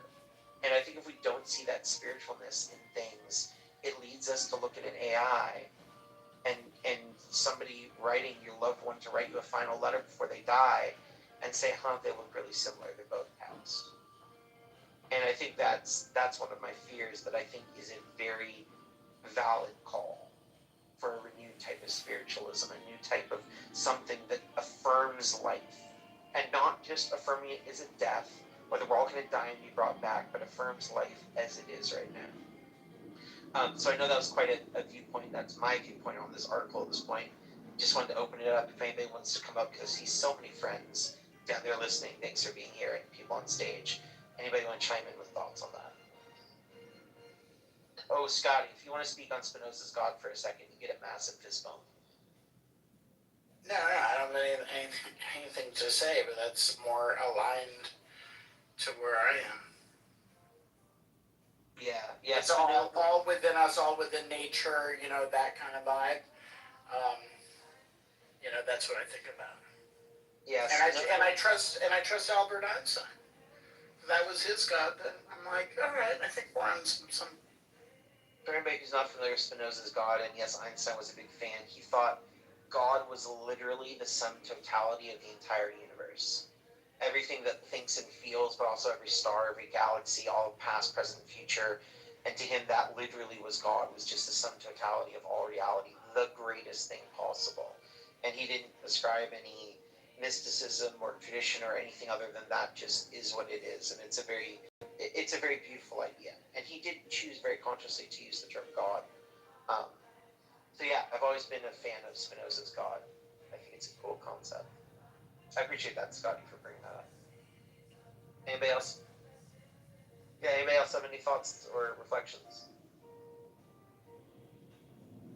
Ooh, I'm surprised. Neither Denise had any thoughts on that. I have a million thoughts, but I'm just like letting it. Do you want to say any of them, or you want to just let them sit in the box for a while? I mean, it's weird. It's kind of like what you call it. Is it spirituality? Is it some kind of collective reconnection around our value to each other? I feel like that's what I'm seeing. But it's like it's what you call it, right? It's how what you label it as. And so this idea of like you need all three. I think that's probably true. I think that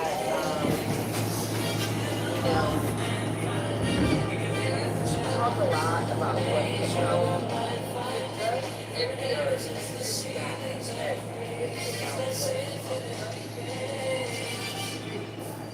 at it. And there's the kind of deification that we have of technology in this season, at this time, kind of leads us to hold our nose or look away at expected callers, because we've made it in a lot of those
atheists are. Yeah, I'm pretty sure. No, I'm not agnostic. I'm an atheist. Most of the atheists. Wait, so what am I?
No, but I'm not an agnostic.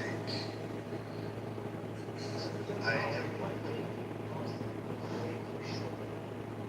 Yeah, because I think that I can be as sure as I can be of all of. I can't be as sure that there's not a God as I can be sure of my other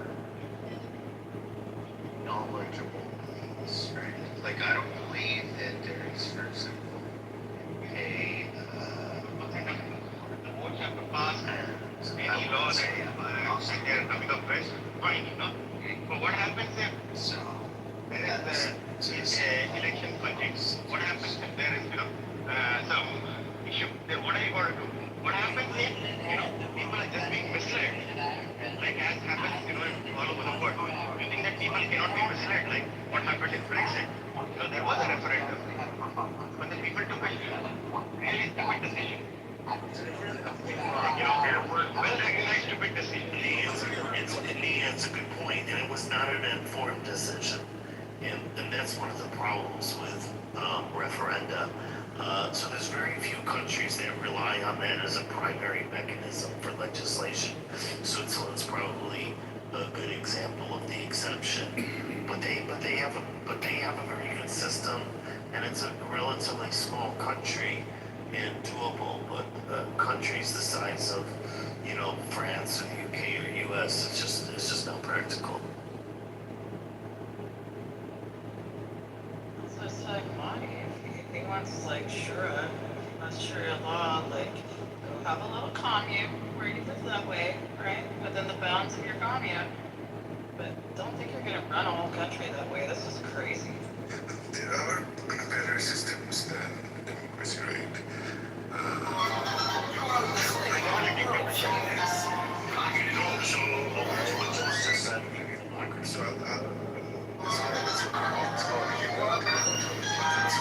Supremely benign spiritual debate.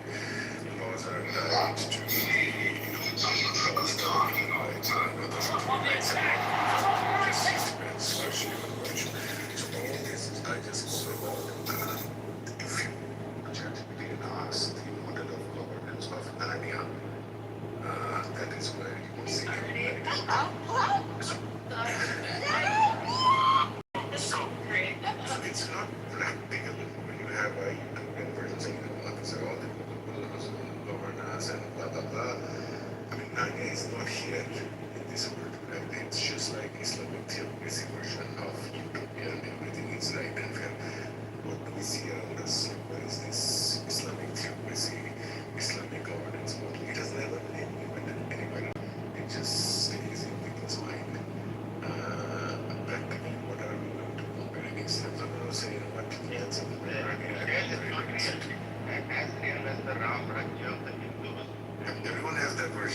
It's just like... And it's like I always point out that different government systems work at different scales of populations, right? Like, so like communism, and consensus, like communism, consensus-based anarcho-communism works great with like small groups of people that agree to live in community, but it's certainly not a way to govern the nation, right? And you can have socialistic sort of welfare ideals within a nation, but you still have to have some level of mixed economies in order to accumulate enough capital, either at the governmental scale or the private sector scale, to build big things, right? Individuals, all working, pulling at their own personal interests are never going to build big things on their own. So it's just kind of, these things people don't realize. And it's not all or nothing. Like I said, it's like if you want to live, in a commune, in a communist style, if you want to live in a kibbutz and do all that crap, go do it. Great. Yeah, corner spot on this. It is really a functional scale, and that's why I gave the example earlier with referenda. Works well in Switzerland, but can't work on much larger scales, and is actually counter democracy at larger scales, as we saw with the Nazis' uses of plebiscites, and even countries like North Korea do this type of nonsense, where you get 99.99% of the population both voting and happen to be voting for the same thing. But as far as a benevolent dictator being like the best form of government, I mean, it's largely been acknowledged that that's a great thing because it can be very efficacious and a lot of great things can happen. But the problem with it, of course, is what happens when the dictator is bad, and what happens, how do you handle succession? And so you get all kinds of problems with the benevolent dictator model because it can work in scale, but the problem is time. It doesn't work over long scales of time. And so that's why the best model ends up being some sort of Republican form of government. So, Laura, you're saying even a communist system, you can very well have a communist system, even in existing democracy. Yes, as long as you're not taking the big laws and stuff, for example, if Mehdi wants to have multiple wives, he can have multiple wives. You just can't call them wives for the legal system of the country you're in, but nobody's going to say if you live with more than one partner, people are not going to, say anything about it.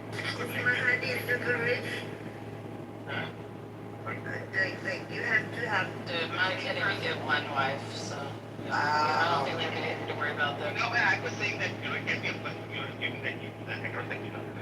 Maybe he was okay. The likelihood is high that he's heterosexual, or if he's not admitting that he's homosexual. You can have multiple partners. You can live with multiple partners. No problem, right? You can follow your.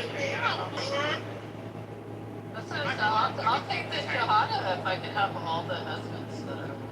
Yeah, the Queen Bee would have had a wine. Yeah, the fact that people come to law and get away with it and find ways to camouflage it, I don't know that says anything about the laws themselves. What was that? Do you have six I sort of do, but how is that relevant? Because you're gay for that. I'm a very nice body. Yeah, I don't understand that. It's very spicy. It's just spicy, Chili? A lot of chili. She said, lots of chili in her boat noodles. And now you're a hard dog now. I found a restaurant with the best cow soy in my city. The fermented vegetables in it. Oh, it's so good. You and I should do like the food show together.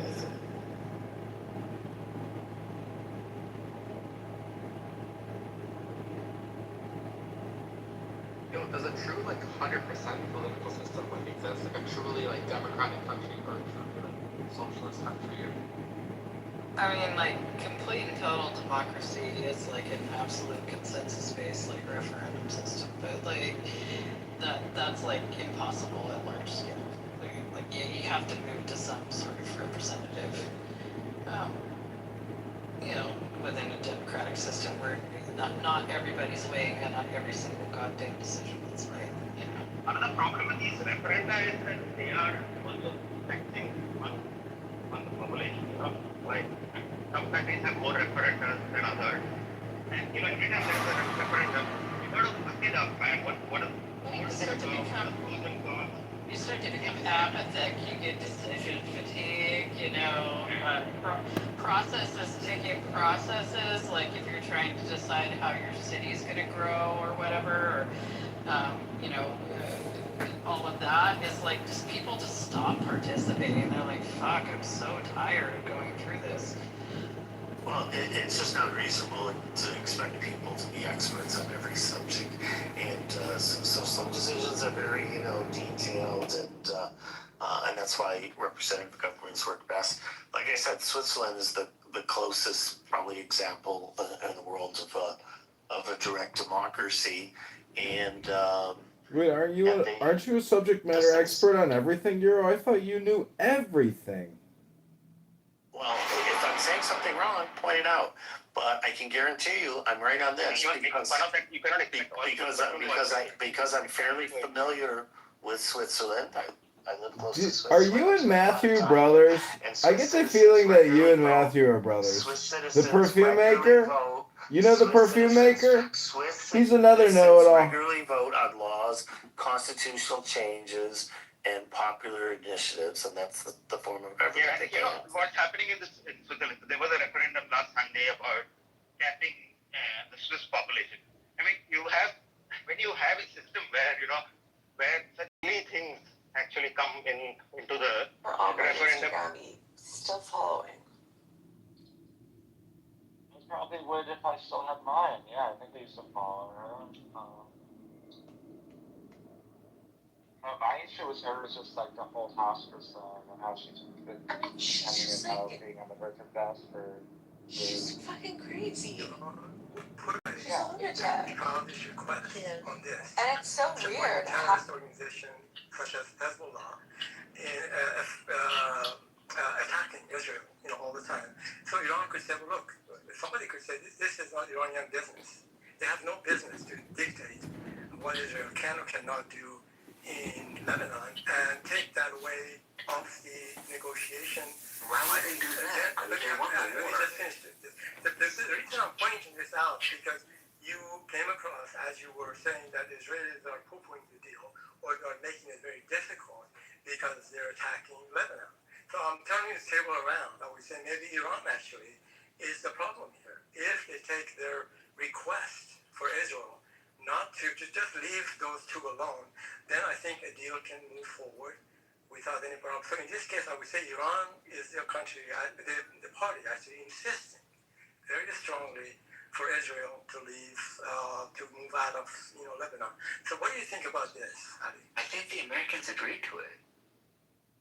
The Americans agreed and thought that's actually required to end the war. It's part of the memorandum of understanding that my president signed. What are you talking about? Yeah, we agreed to it, and that's what happens when you lose a war. You have to accept things that you don't necessarily agree to. I don't know what world you guys live in that you think that Iran didn't win this war, guys. They won.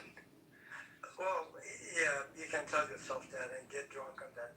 How did they not win? If it wasn't in 2 point, I don't know if you know this or not. In about 3 more weeks, if we continued where we were, Brent was going to $150 a barrel.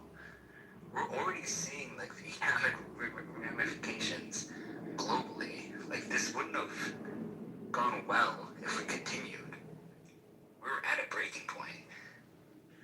I realized, Ali, that the Iran's oil producing capability has already been permanently damaged. By the end of May, Karg Island was completely filled, the tanks there.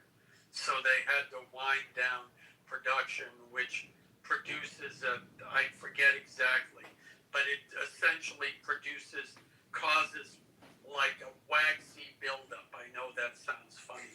No, you can't stop producing oil. I understand that, but you realize that also our Gulf allies were getting to that same predicament, right? So like that causes also another problem. Like essentially the question was who was going to be able to last longer. The U.S. was using shadow shipping lanes to escort tankers throughout and hugging the coast of Oman, etc., etc. So oil was getting out. I'm sorry, you think enough oil was getting out that it wasn't affecting global supply?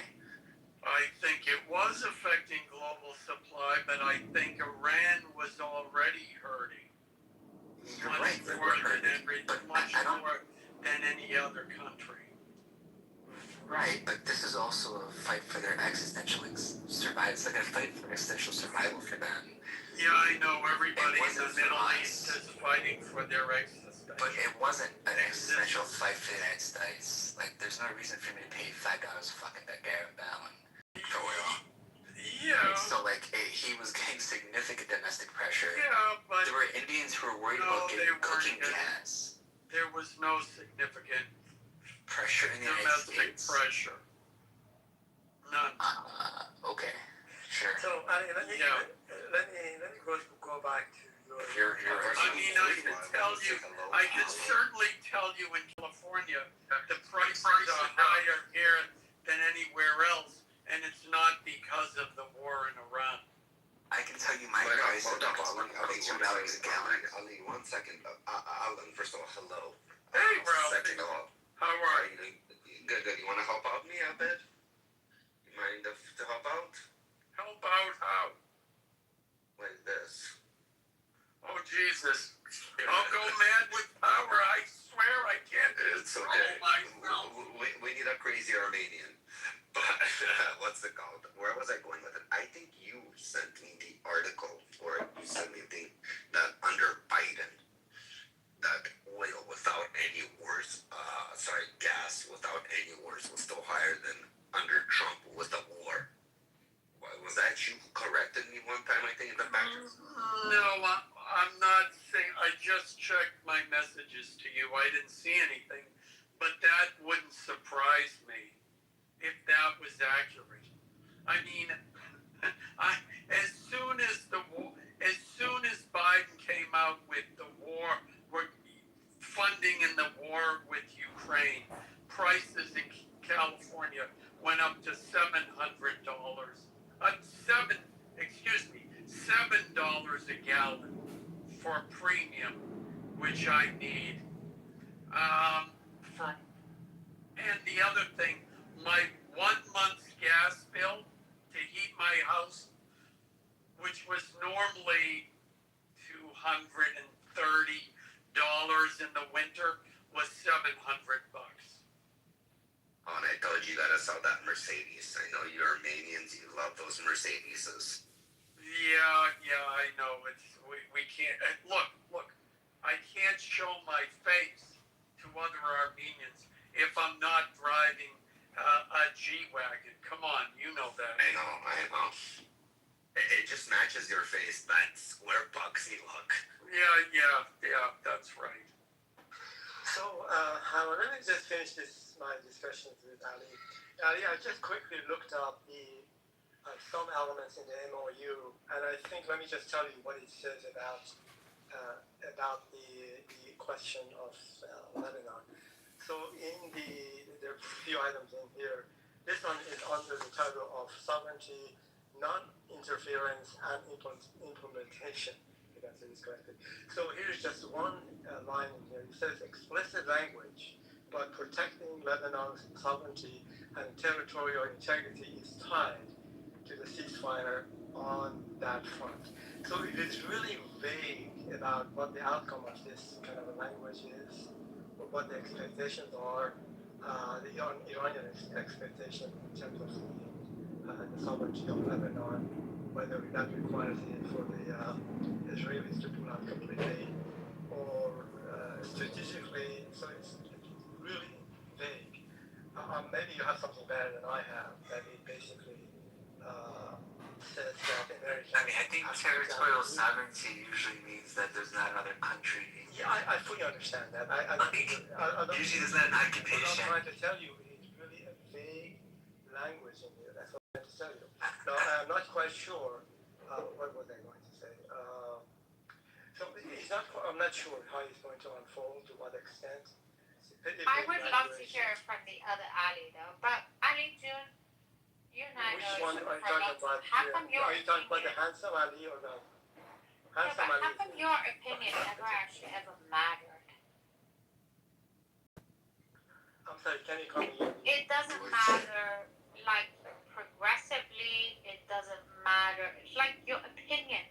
It's like I could listen to you for hours and never fucking even understand anything. It's like I could never understand whether you would be a Persian, whether you would be a leftist, whether you'd be IHC. It's like your opinion never ever fucking mattered to me. Well, thank you for that. I have seen you in the previous room. You're having a very unusual interest in what I say, and typically you're attacking me. I'm not quite sure. No, I never attacked you. So what I'm trying to say, maybe, never matters. But actually, to be honest, it wasn't about you. I brought up your opinion. Yeah, I think you're trying to make it personal. She's just giving you constructive criticism in a very harsh way. I am a nationalistic person. Okay, so I see your tactic. I see your tactic. Listen, man, she just gave you constructive criticism. It might be harsh, and you don't like hearing it. That's the problem. A lot of people have told you this, and I'm going to tell you this because you need to hear it. A lot of people don't think what you say makes any sense, and nor is it enriching or enlightening or educating in any way. You always complain. Everybody knows you're an atheist. Check. Everybody knows you're an Iranian. Check. Everybody knows that you can speak English decently. Great for you, bro. But that's only an accomplishment in Iran, not in the United States or in the Western Hemisphere, or in the Western sphere, or the Anglosphere. And here, this is the norm. So if you don't speak English, like, hey, man, like, that's a you problem. But here, you don't get any trophies for speaking English. In Iran, you might get a trophy for speaking English. So I know.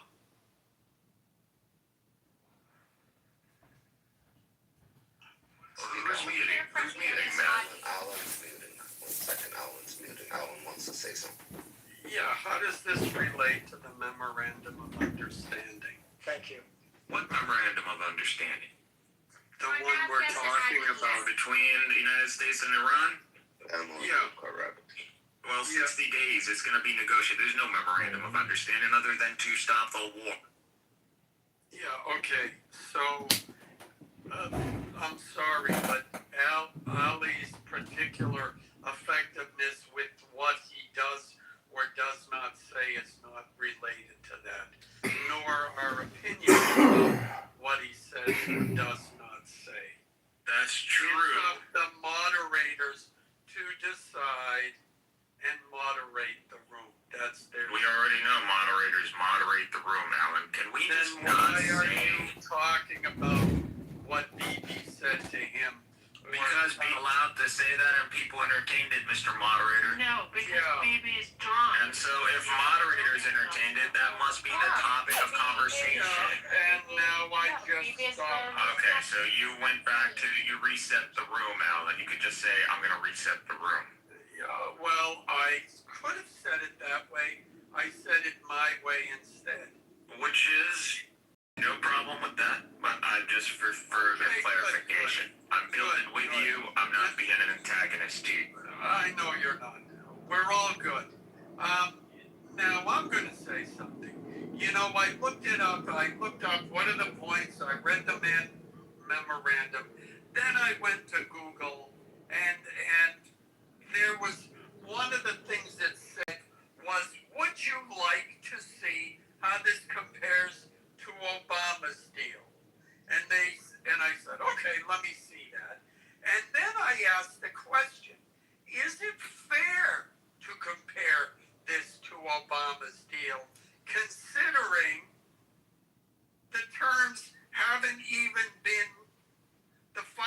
terms haven't even been signed yet.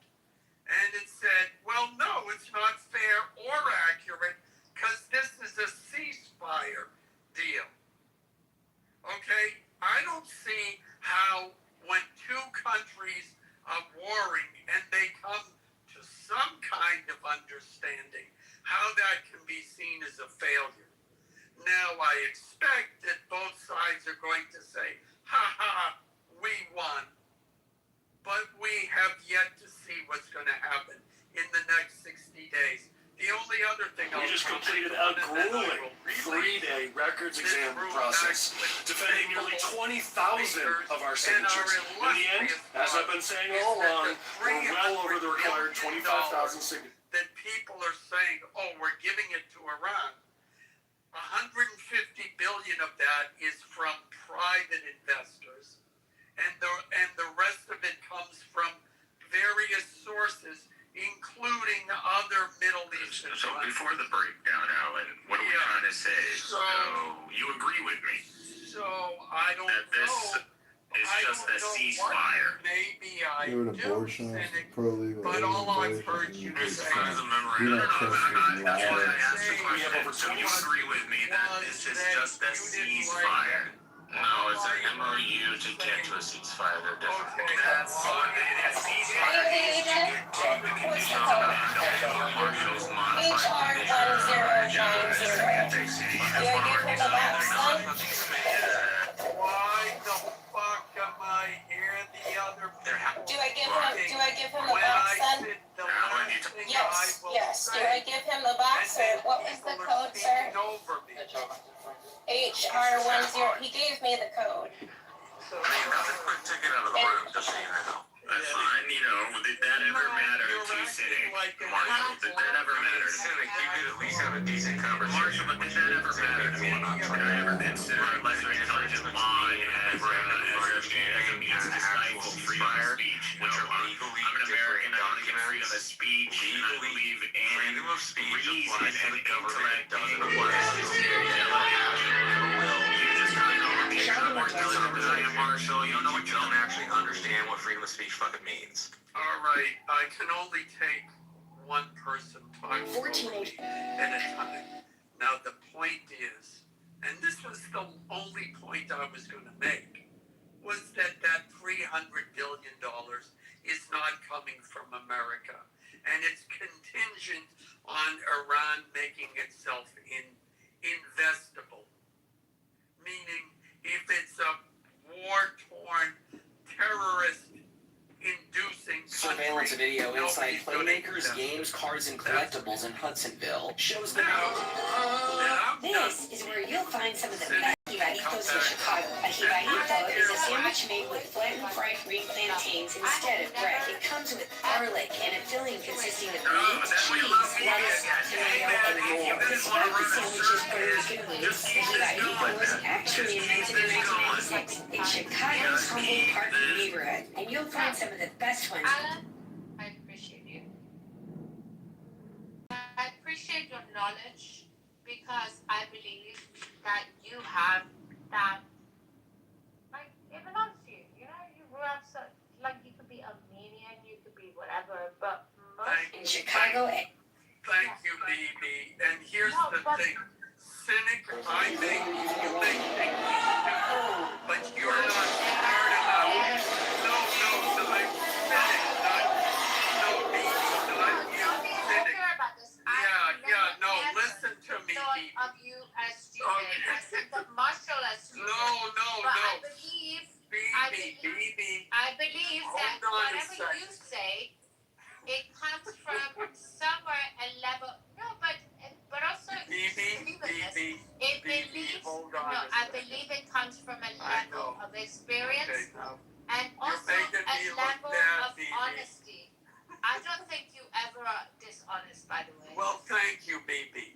And Cynic, you may be smarter than me, but you're not smart enough to understand when somebody's complimenting a mod, maybe you should not say anything. Anyways, next 26-27 season is a fantastic season.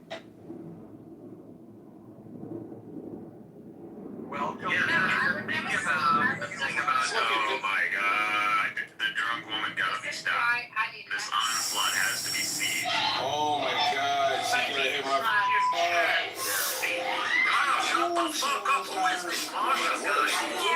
What is she doing? Oh my God! It looks like the driver's apparently playing poker cards with a Springfield PD.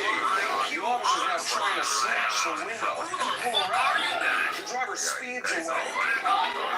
She comes to a fork in the road and veers right. Then jumps the center median and crashes into a health clinic. An officer opens the door and then this happens. The car door smashes it into the truck.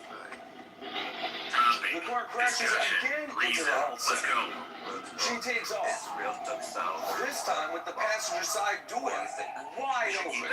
Hits a tree and comes to a stop. Police quickly catch up to her and proceed to remove her from the vehicle, where she's placed under arrest and led to a The waiting definition patrol of car. insanity is to repeat the same thing expecting a different result. If Israel occupies the southern Levant, this is what's going to happen.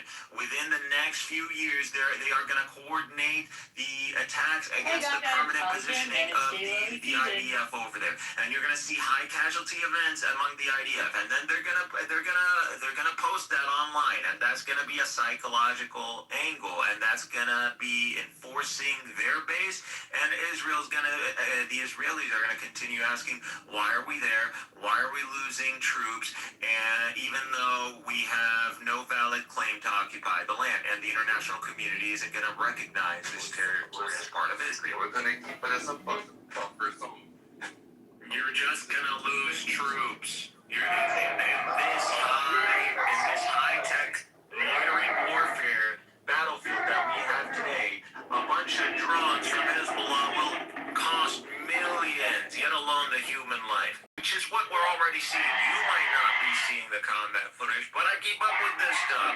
I promise you, the game warfare, Israelis from opposing. Like, there's not gonna stop because Hezbollah's an existential threat to Israel. So, if Hezbollah's an existential threat to Israel, why? because they opposes territorial integrity, which would make them an explicit. They oppose territorial integrity. They literally are within their border. They're funded by the Iranians who want the Iranians. So what? Israel's funded by the United States. Is the United States violating the sovereignty or the integrity of the Arab world? Their budget accounts for No one asked you for an explanation of the economics. I'm just going based on what you say. You're saying, Hezbollah's an existential threat. People can comment too. If you don't want to have your shit criticized, then why do you run to conclusions so fast? And what you're saying is literally truth, common truth. Like everyone should get this.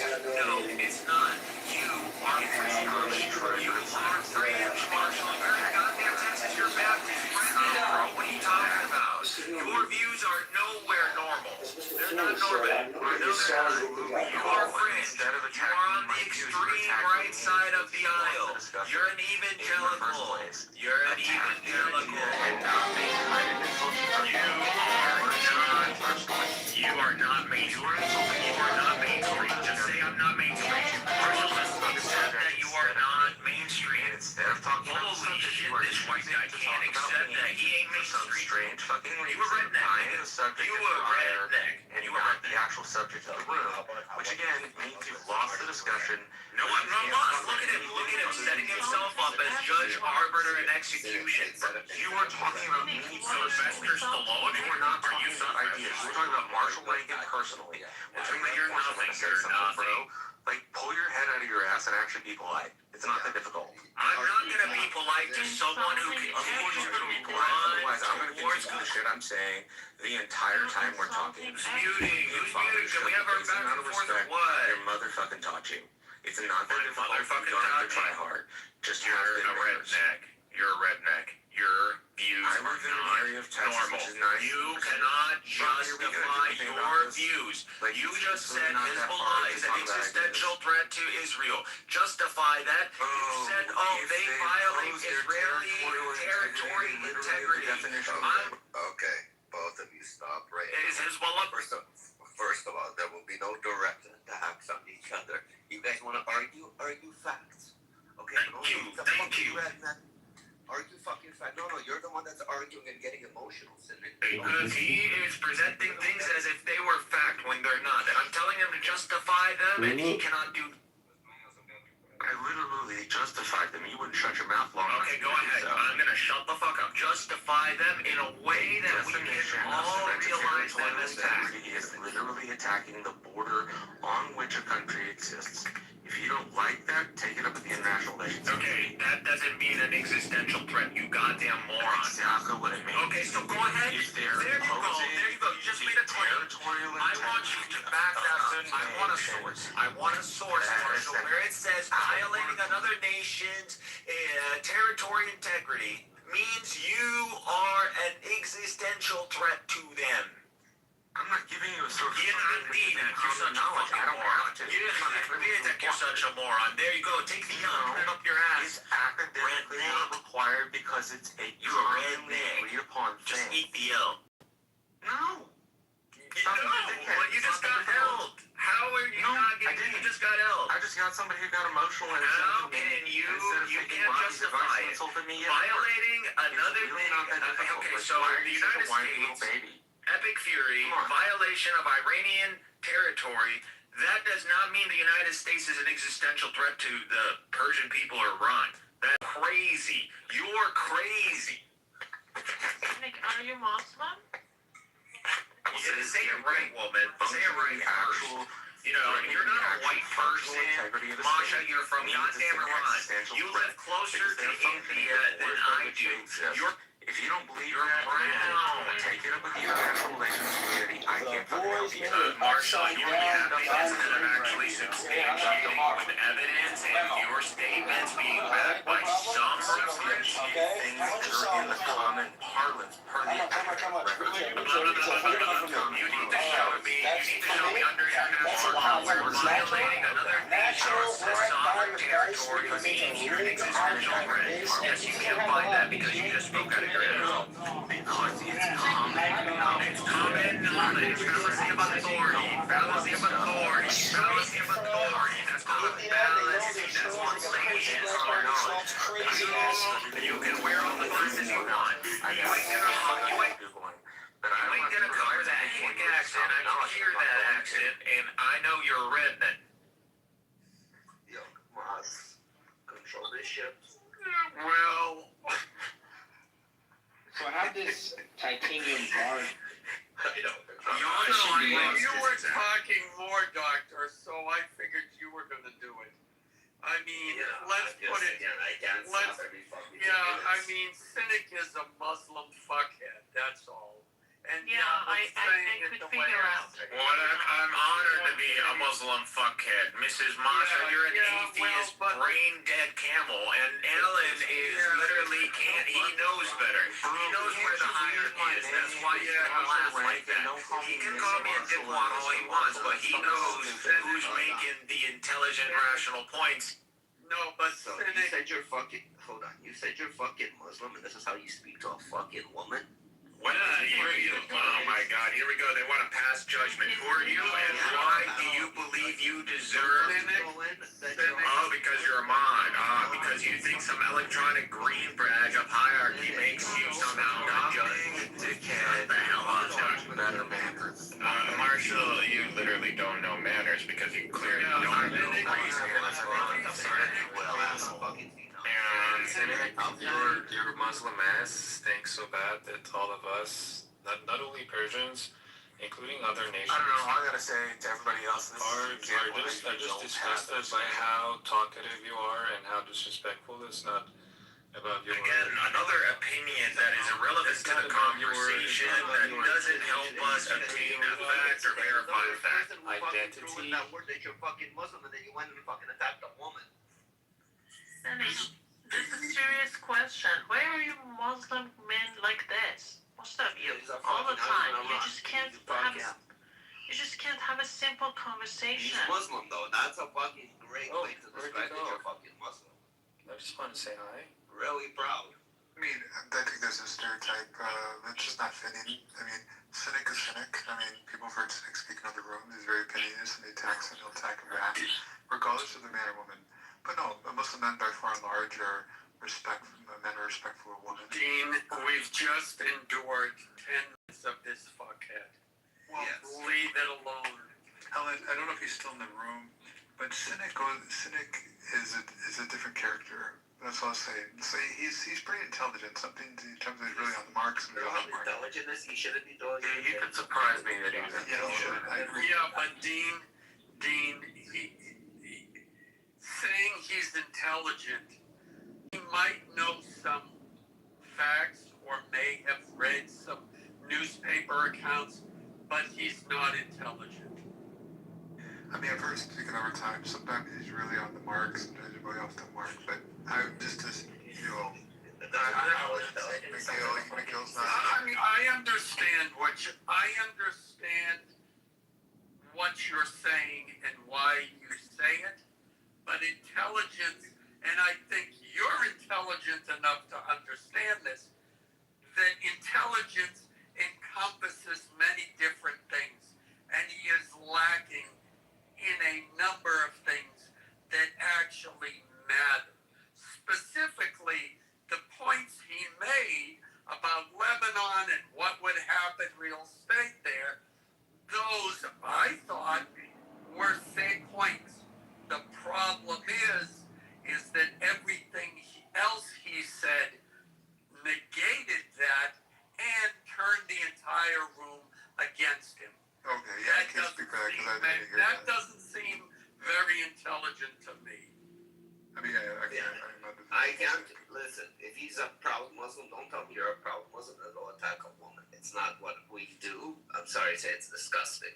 Of course. So if you're fucking having a verbal diarrhea come out of him right now, that's his problem. Cynic, come up and fucking. I need you to stop talking, though. I need you to stop talking. Can you stop talking? I already heard your question a million times. Can you stop talking? No, Marshall, that doesn't mean you're allowed to interrupt. Marshall, I will literally break my foot up your ass. You are not strong. You are not intelligent. I am more educated. I am more powerful. I am stronger. Educated people don't have to tell you. You didn't even go to the military. Don't sit here and act more patriotic than me. You are not more intelligent. You are not more patriotic. You are not stronger. I am better, stronger. Everything. I am he. I would literally say that in your face, and I would literally not. How old are you, fucking idiot? I'm so fucking sick of this. Cynic, that you can't control yourself. He's trying the first sign of man who is controlling your emotions, and you don't. And he's trying to manhandle this, whatever he's trying to do. He's trying to fucking intimidate. Yo, he thinks he's a bad guy. Come, fucking talk to me. Come. You think I'm scared of you, Cynic? You're bigger than me. Come. Never had a fucking bottle broken over your head. Come, speak to me. We can't keep doing this, man. We really can't keep doing this. The only way... No, you want to hear from me. You want to try to prove that you can get me by getting me on some wrong point or a misrepresentation of fact. That's what you want to do. But all you can do is my character, even though you know that requires judgment. Anything requires judgment is subjective. Everything subjective can only be mitigated if we ground it off stage. Everybody shut the fuck up right now. Yeah, okay, wait. Everybody out. Yeah, wait. Cynic came in and started insulting people, and now he's claiming, all you can do is talk about my character. Typical scumbag, idiot, asshole behavior. That's all, Cynic. You're a cunt. Okay? You are an absolute cunt. Now come up if you want. Hold on. Shut up. Don't be like this to Alan. Hold on. Cynic, It's okay. I'm bringing you back up. But stop fucking attacking people. Nobody gives a fuck how big you are, how strong you are. This is not a fucking pissing competition. Go straight to your fucking point. Everybody mute the fuck up, mic up, start speaking straight to your point, and then when somebody else speaks, you mic up and you let them speak and don't fucking interrupt them until they're fucking done. Guys, I can't bring him up. Somebody else tried to bring him up. Straight to your fucking point, everybody mic the fuck up. Well, let me, before he coming up, I want to ask a question so that he could answer. Okay, we can't bring him back up. Can somebody turn off hand raising? Back up on his own. Guys, turn off hand raising. There we go. Yeah, bro, so I'm just gonna read what I wrote in the chat, because, again, I don't waste time, man. Even though they are by no means even close to deserving the merit to be a judge over the matters that require the mitigation of men. And we have to continue, and for some reason, we have to continue to hear someone put their foot in their mouth as if we humans are primates or animals or monkeys, or maybe even worse, like goldfish, that we forget in seconds. No, man, I'm not going to continue to hear you gaslight me, attempting to make a mockery out of this discussion, and to somehow force me to leave the room to seek fertile grounds. I mean, if you're continuously welcoming on me here, that means that you want me here for some reason, or you see me as a dragon that you want to conquer. I don't mind fantasy, like I like fantasy too, but fantasy, everything has to come to a climax and a conclusion, Doctor. Every director has to have a climax and a conclusion. You just went on a fucking monologue. I said, go straight to the fucking point. You just went on a fucking monologue, a fucking child crying. Yeah, you're just dumb. You just can't understand what I'm saying, you dumb bitch. Shut the fuck up. Bro, shut the fuck up. You haven't said anything intelligent but whine. You look like a bitch. You got glasses on. You sound nasally as fuck. You can't even showcase why you haven't even engaged in any physical activity. Clearly you haven't. Rabbi, you look like a fat pig roasting on a beach. Shut the fuck up. No, you wouldn't. No, you wouldn't. All I would have to do is run a circle around you. That's all I would have to do. All I would have to do is make sure your fat body doesn't somehow lay a dead weight on top of you. And then you would literally gas out in 50 seconds. That's all it is. And then I would go and just put something around that big fat neck of yours, because your own neck fat will fucking suffocate you already. Because that's all I would need to do is just apply extra pressure on that triple chin of yours, and you would literally die. You would pass out in 9 seconds. You will meet God in 15 seconds. You will begin to showcase signs of blacking in your blood cells in 25 seconds. That's how bad. Okay, I put him into the audience. I wanted to live it. I don't know who came on stage. You were complimenting how smart he is. This is the intelligence level. They're nothing smart except attacks. Because he's a Muslim. He's not like he's a Muslim. I don't give a fuck because he's a Muslim. It's that he's not about that. First of all, it doesn't represent Muslim character. It's just that he's not a value add. That's it. Again, he's not a value add because he yells at people. Listen, again, it's not yelling. It's attacking. It's not. It's Muslim by fucking force. You know what they say? Either murder or die. This is what he's trying to do. Like one of those attacks. No, he's not doing that. McHill's is somebody. If you say something, you make a personal attack. You make a personal attack back. Nobody was gonna. I don't agree with it. I don't agree with anything. Any this. He was the one making the personal attacks to begin with. He got frustrated and started inciting. Listen, I gave him multiple chances.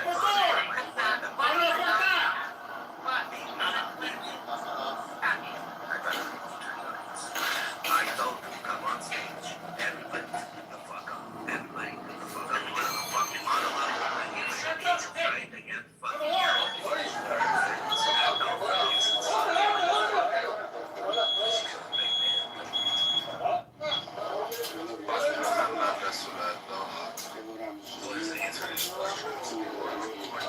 What did he say?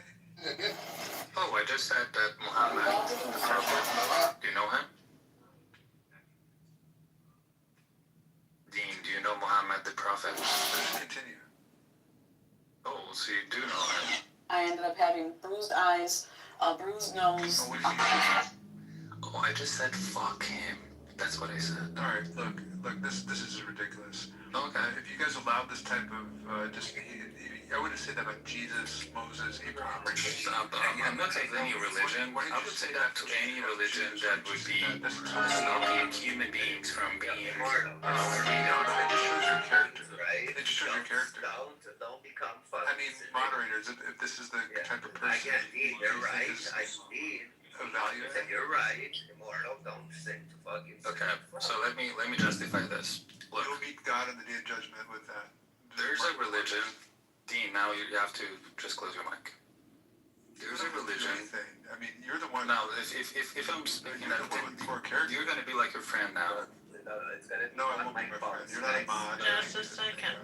Dean, you know, I know that you think no, but the thing is that there are some people I told Miss Jenner to look at her husband's so you cannot tell them victim. that they're And remember that face they when are you go home and see your husband. traumatized by it. And immediately I was thrown off. They came over there and said, you gotta go. And I was like, well, I'm not doing anything. And they was like, well, you're being disruptive. The U.S. Secret Service says it began planning 6 months ago for this opening ceremony, which the agency says will be attended by white people or black people or Jews.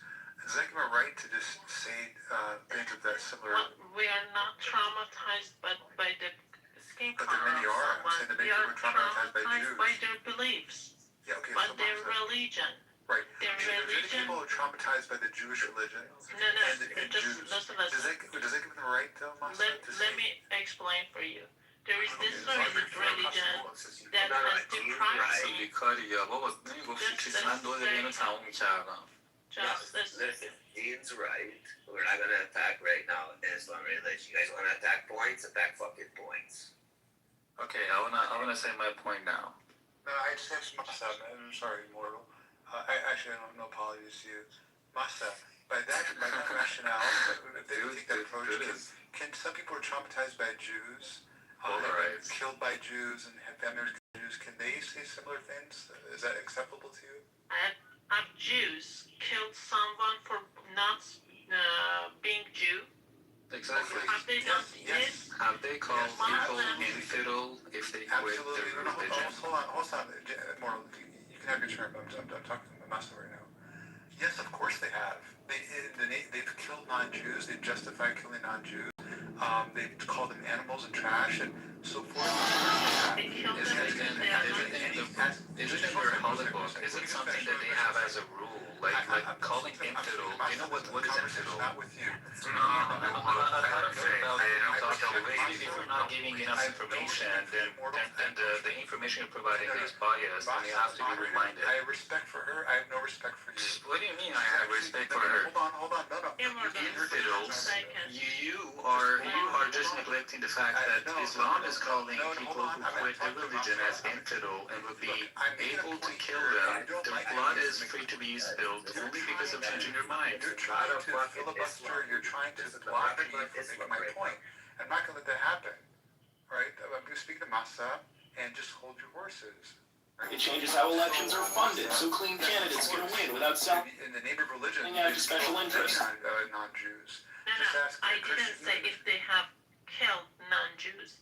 I asked this: have they killed someone for not wanting to be a Jew? Have they done it? Because Muslims are just let me finish. Muslims have been killing us for not wanting to be Muslims. That's it. Yeah, the Christians have done the same, but Muslims have been killing Iranians. When in recent history has a Christian executed anybody for that? Christians I'll fucking wait. Killed millions upon millions. That's not what I asked, Dean. I asked where in recent history has a Christian Marshall. No, I was really specific. Where recently has this happened? People have put in Jesus on the name of bomb. Okay, that's not an answer. That's you making up an answer. In the name of Christianity. That's not an answer. That's you making up an answer. Answer the question I asked you, not the one you wish I asked. Is that what you're doing, Marshall? I want a consistent answer from a person for a question I asked, not a question I didn't ask. You are give me a consistent answer. Where in recent history has this happened? Marshall. In I'm talking about that. I can't answer. There's no answer for that. Knowing you learn about Trump getting shot in the assassination attempt doesn't make sense. This is one of the largest scandals in American history. Where in recent history has this Probably even the same as JFK. By the way, Some people are quite quiet. They're really fed up. yeah, residents saying there is no otherwise you're pulling shit out of your ass and you're not being honest. Oh my, look, no. Give me an answer. Companies don't act like that, and they still try to justify that. It's hilarious. This company's been traumatized by other people of another faith who are killing other people. No, I'm not traumatized. I expect you to give me an answer that matches with the question I asked, not the one you wish I'd asked, because you can't answer the question I actually asked. I continue speaking with you because I mind that you answer the question I asked you. Where in recent history have Christians done this? after I addressed myself. Where in recent history have Christians done this? Where in recent history have Christians done this? Where in recent history have Christians done this? Where in recent history have Christians done this? Marshall. Helen. Yeah. Doesn't mind. No. Yes, I'm going to speak now. All right. I'll make it very simple.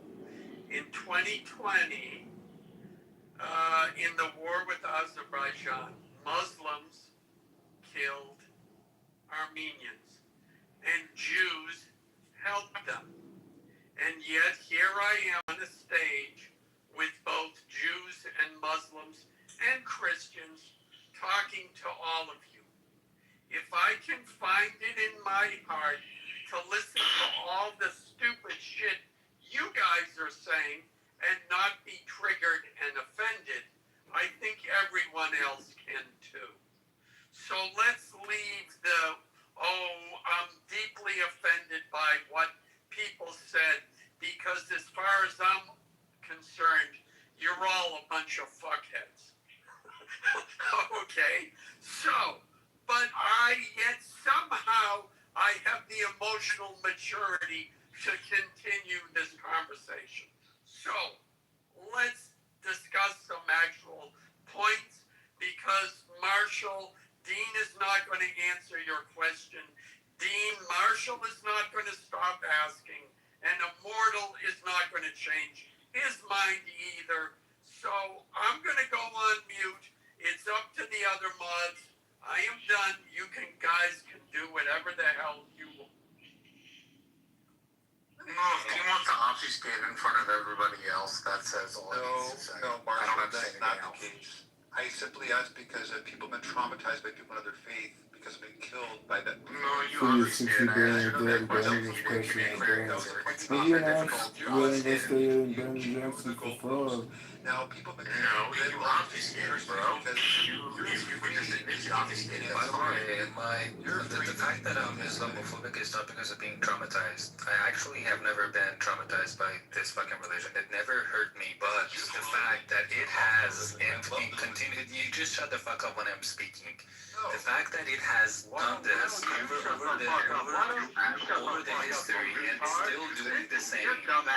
That is one thing that makes us all Persians hate this fucking religion, and that's exactly what's happening to Iran. And this is exactly why you are opposing the revolution in Iran, because in Iran, Iranians are against this fucking religion.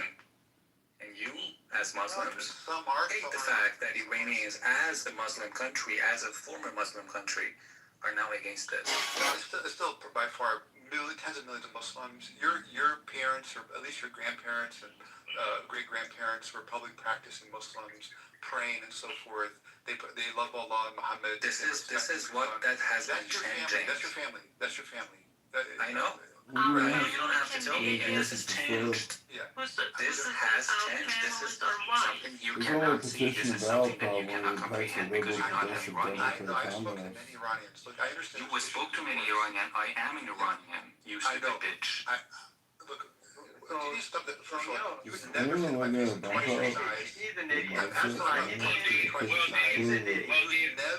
What I will say, Dean, what I will say is, okay, Dean, what I more clubhouse warriors here. Yeah, Dean, I deal with it all the time. You just gotta, it is what it is. But Dean, what I do think you are missing is a significant amount of Shia Muslims that are jailed inside Iran, as well as left and have been had multiple generations of assets in England, France, Switzerland. I mean, all over Western Central, and even Eastern Europe. So there's a big population of Shia that don't like these motherfuckers either. A big population. And I would. I understand. I've talked to many Iranians from both sides of the fence. Yeah, Dean. Iranians within Iran. You are talking to many Iranians from both sides of the country, and at the same time, you cannot even comprehend a person as an Iranian identifying themselves as Iranian with with about 4 decades of experience, and not only him, but a lot of friends in Iran still, and their family members, telling you the fact that Iranians are past from this stupid religion, and at the same time you were saying that, oh no, there's a lot of Iranians who still are practicing that. I am not saying that they're not practicing. What I'm telling you is that the difference between the new generation and the previous generation is something that you cannot comprehend only because you have not lived in Iran, only because you are not an Iranian. Any future Chicago police misconduct paid out to $250,000. So the city has a balanced budget, and voters were told that the $30 billion from the current $60 billion debt. I was forced to get dressed the way Muslims wanted me to do. I never believed in Islam. I never wanted to cover my hair. I never wanted to dress that way, but I had to because Muslims forced me. My whole life.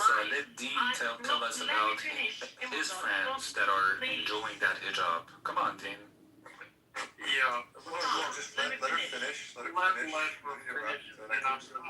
In my whole life, I was the second gender because some Muslim men were ruling that country, and I was seen as the second gender. I was more capable of many other men, but I was the second gender because of Islam. I faced a lot of difficulties just because of Islam, and I had to leave my family, go to the other continent to have a normal life as a woman. And now you're here telling me, why do you have Islamophobia?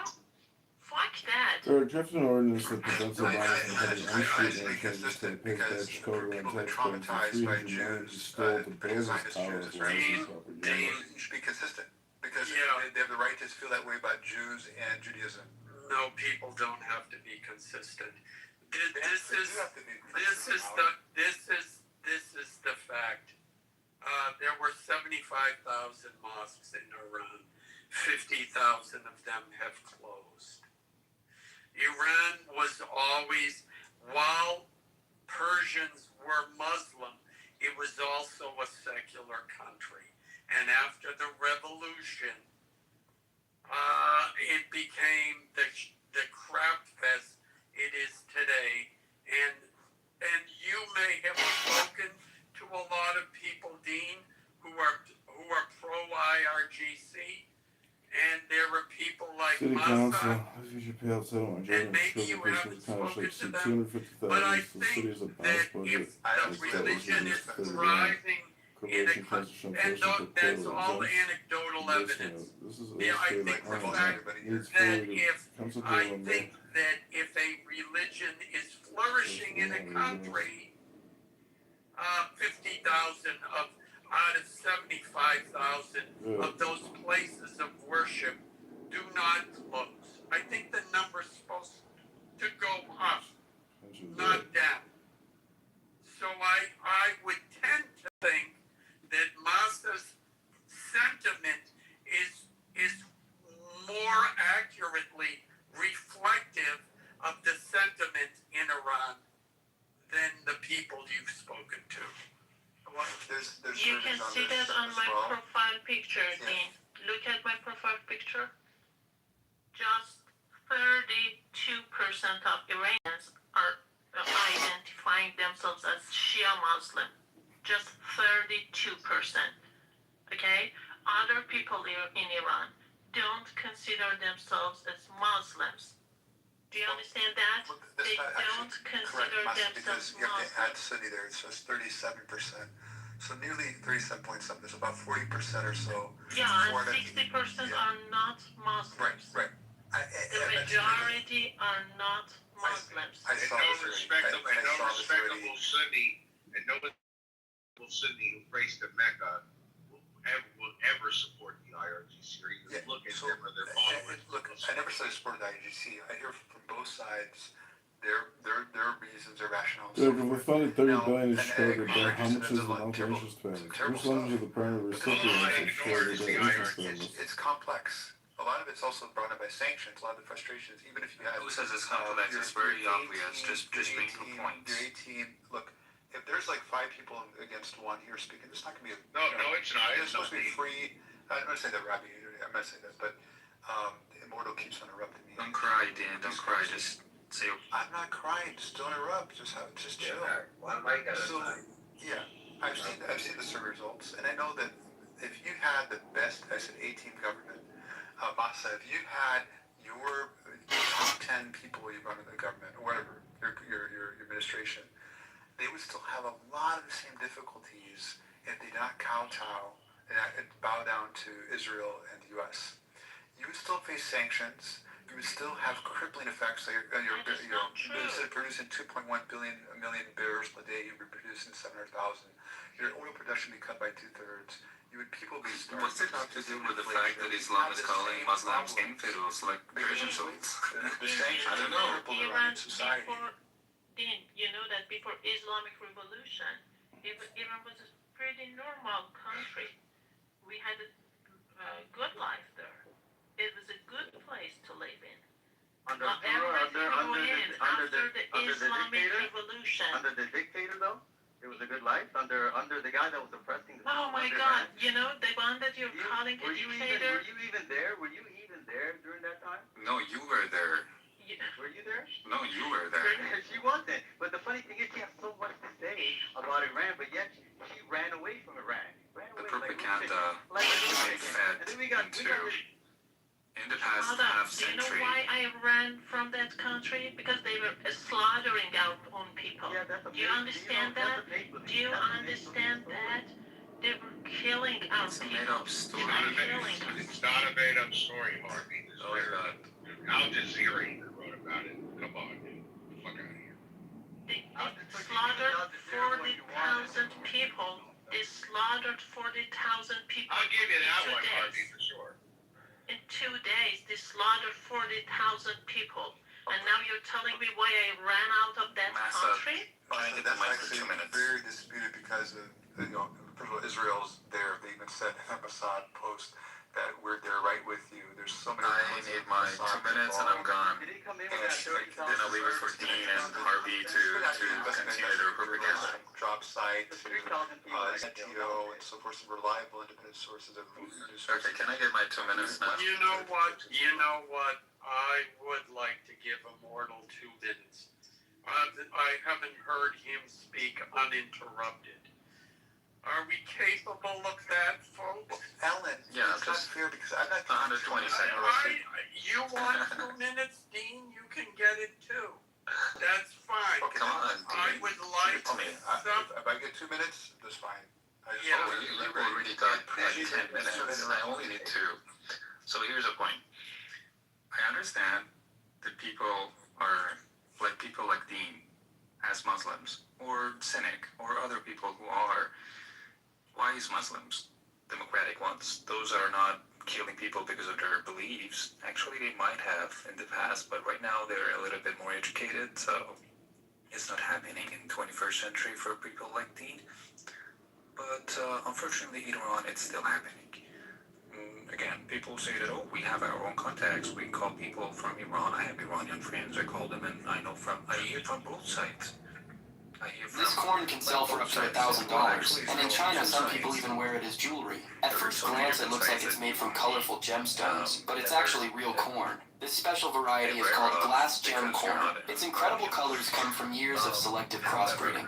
The point is that because of the past half century and the power of Islam being practiced in the whole country, actually the 16th biggest country of the world, the oldest country of the world, the oldest, holding the oldest language, an ancient language, which is still being spoken. And these are all facts, right? The fact that Islam has been invaded to Iran 1400 years ago, and after so many ups and downs, they eventually got into the power, and they ran the country for half a century, like the way that it happened in the past 48 years.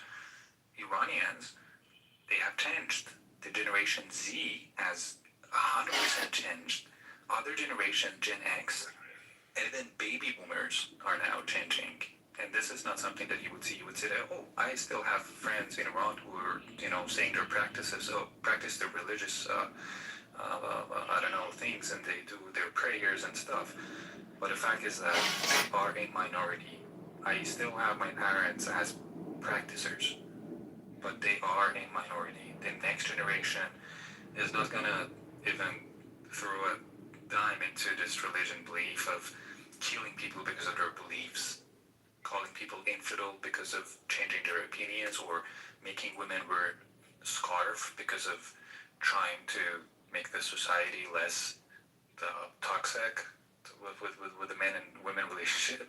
This is not happening. People in Iran, because of these iPhones, because of these VPNs that have been very popular in the past few decades, are now accessed to the media, to everything that has to be given through everything but the propaganda that regime was working on for half a century, are now aware of the rights and are now. Please don't break me out. Can I sit there and you get me to stop? We are only 100 million. Can you stop? Please. This is spreading. We're contagious. Thanks so much. Thank you for sharing This is video showing a then 18-year-old Maya Hamilton. I think that was about 3 minutes or so interrupted. Well, okay. Well, in the past 40 years, Islam eventually got in power the past 40 years. Muslim dynasties. Iran has been Muslim, ruled by Muslims since the 7th century. You have the Mayas, the Abbasid dynasty, the Safavid, Zand dynasty, Qajar, so you have all these dynasties, the Turkomans and so forth. So Iran, for about 1400 years, have been ruled by Muslims. We're talking about the Shia ideology. Guys, it's not going to work. You're interrupting me. Please. Yeah, Lord, hold on a second. Lord, to be fair, he didn't interrupt you. Let him speak uninterrupted as well. Yeah, if somebody has a poor memory, or just write down notes and respond. Right? So the thing is that, there was a nice try by saying, I understand Muslim democratic ones are more educated, and therefore they're not murdering or killing people. No, the Muslims actually were more educated for the past, about 800 some years, where they were essentially the superpower of the world. There were, Europeans were sending their kids, their young men, to learn from in Muslim universities in Iran, and it was now Iran, in Cairo, in Baghdad, and so forth. In Morocco, you have Fez, you have Timbuktu. There were, Europeans were going all over the Muslim world to learn, and they were highly educated. Many of the foundations of our phones and airplanes and so forth were because of Muslims. That's, if you don't take it from me, take it from a woman, white woman, that be it a Christian, whose name is Carla Fiorina, the former CEO of Hewlett Packard. She laid out, she said, basically a brilliant civilization that spanned 800 years and so forth, and she praised it for, much paragraphs, and this is the Islamic civilization from the year so and so and so. Now, the thing here said about, they're just two sides. No, I know there's not two sides. You said I would become aware of that, right? I'm not aware of that because I'm not Iranian. No, I've heard many different perspectives. It's very nuanced. I've heard from Ali, who also has a very nuanced position. Of course, there's not two sides. I wouldn't say that.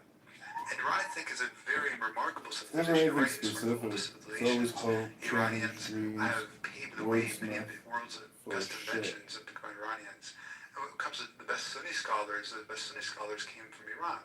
like Bukhari, Muslim, and so forth, Imam Ghazali, and a number of Sunni scholars in Iran. So now, last point, because there was more points you made, but IRGC propaganda and so forth. Of course, IRGC. I'm not apologizing for them. I know they've done some horrible things, and using religion as some others have done throughout history amongst other religions as well, using religions to weaponize it for political gain, power, and so forth, manipulating people. It's a stronghold. Christians have used it, Jews have used it, yet Buddhists have used it, and so forth. So it's been done plenty of times. I think I've used about as much time as he did, so I don't need a bell So, for that. Dean, you realize how Iranians became Muslims? Do you know that? Have you seen what ISIS did in Syria and Iraq? That was the exact thing Arabs did in Iran and forced Iranians to convert and become Muslims. That is what happened in Iran. Iranians were Zoroastrian. They weren't Muslims. They forced them, they made them to become Muslim by killing them, by raping them. Okay? That is how Iranians became Muslim. And after that, generation after generation, Iranians tried their best to keep their own tradition. Iranians tried to have their own culture. Okay? It was very difficult. They have done a lot to save it. We have done a lot to save it. And we will not give up. And we will save it. Okay? So don't think that it's just about these 4 decades. No. It's been a battle for centuries. It's not just for a few decades. No. It's not like that. Can I have you talk just about your previous points. No, your uninterrupted speech is over now. 2 points you mentioned about the day that Islam has taken the country and still ruling. The fact that Iran in the past half century, Shia ideology has been at work. I promise you, 45 seconds, I'll be done. Okay. Right here. If you look up ChatGPT or Google, how did Iran become a Muslim country? Iran became a Muslim country through two defining historical phases. The Arab Muslim conquest of the Sasanian Empire in the 7th century, which led to centuries of gradual conversion, and the 16th century Safavid era, which established Shia Islam as a state religion and permanently shaped the nation's cultural and religious identity. The Arab Muslim conquest of the 7th century. In the mid-7th century, the Rashid Caliphate invaded the Sasanian Empire, Persian.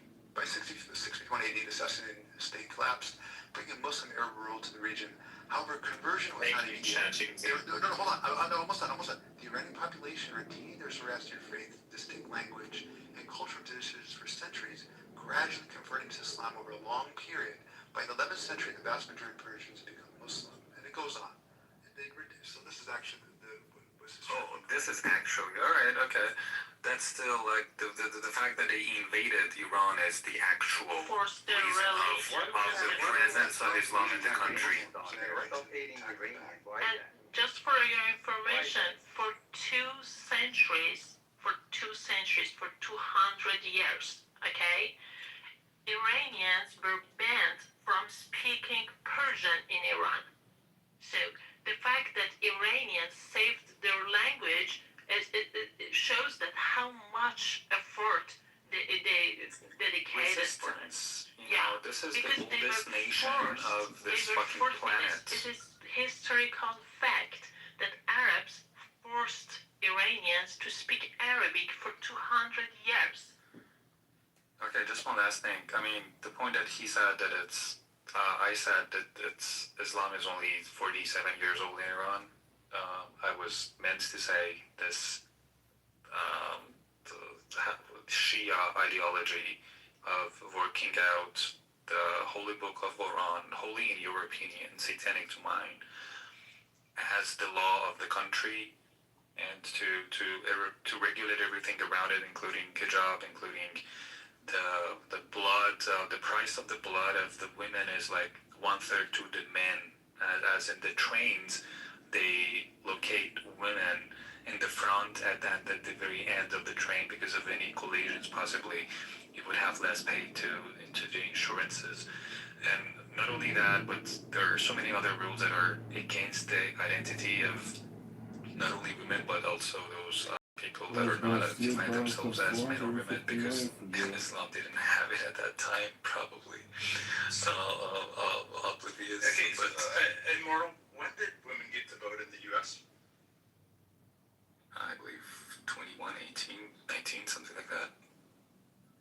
Yeah, like the first state was like 1896. So it takes a while for these changes to happen. But as you mentioned, the change of the iPhone,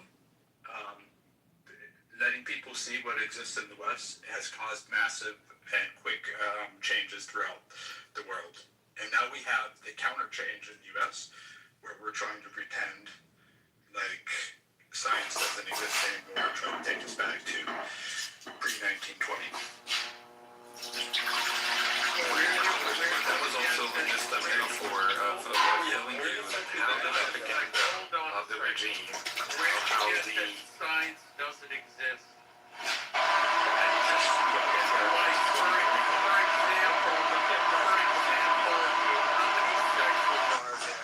Exactly. I'm sorry. I'm not getting entertained that with you. No, you made a statement. Back it up. How many sexes are there? There's two sexes and multiple different genders. No, there's only sex and gender are the same thing. Yeah, for someone that's not educated. Thank you. No, I'm very educated. Okay. Yeah, I'm very educated. Please, okay. All right. Where did you go to school? I went to school. Where did you go to school? Yeah, where did I'm not going to dox myself. Okay. But I can tell you this. When I took my graduate record exams, at that time, it was out of 800. I got 800 on one test and 799 on the other, and I didn't even bother to study. So that's how intelligent I am. And I could have graduated high school a year early, but I didn't bother with that either.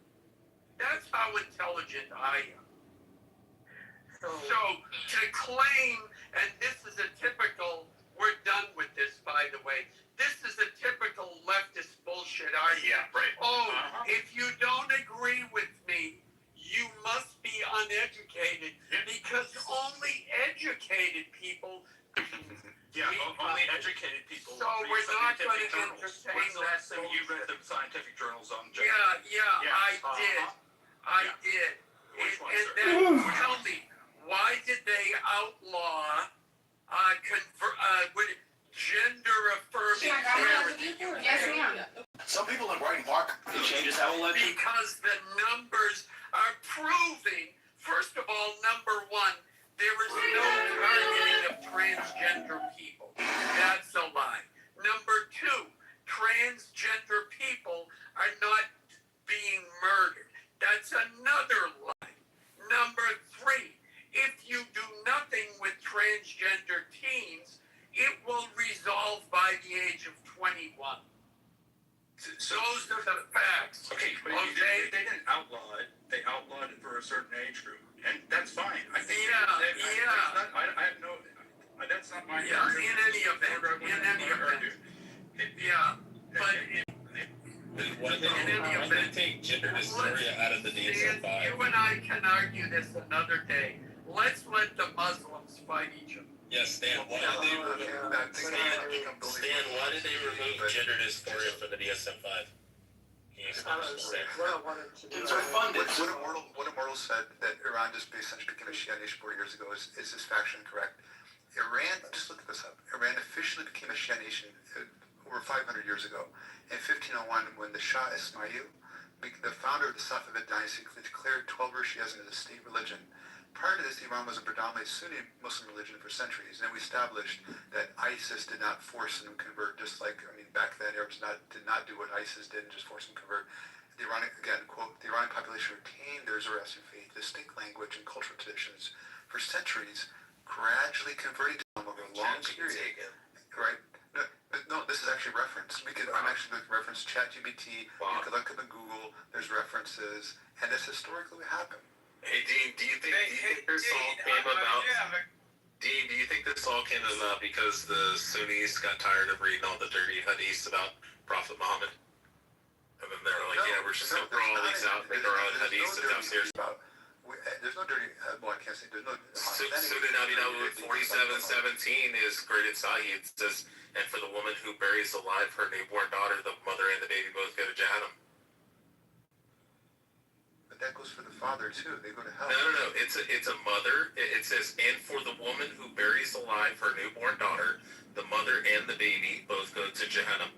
No. Sunan Abi Dawud 47:17 is grading Sahih.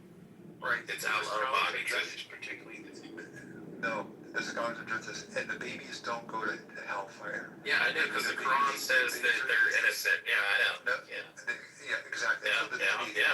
So you're just saying that the Sahih al-Albani hadith is contradictory to the Quran? I mean, there's hadith. Is that what you're saying? There's hadith that contradict each other.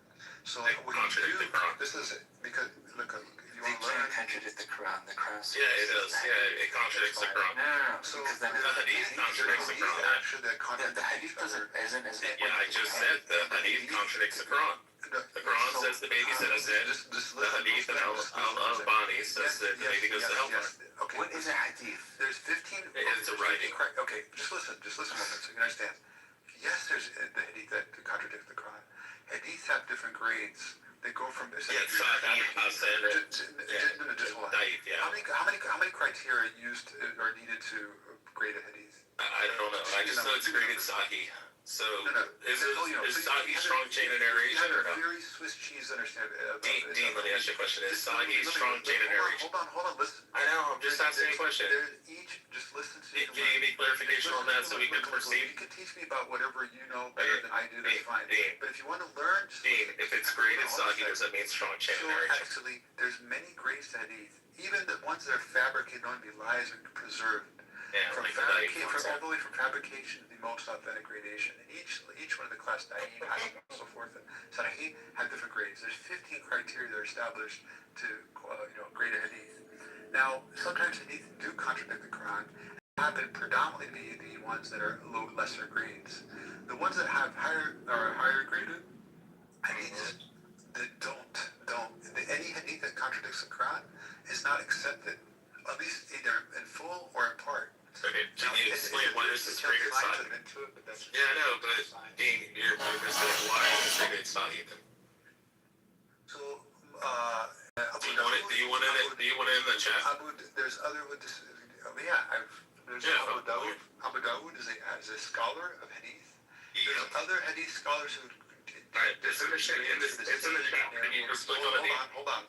Do you know there's other scholars? Okay, Sunan Abi Dawud 47:17. Amir reported the messenger of Allah, may peace be upon him, as saying, the woman who buries alive her newborn girl and the girl who is buried alive both will go to hell. This tradition has also been transmitted by Ibn Masud from the Prophet, may peace be upon him, to the same effect through a different chain of narrators. Yes. Grade Sahih al-Albani. Okay, so what? The Prophet was wrong. There you go. So the Quran scholars. I don't know if I understand that the hadiths don't supersede the Quran. The Prophet said that it's irrelevant. Yeah, it's irrelevant. Yeah. Because the Quran supersedes it. Yeah, the Quran. Wait, how about if it comes from the mouth of Aisha? How about Sunan Abi Dawud? It can come from the mouth of the Prophet Muhammad himself. It doesn't matter. You're clearly on a position where you want to listen. Okay, I've studied this, and I've studied the. How about Bukhari? But if you want to Bukhari doesn't matter as much as you want to be stuck in your ignorant view of first of all, hadith in general, and this particular hadith, go ahead. Okay. Let's get back to the Sahih al-Bukhari 44:28. The Prophet in his ailment in which he died, he used to say, "Oh Aisha." This is narrated Aisha. So it says, "Oh Aisha, I still feel the pain caused by the food I ate in Kaiba." Who buries and at this time, who kills a child? Yes, if they don't repent. No, the baby goes to hell. It says the baby goes to hell. No, the baby doesn't go to hell. No, it says Sunan Abi Dawud 47:17. But again. First of all, there's difference here. problem with there's different interpretations of the word itself, right? And also, the context itself, this is the context of Jahiliyyah. The Prophet clarified here that the person who committed this act will go to hell unless they lived to accept Islam or were forgiven. Okay. Dean, I have a question. Just for clarification. The Quran specifically, again, like I said. Yeah, the Quran contradiction, I get. There's some hadith, I said, that contradict the Quran. The Quran always supersedes it. The Quran specifically, explicitly. So just throw it out if it's Sahih. Should we bomb this instead of being... Throw it out. Why? Yeah, Allah about it. So, how about Bukhari? What is a hadith? It's a writing. We all know. A writing about what? But a scholarly interpretation is the tafsir. We know what it is. Interpretation of what? A tafsir is the scholarly interpretation. A hadith is a writing. Show me what is a hadith? Should we bomb this? A writing about what? I've already said it's a writing. Show me tafsir. A writing about what? Okay, Dean, I have a simple. Okay, Dean, I have a simple. Okay, Dean, hold on. You're missing the most Ali, chill out, bro. Seriously. Like, go beat yourself with a cat of nine tails. I get it. Ali at least to do that too. So, Dean, I have a question. If it's Sahih Bukhari and it's narrated Aisha and it's rated Sahih, do we accept that if you're a Muslim? No, it depends because there's some. So just throw Bukhari, Sahih Bukhari. Hold on. Do you want to answer? Yes, Sahih Bukhari, 4428. Dean, I know you don't want me to read this because this one really hurts. You have a conversation. You have to allow me to answer. Look, I'm going to ask you a question, and when you speak in 2 seconds, I'm going to interrupt you. That's not how conversations go. That's fine. I'm asking for clarification on the studies. Because it ties together with the Quran. Talking about politics. You have to let the person answer. I get that. It's just the art of dialogue. I mean, I don't know. Okay, do you want to make dawah or no? Do you want to make dawah or no? People like professors. Have you been in a job where you speak like this? Dean, do you want to make dawah to me or no? In a group of people, Dean, allow the person, especially Dean, I get that, Dean. I get we're both super autistic. I get that. Let me answer. So do you want to make? I'll ask you a question. Can I answer your question? And Sir 69 on 44 through 46. 3 minutes, and then I'm going to speak. That's fine. Okay, so Surah 69 on 44 through 46. Allah says, if I were to find one false word in my prophet, I would seize him by his right hand and I would cut off his aorta. And Sahih Bukhari 4428 narrated Aisha. It says in his ailment in which he died. She's asked me a question. No, I'm not asking you a question. You can just wait till I'm done. Sahih Bukhari 4428 narrated Aisha, the prophet in his ailment in which he died. Just a second. One by one. Dean, just wait. Hey, also, guys, you have hijacked the room. Like, let the other people not be able to be fairly. I feel like being, not afforded the opportunity. He asked me as a question, jumps to another. No, I'm asking you the question by reading this. Planting a grenade and jump to another question. You don't want me to read this. I get it. It's really, really detrimental to Muhammad. I promise you, I'll address your next question. I promise you. But can you let me answer your first question? The second question you asked. No, I already answered your first. We'll move on to that. Okay, cool. Okay. So it says. I'll answer your second question. I'll promise you, I'll answer your third one. Had the messenger made up something in our name? Okay, you're just. It says had. Surah 69. Sorry, Surah 69, 44 through 46. Dean, I get it, bro. I know you don't want me to read this one aloud. It's really hurtful to Prophet Muhammad. No, I'm showing how Prophet Muhammad's a fake prophet. Bro, I'm literally going to show you how Prophet Muhammad is a fake prophet. I get that, Dean. How about you just stop being, chill it? No, he's not. Jesus is. Jesus is sinless, blameless. Dean, is Jesus sinless? No, I'm not even talking about the Trinity. I'm saying that Jesus is sinless. Muhammad has sinned. Muhammad is sinless as well. Yeah, Muhammad raped the woman. He raped the little child. He raped an iron. Yeah, he did. Aisha was 9. She didn't have her menstruation until after the Battle of Kitover when she was 15.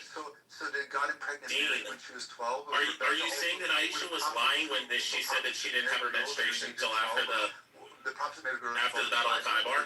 Were they also going to hell? I guess Dean's just saying that Aisha is a liar. Bible? 1 minute. Is that true? Alright, I'll go ahead and just read this. I'll just turn my volume all the way down so I can't hear you, Dean. Had the Sir 69I-44 through 46, had the messenger made up something in our name, we would have certainly seized him by his right hand and severed his aorta. That's Sir 69I-44 through 46 in the Quran. And this is the hadith that attaches to it. Sahih al-Bukhari 4428 narrated Aisha, the Prophet in his ailment in which he died, used to say, oh Aisha, I still feel the pain caused by the food I ate in Taiwan. And at this time, and I feel as if my aorta is being cut off from that poison. And the grading on it is Sahih. Jesus is more glorified than anyone in the world. His name is mentioned most often. Yeah, Muhammad died from poison. Muhammad, no. Muhammad died from poison 5 years after the Battle of Khaybar, yeah. He fell ill. He fell ill and they carried him around like a gimp. Many of the prophets. They carried him around like a gimp. Hey, guys. Jesus, he was staked to the cross. I mean, the Christians believe. Why are you doing what about him all the time, Dean? Rich. Oh, yeah, what's up? Dean, guys, listen. Somebody is texting me, and I told you you had 3 minutes. I'm giving you 5. Yeah, all right? Go ahead. I'm going to speak, and then you guys can go back to fighting. First of all, I find it silly when people argue over what was written in a book that some people claim was written by God or a prophet of God 1,500 or 2,000 years ago. People are going to believe what they want to believe. Having said that, I want to address the point about Islam's reputation by conversion by the sword. Certainly that took place, but the more effective practice was that, I don't know how to pronounce it, I call it the jizz tax. Yeah, jizzy. Which, first of all, anyone who was poor, who could not afford to pay it, they converted to Islam. Second of all, when you look it up in Google, it said, well, you know, it wasn't conversion by the sword. Islam swept throughout the Middle East because of military conquest. Well, we know once one army conquers a region, then who's ever left over has to do what the fuck that army says. And while Islam certainly didn't say, well, you belong to us, you gotta become Muslims now. They certainly did. They made it. Certainly, life was much more difficult being taxed like that. And certainly, we can be sure there were social pressures that put on anyone who didn't. So now, I am standing here. It's kind of accurate to say they weren't all forced conversions. With the Literal forced, convert or die. But then on the other hand, no. But then, Today is a new day for parental rights in America. There's about, I forget the number, there's about 350,000, maybe more, depending on the estimates, of former Armenians literally were given the choice, convert to Islam, or we will kill you. And some of them said, okay. And then there are others, they were just teenage girls who they killed their parents and they were forced to marry and became Muslim brides and were raped. So, yeah, that's kind of where I stand on that. Now, the rest of you... respond to that. No, Dean, there's no response. That's actually not true. It isn't true. Go fuck yourself. Literally, Dean, shut the fuck up. Go back to arguing with Fred. Shut the fuck up. It's not going to happen. Ellen, you share half my name. It's not true. What do you mean I share half your your DNA. My name, I said, Alan Dean. Oh, no. I thought you said DNA. Go back to arguing with I Rich. mean, I could be part Armenian, you don't know that. Yeah, doesn't matter. Then you're, I don't know what to say. You could be, but you're not. In any event, go back to art. Okay, no need to go back to it. But Islam, first of all, the jizya is not a forced conversion. Jizya basically is a tax for non-Muslims that would afford them protection from Muslims. Many, particularly Jews, historically, Jewish historians, rabbis, and so forth, they sought refuge in Muslim countries from Christian onslaught, which is 10% tax, and they did not have to fight in the army themselves. But if they were to serve in the army, then they didn't have to pay the jizya. The jizya afforded the religious minorities protection, also access to public works, water, and so forth. So that was a tax, much less than a third or half the salary, depending on how much you make. So that was one. If we look here, particularly about convert, well, some of the things you said did happen, of course. But if we actually look into the course of history, just how did Islam spread throughout the world? Just a quick look. And I can say my own answer, but just look up through Google. Islam spread rapidly across the globe through a combination of early military conquests, expanding trade routes, peaceful missionary activity, and Sufi orders. Rather than relying on a single method, the faith grew over 1,400 years through these interconnected factors, taking deep root from the Middle East to North Africa, Central Asia, and Southeast Asia. The expansion of the religion occurred in several major stages and through different prominent mechanisms. Military campaigns. Following the death of the Prophet Muhammad, peace be upon him, in 632 AD, the Rashidun caliphs expanded outward from the Arabian Peninsula to regions like Levant, Egypt, and Persia. Arab Muslim forces conquered territories by exhausted and weakened empires. These conquests established a vast Islamic empire and an administrative elite class, providing social, economic, and political incentives for the local populations to convert over centuries. Trade and commerce. Far beyond the borders of the early caliphates, Islam spread via merchants and travelers. Muslim traders dominated pivotal commercial networks like the Silk Road in Central Asia, the Trans-Saharan, I'll finish in 30 seconds, the Trans-Saharan caravan routes in Africa, and maritime trading networks in the Indian Ocean. As they established settlements that intermixed with local populations, naturally introduced Islamic teachings, customs, way of life. Did you realize that you cannot read what you search on ChatGPT as the fact? Yeah, because ChatGPT is extremely biased. It has any type of artificial intelligence. But of course, I can pull up references. It has Babies will be killed in this abortion bus pipeline. Is it legal to transport convert babies that looks like hands to abortion? It's called sycophants. Provide an overview. Alan said was just not an accurate way of painting. Dean, just a second. I'm letting you to speak. Just a second. I want to just mention one thing. For what I said, I have books. Okay, they're books. There are historical books that were written by Iranians and non-Iranians about the Arab conquer. Okay, I'm referring to the books, not ChatGPT, not Google. Okay, thank you. Okay, yeah. Thank you. I have books as well. I have books on this topic of Islamic history.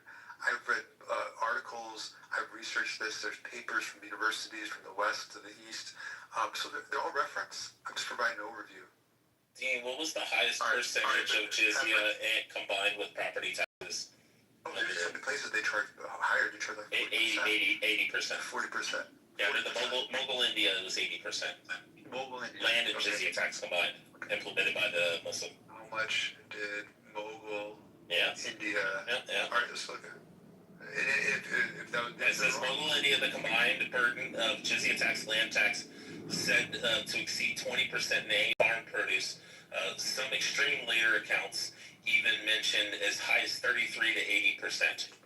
Oh, as high as, yeah. High as 33. So it seemed like it was below 30, but they mentioned as high as 33 to 80%. No, the jizya was a flat 20%, and then the land tax was between an additional 13 and 60%. There's people, again... It's a tier system is why. Yeah. So there's governments... So the bigger your property, the more tax. There's governments, like... So do you think the those people decided to. My question for Cliff. There's governments that actually go against religion. There's Christian governments, for example, they went against Christian teaching. But do you think that would influence a person to convert, so that way they only have to pay zakat, which is a flat rate? So that if they're Do charging more you than think that would influence a person? they're going against, I can't say because there's Muslim governments that actually went against the Quranic teachings. They actually went against Islam. They went against Can you show me in the Quran where it says what the jizya tax is? Correct. I'm answering the question. Dean, show us in the Quran where it says the flat rate jizya tax. I'm addressing that. So there is the jizya is 10%. So if a government charges more than that, they could be going against Islamic teachings. It depends on what else is being offered for that tax. For example, we pay in America, we pay a third of our taxes. Sorry, I have to stop you because you want to stop. No, I'm trying to Once we are talking on people what is a black job? like doing the thing that they were doing was discrimination against Donald Trump against some other people who had a different religion. Now you're trying to even justify that. Yep. I mean, that's what forces people to convert. You told them they're going to pay up to 80% in taxes of everything they fucking earn on their farm. Of course they're going to convert and just pay zakat. On the high end, it was 33%. Yeah. The bigger farmers, I guarantee, are going to convert. You misrepresented even. It's 33 to 80%. Yeah, and the high end, as high as. Just look. So the flat rate at the time for jizya was 20%. Then they had a land tax. 38%. So it's not even actually probably lower than 30%. Based just reading English, it's probably lower than 30% because you said high as, estimates as high as. So when historians look at something, they shouldn't look as high as. They look what is most likely what was charged. Here, in this case, it was on the high end 33 to 80%. So no, the high end is the 80%. The high end is the 80%. The low end, when it says the high end and it shows two different numbers, we know which is the higher number, which is 80%. 33% would be the minimum, which is the 13% land tax, 20% jizya. And then if you're a bigger farmer and you have larger piece of property, it's up to 60% land tax. Consensus or the majority of scholars believe. So yeah, going back to the jizya, it's not just the 20%, you get nothing for it. No, they actually get military protection from their enemies because minorities, particularly Jews, who have a good track record in Muslim countries, throughout history, they're protected. They have the rule under rabbinical law. They have their synagogue and so forth because Christians were protection from Muslims. Protect them from themselves. Millions over history. Even this Muslims like to kill Jews. Our great grandfathers might turn them into pigs and apes and lizards. 6 million Jews in the past. That's basically so they actually. We're going to charge you a tax if Your time is up, Tim. Your time is up. Yeah, this is an American. You're a Jimmy in this room, Dean. No, I can't have a conversation. No, you're an autistic me in this fucking room. This is an American. What you're doing, Dean, what you're doing is not conversation, it's a monologue. Yep. No, my son. Okay, it is not a conversation. You're reading from your This Alan has a green bean. Because you know Alan would put you in the goo, that's why, Dean. Because you know Alan would put you in the fucking goo, Dean. That's why. That's the only reason he's that quiet. Because Dean, Alan would move your bitch ass down to the audience if you would interrupt. Who I think has disgusting character. And I bet if they made me a moderator right now, you'd shut the fuck up when I talk too. No. Yeah, if they made me a mod, if Alan made me a mod right now, or Rafi did, and I started talking, you would be quiet. Because you know I moved your ass to the audience. What's the only reason you're quiet when I was talking? I didn't interrupt Masa. Yeah, because she's a fucking mod. She can have a normal conversation. She has a mod. You're proving my fucking point, you fucking retard. Immortal. When Alan did, he stepped in, or Masa did. Yeah, notice how you only argue with people that don't have authority over you. Because you're the Jimmy in this room. Dean, you get 2 minutes to speak. So, what Immortal did, he spoke 2 minutes uninterrupted. And then I also spoke 2 minutes interrupted. But you can't do that. Alan made it very clear that if you interrupt, he's going to both of us down. So I think that having a conversation here, and actually I've spent way too much time at this point. I gotta go back to Bears. No, I have to. You gotta go stuff the Bears Indian Pakistani day off. No clue what I'm doing for people. You know, And I thank God for this. I thank Allah. Dean, can we talk about how Prophet Muhammad sucked his grandson out of penis? Alan, Masa. Dean, can we talk about how Prophet Muhammad sucked his grandson out of penis? I'll just rental Dean, can we talk about how Prophet Muhammad sucked his grandson out of penis? Or wait, I ran away. I really wanted to talk about when Prophet Muhammad went down to the river with a bunch of little boys to do wudu and prayers. And when he came back up, it says that Aisha had to clean the cum stains off his clothes. Jesus Christ, really? Yep. What the fuck? Yeah, it says that Prophet Muhammad went down to the river with a bunch of boys to do wudu, his washing, to cleanse himself and then do prayers. And then it says that when he came back up, Aisha was frustrated because she had to clean the semen stains off his clothes. Why is he going down the river with a bunch of little boys, coming back with semen stains? And that's in the Quran? No, it's in the Hadith. These are the writings of like people like Aisha.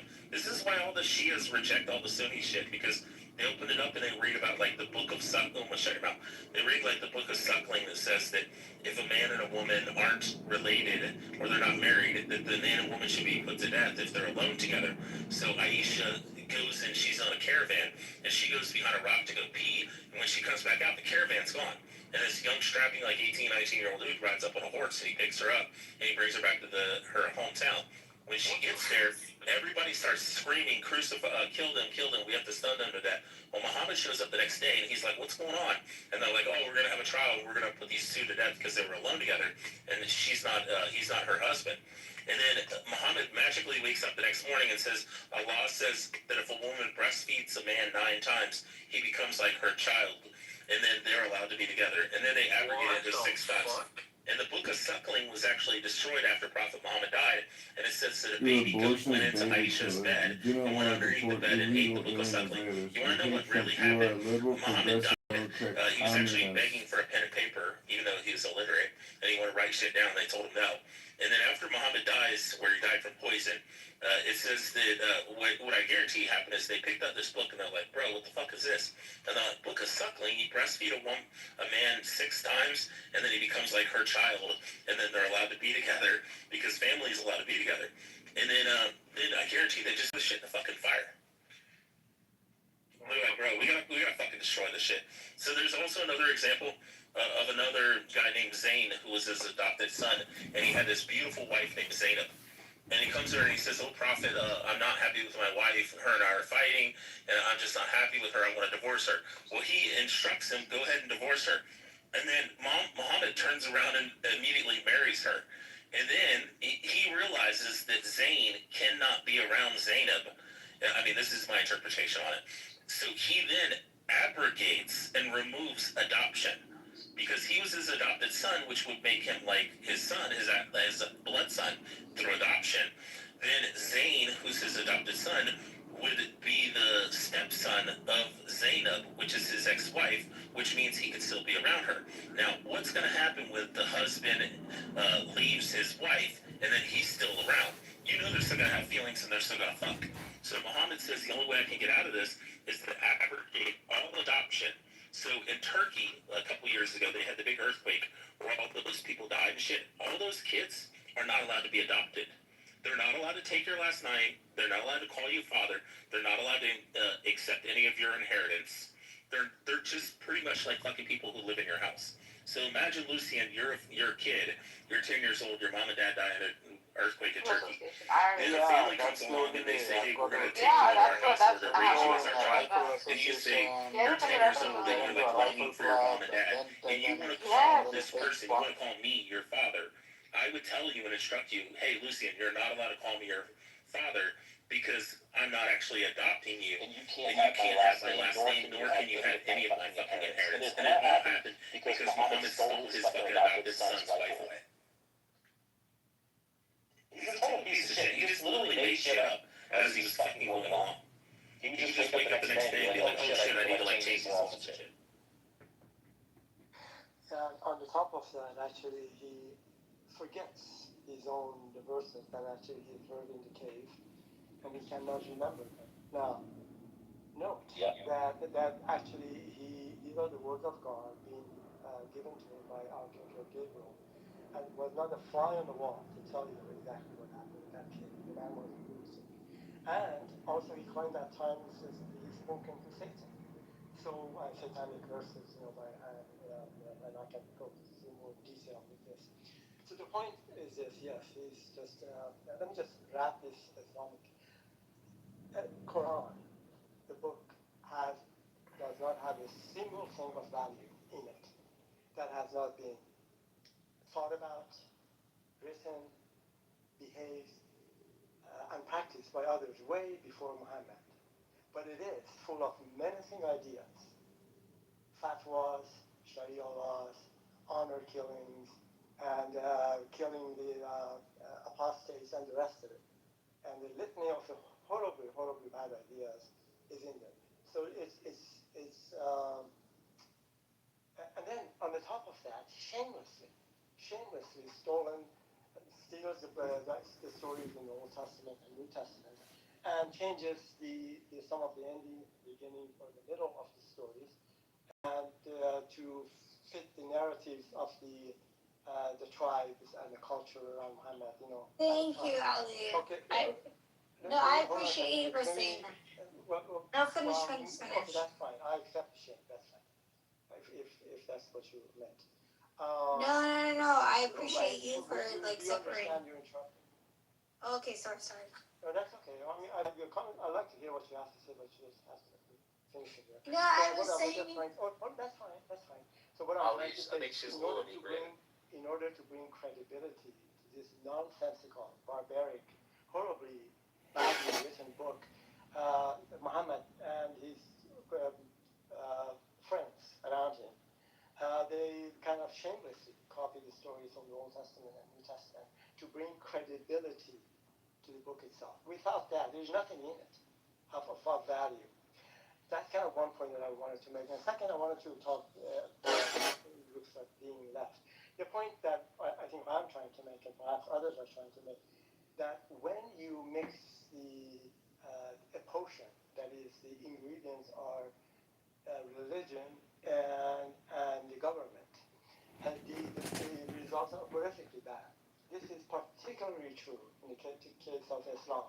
If you look at the 6 theocratic Islamic Republic of X and Y and Z in the world, which the government is, Islamic Republic of Iran, for example, the plight of the citizens in the country, Iran, Afghanistan, Yemen, and the rest of it, is horrifically bad.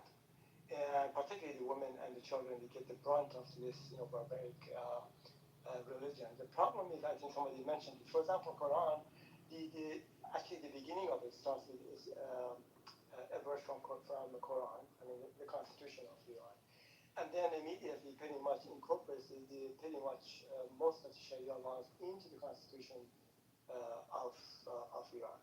So it is not a good thing, and there's really nothing degrades the destroys a country and a culture when religion, in this case Islam, and the government is mixed. And you can see the result. Just see what's going on in Afghanistan, in Iran, in Yemen.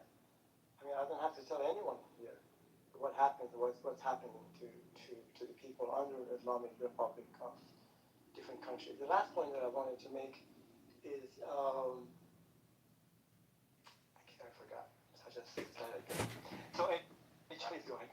Lucian, last thing I was going to mention to you, Lucian, there's a hadith about this where Muhammad's men went into a neighboring village, and there's two separate hadiths. One says that the men went in there, they defeated the neighboring city, and then they captured the women who were married, and their husbands were still alive. And then one of the hadiths says that they wanted to have sex with the women, but they knew that they were thinking that would be considered adultery and rape, because the husbands are still alive, and they're forcing themselves upon the women. And then the other hadith says that they did already have sex with the women, and they thought that, oh my God, we just committed adultery and rape. So then Muhammad goes and wakes up the next morning, and he gives 424 in the Quran. And this verse says, and for the woman, hold on, I'm trying to remember, dang it. I'm sorry. Do not commit adultery except for those whom your right hand possesses, and all others are permissible as long as you pay the dowry. So what it's saying, simply, is that he wakes up the next morning and creates this verse in the Quran that says, yes, you can have sex with these women, even if their husbands are still alive, even if they're still married to these men, as long as you capture them in battle with your right hand. You can have sex with them. And any other women outside of that, you have to pay a dowry and marry. But you can just literally capture sex slaves and have sex with them as much as you want. You also heard Dean talk about the charter of. Hello? Yeah, Alan's there. Hello? Because I want to go, so I just wanted to. Oh, just go. You can Irish goodbye here. I'm here, don't worry about it. John, chill. Well, I'm just saying that Dean. Oh my God, John, chill the tism. Hello? Norm, are you gonna stay here for a minute or are you gonna bounce around? I can stay, especially if you need me. Yeah, because I wanna match you up, but don't. That's okay. I was gonna say that the former speaker. We were John, talking. you're acting like really muffled though. Hello? That's fair. Is there a topic or a cue? Yeah, we were roasting Dean, that sociopathic Islamist piece of shit. Is that? Can you hear me? Yeah, we're talking about the white convert Dean. I don't know if he's white or not, but he's into the. He is. He's a white convert. I've had a conversation with him. What happened to my turn, guys? Hi, Elnoro. H, you gotta go first. Guys, let H go first. She's a girl. Go ahead, H. Thank you. I appreciate that. Thank you guys so much. No, I just wanted to say, I 100% agree with what Ali was saying. Like, a lot of, you could see, like, in the UK, with the whole, like, Pakistani situation, the fucking rapes. Like, these people need to be shipped the fuck back, straight up. Like, it's like, like, people also have to separate culture from religion at the same time. 100%. Like, when it comes to, certain, crimes against humans, throw away the fucking key. Like, raping women, like, that's like, I'm sorry, Pepe, you were talking about it the other day, and I'm like, yo, that's fucking Pepe's insane. sleeping. Yeah, normal. Did you guys hear about this in the UK? What's happening? Yeah, rape. About the UK, Pakistani ring with the rapists and stuff? Yes, of course. Yeah, and then obviously coming in from other country and all the Europeans said, go home. Oma looked your husband's the same height as you. And Oma, I apologize. You are an asshole. If you are taking me, You're Thai, so you're short. So you are lame gay ass jealous of me.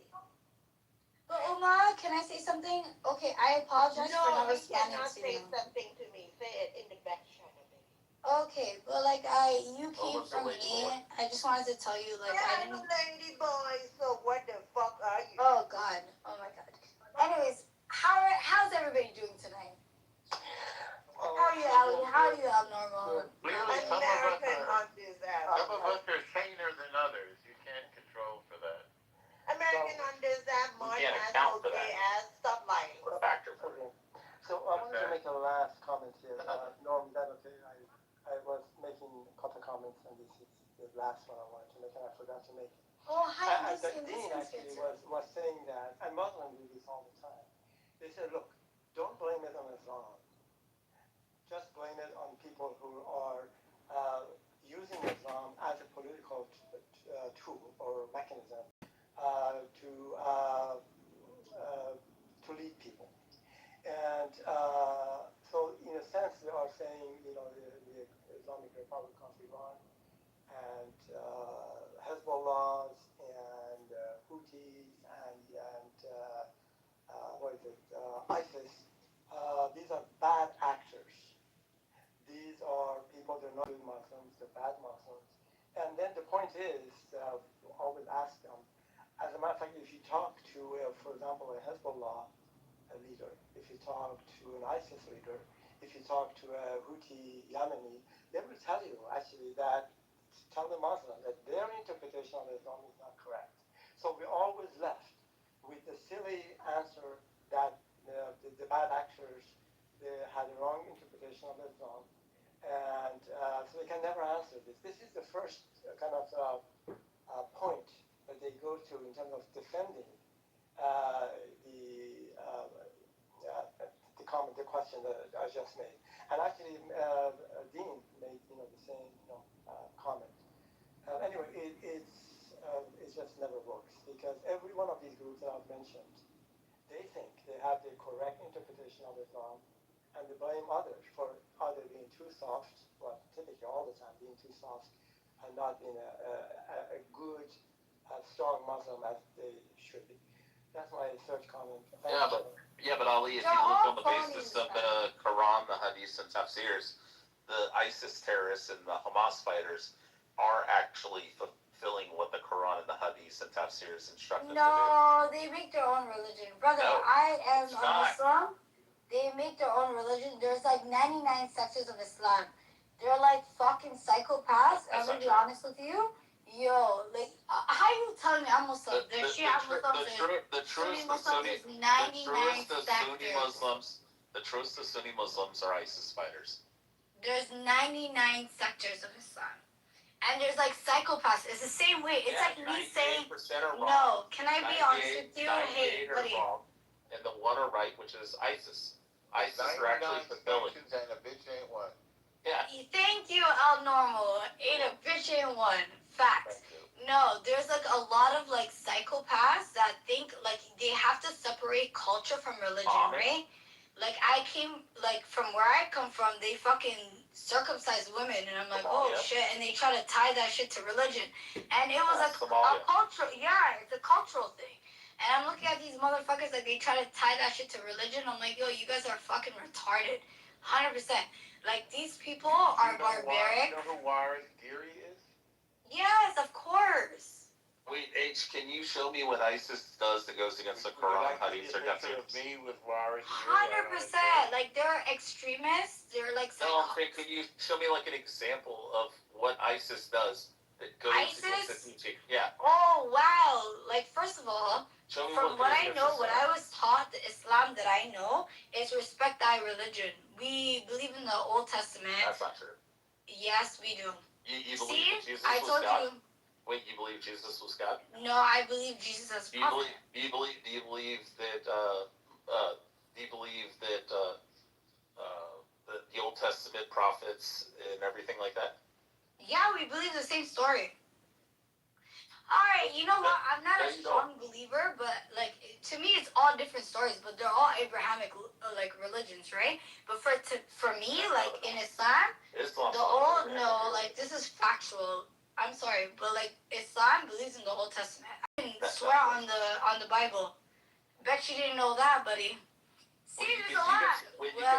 You can swear on the New Testament? I can't swear on the New Testament. See, the New Testament is equivalent to these extremists making their own fucking religion. Sorry, buddy.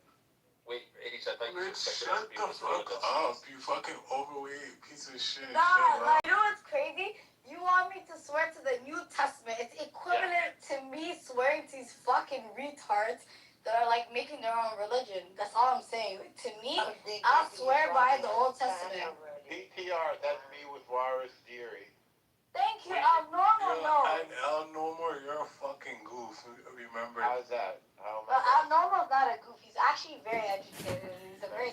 Projection alert detection system has been activated. You left out the part how I dated hot models. H, do you agree in the Quran that it's acceptable to have sex with women that you capture during war? And he's the Chevalier of the Legion of Honor. Thank you, Al Normal. But like, listen. Do you agree with the Quranic? Do you agree with the Quranic verse where it says that you can have sex with women? Like I said, there's 99 sectors. You know, in Islam, they tell you there's 99. In the It's not in the Quran. Please pull it up. 424. Pull it up. Do not commit adultery except for those whom your right hand possesses. Roman Catholic Empire. Let's be honest. It's in the Quran, 424. Let's move on. Like, we're not going anywhere with this. I'm Somali. Yeah, you're so mad. Retarded people, right? Born and raised in Canada. Sorry, buddy. Smarter than you. But I know your Quran better than you. Yeah, I'm sure you do. You didn't pull up one verse, you fucking goof. 424 in the Quran. Recite it. Except for those whom your right hand possesses.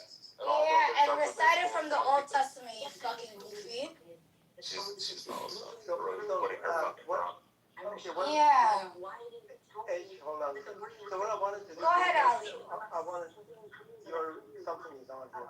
Anyway, I wanted to bring us to a much recent kind of a hadith and interpretation of Quran. This is by Ayatollah Khomeini. Actually, he is the leader of Iranian revolution and the Buddhist. So I wanted to kind of, he wrote two books. Norman, you're hot mic it. He wrote two books, and actually interpretation of the Islamic Sharia laws and the rest of it. So I'm going to read. I can put actually the. Let's say you're going to host Norman, you're hot mic and we can hear your TV. Yeah, intentionally not listening. Also, I'm not full Somali, you fucking Arabic bitch. I'm half Arabic too, you fucking goof. Who's Arabic? Sir, you have Arabic in your fucking bio. Yeah, it's a burner account. Yeah, shut up, you goof. Also forbidden are married women except for captives in your possession. This is Allah's commandment to you. Lawful to you all I mix up a lot of shit, you idiot. I'm not just supposed to. I'm actually just half Somali, you fucking goof. In your possession. I mix it white. You're white then. Like I'm a quarter white, but you're white, you fucking goof. God literally says that you can capture women. Yeah, and like my mom was Christian, and you know what? You're a fucking goof. You're a goof. Your retarded Somali. Yeah, I'm half Somali, but you know what? I'm so proud to be. One drop rule. More proud to be Somali than I drop. Oh, I dropped. My mom's white. Yeah, but one drop's all that matters. Yeah, you're a fucking goof. It makes you functionally retarded. You're functioning retarded. Sorry, Ali. Sorry, Ali. No, that's okay. Let me just do this. What I was, as I mentioned before, I'm not quite sure. Ayatollah Khomeini wrote two books. Very recent. He doesn't get laid. He gets no bitches. Rafi, mute Norman. Norm, something going on. Maybe he just left his room. But anyway, so he wrote two books. Did you ask me something? You're hot mic and you got your TV playing. We can't hear you. I'm watching soccer. Yeah, you can mute. We're all watching soccer. I love it. Who's your team out, Norman? Hold on a second. Norman's only leaving the mic open because he doesn't want to hear H talk. Oh, Colombia won. So Norm, can I wanted to just... It's so funny. All right. Thank you, Norm. So anyway, I have to repeat. Anyway, the point I'm trying to make, these are Ayatollah Khomeini wrote two books. He presumed to be similar to the rest of the scholars, which Dean was, pounding on his chest and talking about various hadiths. So a man wrote the book, and I will put the link in the chat. So I'm going to read some excerpts from his book. Here we go. This shows you the level of stupidity and barbaric. And actually, I can't even find words to describe this. Here we go. A man can have sex with animals such as sheep, cows, camels, and so on. However, he should kill the animal after he has his orgasm. He should not sell the meat to people in his own village, but selling the meat to a neighboring village is reason. If a man commits the act of sodomy with a cow or a camel, their urine and their excrement become impure, and even their milk no longer should be consumed. The animal must be killed as quickly as possible and burned. And this is the last one I'm going to read. And there's just two books, this kind of a nonsense. And anyway, next one. If a man sodomizes the son, brother, or father of his wife after their marriage, the marriage remains valid. This is a kind of garbage that the leader of the Islamic Republic of Iran, the head of the revolution, the man that, some of the Shia Muslims, and some of them in Iran to look up to, or at least they did, this is the kind of nonsense or hadith that we are talking about. So what I'm just trying to tell you, there is not a single thing of value in any of these, the book Quran itself, or the hadiths, written in there. And I'm going to land with this. And would you believe a man that he cannot read, he cannot write, literally a lunatic, and he goes to a cave periodically for 23 years, and then he comes out and he says that he had a conversation with Archangel Gabriel, which gave him the verses from the original book, which is actually in heaven. And then there was not a fly on the wall to tell anyone actually that he was telling the truth or not. As I mentioned before, he cannot even remember his own verses. Also, he claims that he has had discussions with Satan at the same time, which completely, entirely takes the credibility away from him in terms of having actually a discussion with one of the three archangels, Archangel Gabriel. This is the kind of nonsense we're talking about. I'm going to land with this as well, which is not actually a religion, it's really a cult, which has shamelessly stolen from the Old Testament and New Testament to give the book some level of credibility. And even that project has failed miserably because it has produced the menacing ideas and the behavior that we see right now in the world, which is shameful. And that's all I want to say.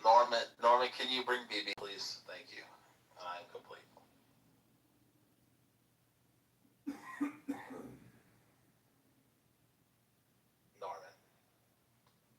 Nigga, shut up, bro. You and Shut the fuck up. I hope you die, babe. fucking goofy ass niggas. I can't fuck with you guys. Honestly. You want to respond to H? Stupid ass nigga. Also, we're not big on the N-word in here. I don't give a fuck what you're big on. You're a goof. Alright, so in Quran chapter 4, verse 24, also forbidden are married women except for female captives in your possession. It means you can fuck female captives. Oh, take it easy there, Rich. That's what it says in the Quran. I'm literally reading the Quran. Be profane. Okay, it says also forbidden are married women except for female captives in your possession. What do you think that means? I just said don't be profane. I'm only using extreme language to convey. What about the Slavic slave trade? The Euro-Slavic slave trade? What about the transatlantic slave trade? Are you doing You know what? I'm not going to argue with the ignorant motherfucker, but it's okay. You know what? How about we have a competition? Let's see who's hotter. You post your picture, I'll post mine. Wait, are you doing whataboutism now? Oh, God. I'm not even going to argue with the ignorant motherfucker. Sorry. We already know what you look like. You're part of Yeah, I'm pretty hot. I don't... there's people that can confirm on the app. What do you look like? Let's see. What's your ancestry? You know what? It sounds like you're just like a mad motherfucker that lives in the basement that pays for OnlyFans. Hold on. Pause. You sound like the motherfucker that plays video games in their basement, that pays for OnlyFans, jerks off in their basement, and watches the streamers. I don't play video games. Sorry. You sound miserable. But you know what? I wish you all the best. Seek therapy. Brother, I wish you all the best. Alright, let's compare photos. Because we know you got a big forehead and a fucking... Oh, let's go! Ooh, baby boy, I don't have a big forehead. You're Somali. Go ahead and post your photo. Let's go. You post your picture, I'll post mine. I already did. PTR.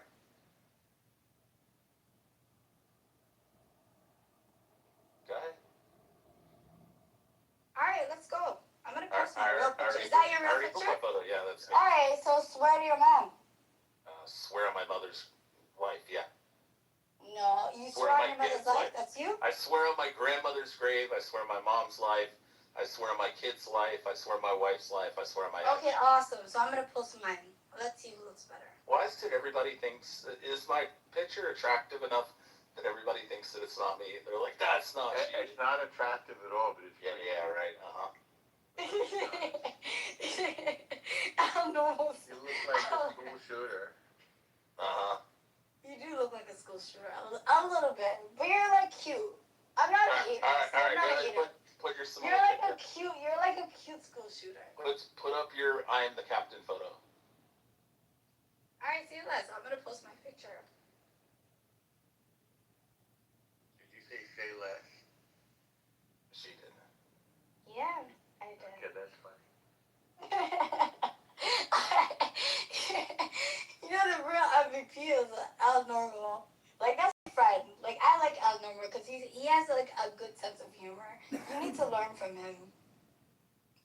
music. Yeah, I'll follow you back. Norman's a Jew, though. I love Jews. My daughter's best friend's a Jew. Gross. Like, my best friend's a Jew. I love my Jewish community. I grew up in Kosher Ew, City. gross. Oh, Jews. Yuck. Oh, wow. What do you mean, yuck? That's fucked up. See? The Jews You're are gonna terrible. live a They're just very... complain all You the know time. what? You're gonna live a very, The Jews love to argue. See? He's gonna live a very boring life. Yes, You know the when you're Jews love to racist, you're argue. gonna live a very... Jews are the nicest people. Norman said no, they don't. No, they don't. They're so kind. You're gonna live a very boring life. Thank you. We are very kind people. I agree. Oh, so you're Jewish too? Yeah. Okay, so why didn't you lead with that, you fucking idiot? Yeah, that was the whole point. Wow, you have a lot to learn, buddy. I'm still waiting for a picture. Ali, you seen what I look like. But now that he added me, I'm gonna back channel him. Well, I'm waiting to see your picture, actually. You seen my picture, Ali. No, I couldn't. No, but you seen my picture before. But I'm not gonna put it on the full fucking stage. I'm gonna exit the chat and then you guys can see it and then I'll come back in. Cool? Okay.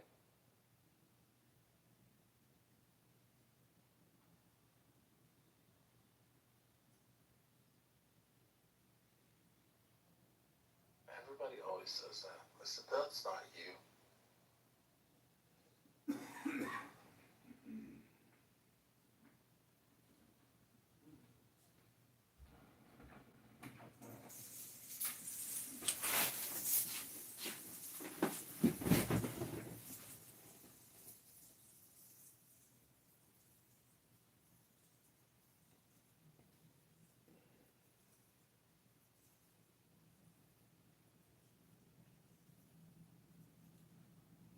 Hello?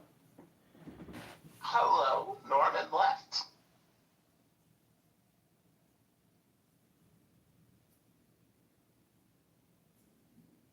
Rafi, are you there? Yeah, man. Fuck! I lost my. I was gonna have. Thank you. Oh, damn it. I was gonna. Since Norman left, I thought Rafi was. Hey, what forehead? What fucking forehead, you fucking goofy ass bitch? Yeah, look at the forehead. Look at the big ass forehead. There's no forehead. Sorry, buddy. A giant forehead. I swear to God, I have a forehead, you dumbass. You can play a fucking movie on that thing. Sorry, you sound like a hater. But anyways, I'm going for a smoke. Are you guys gonna keep me company? Yes, I'd like to discuss the... Rafi will, because Rafi's smoking right now. Whether this is your picture or not, I like the curves. I would like to discuss... Don't worry. Hello? I'm gonna have John read the Dalmatian. Hello? He's such a hater. See? Hello? Go have your smoke, sweetheart. Go on mute. Go on mute and go have your smoke. No, I'm here to discuss the 10 most commonly cited controversial aspects of Sharia based on global debates, human rights reports, and scholarly discussion. Number 1, hudud, corporal punishments, amputations for theft, flogging for adultery or fornication, and stoning to death for adultery. Traditional interpretations prescribe these for certain crimes against God. High proof thresholds, you have to have multiple eyewitnesses, make them rare, but they are seen as cruel and unusual by modern standards. Number 2, death penalty for apostasy. Leaving Islam. If you leave Islam, you will be killed. Classical jurisprudence in major schools often prescribes death for adult male apostates, with variations for females or repentance. This directly conflicts with freedom of religion. Enforcement varies. Some countries apply it, others do not. Number 3, blasphemy laws. Insulting Islam, Muhammad, or the Quran can carry severe penalties, including death.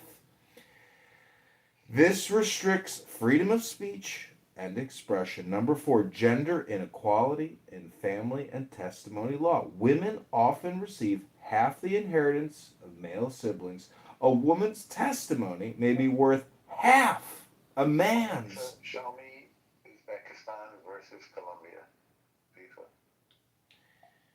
Critics see symmetric subordination. Supporters cite contemporary roles in financial protections.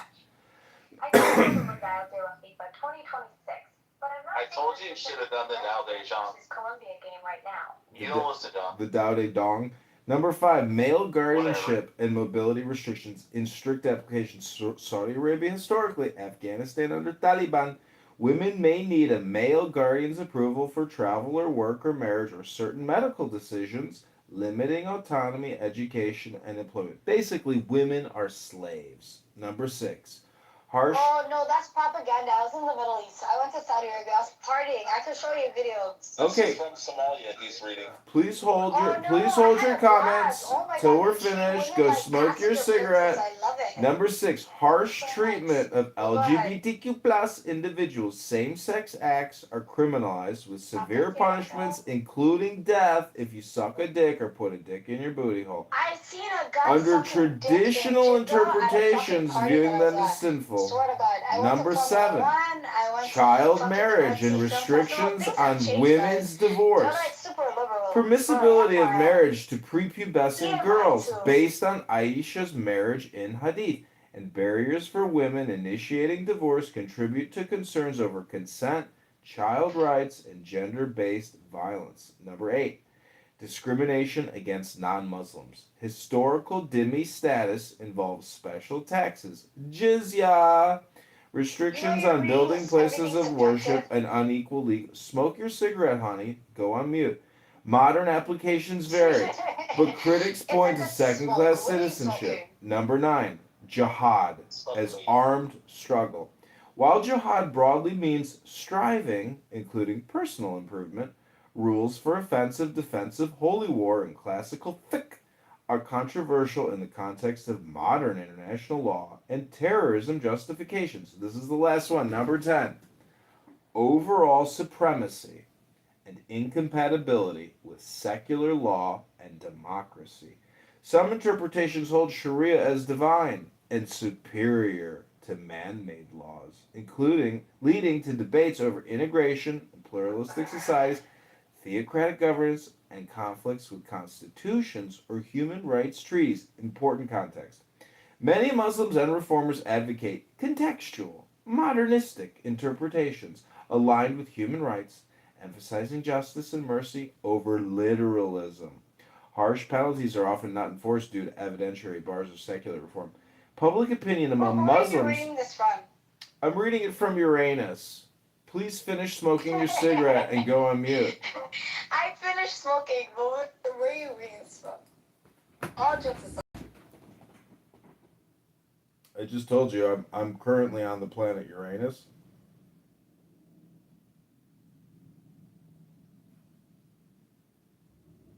And I'm on Pluto. Some girls really like the anus jokes, John. Yeah, tell him Elmo, like the anus jokes isn't scary. Are you gay? Do you like to put up the ass or like what? Are you asking John or me? I'm asking Book. He said Uranus, so I want to know what's your fascination about the anus?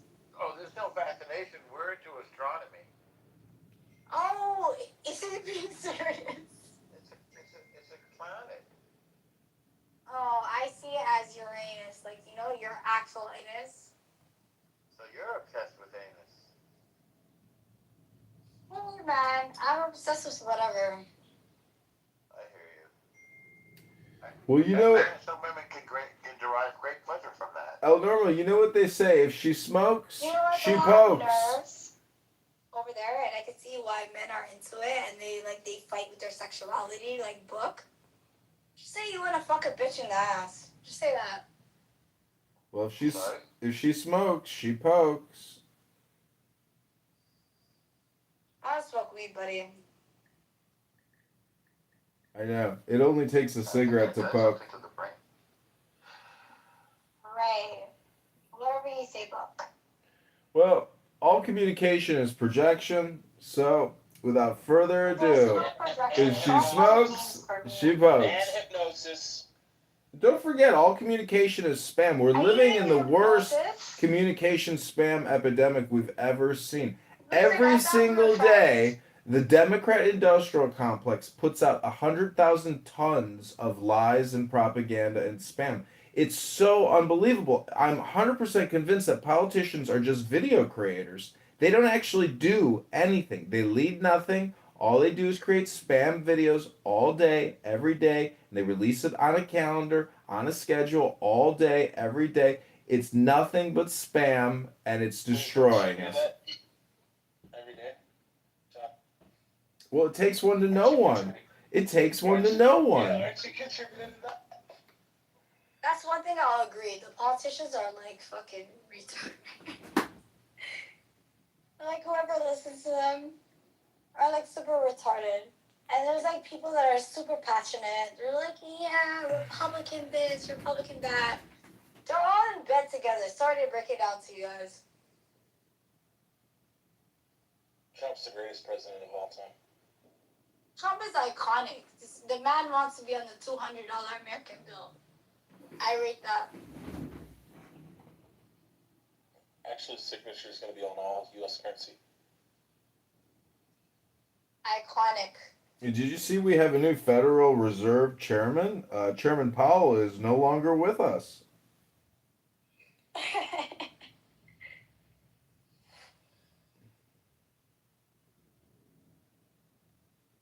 why are you staying on mute? Yeah, BB, why are you staying on mute?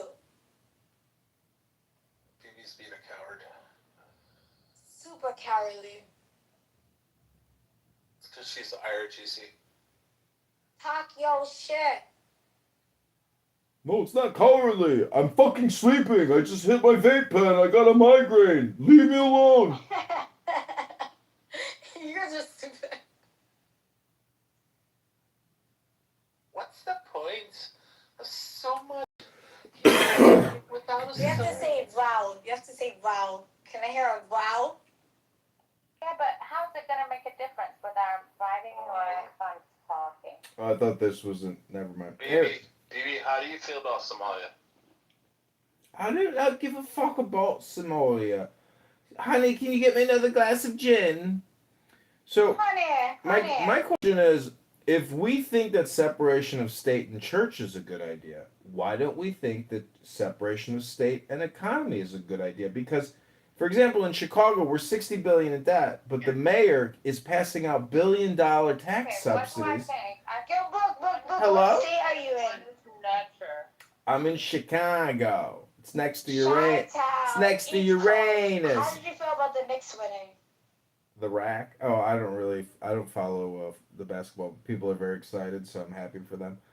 But the point is, if we think Sharia is a shitty system, why do we think the combination of state and economy is a better solution? It's all just a fucking scam. The federal government is creating these multi-billion-dollar frauds and giving the money to fraudsters. If the government wasn't in charge of creating the money and passing around, there wouldn't be any problems. I agree. Don't hate the player, hate the game. Suddenly I I don't know. I'm gonna have to kneel I have come across a lot of Jewish people in my life, and it's like, no. I mean, I don't even know about you. Yo, Bibi, don't let him put you on the spot. Bibi, don't let him put you on the spot. I have not met more graceful, more honest, and more generous tribal people, by the way. How do you feel about the RTC? And I have actually met like people who were came from like with tattoos, and so whenever you doubt whatever, not tattoos, whatever, not the tattoos. BB, how do you feel about the IRGC, BB? Where were the tattoos, baby? IRGC is like during the summer. It's like so. IRGC. I want to know, where are the tattoos? I'm getting interested. They're so brave, BB. No, with the tattoos on the biceps or the abs, like what sexy part of the body? I cannot say. You know what? BB's a little drunk right now. From a strategic point of view, because I am very sort of like what's it called, nationalistic. It's like, why the fuck wouldn't you want to have people? They're fucking very capable. But the problem is,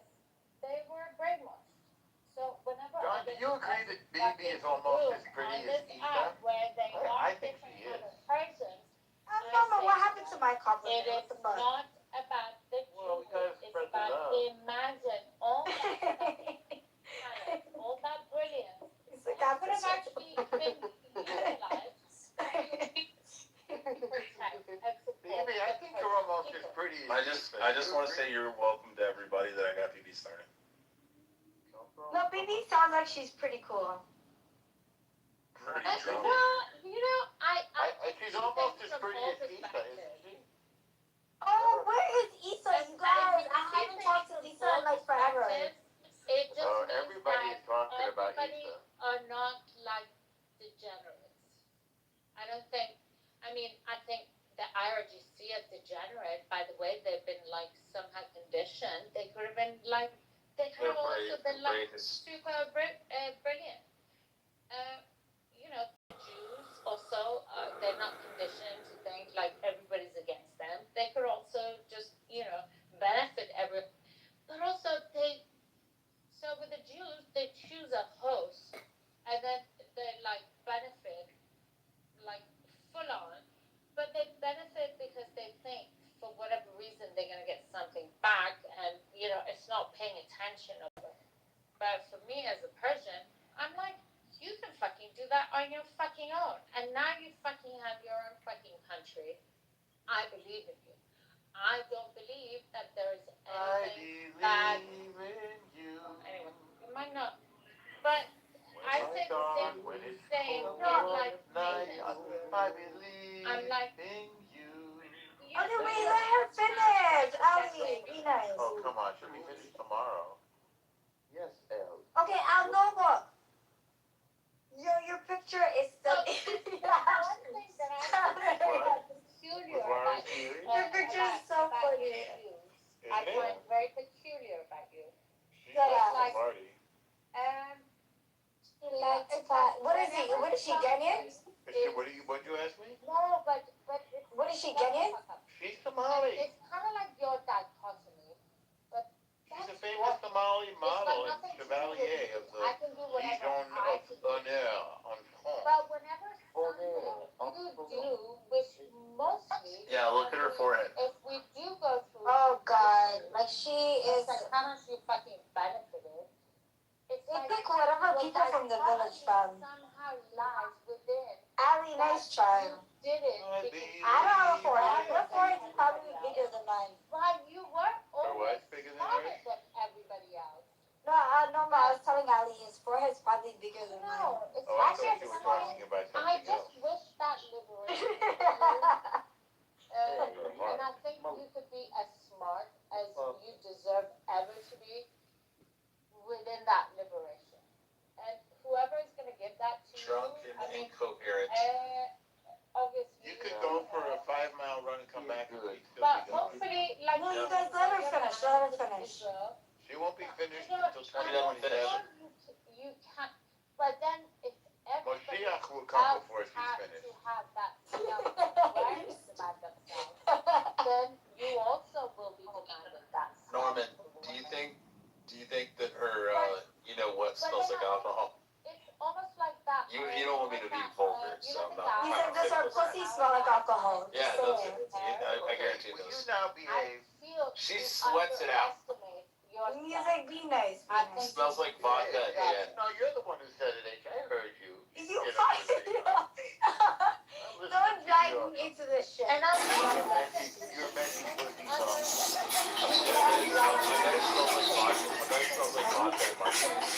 I know music is cool.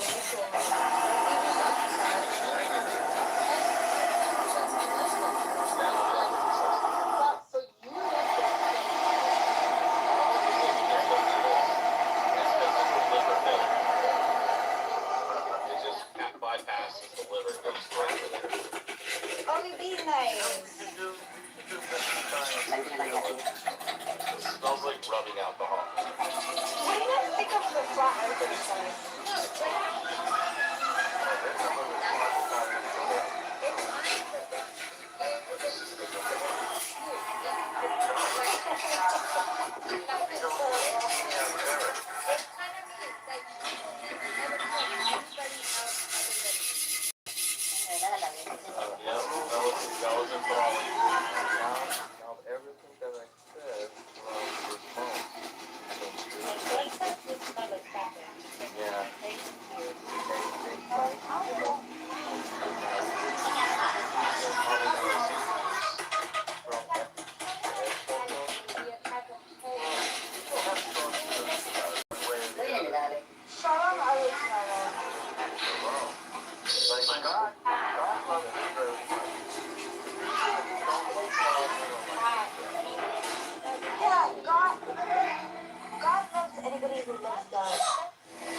we move on from this? Like, can we have a fun conversation, guys?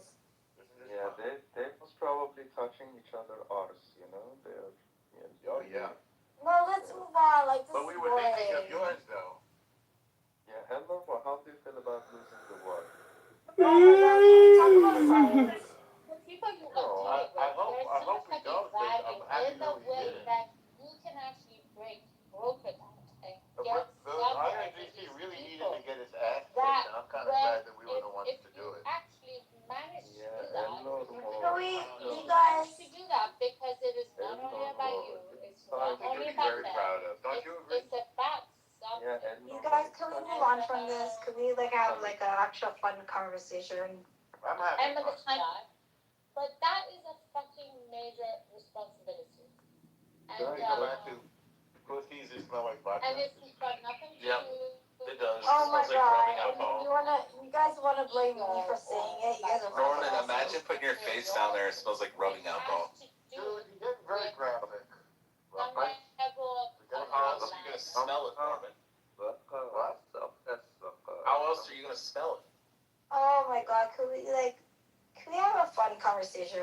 Like in all honesty. We're having fun, in case you didn't know it. This is how we have fun. I don't know. This is not fun. I feel like you guys are like making BB feel like. You want to have fun?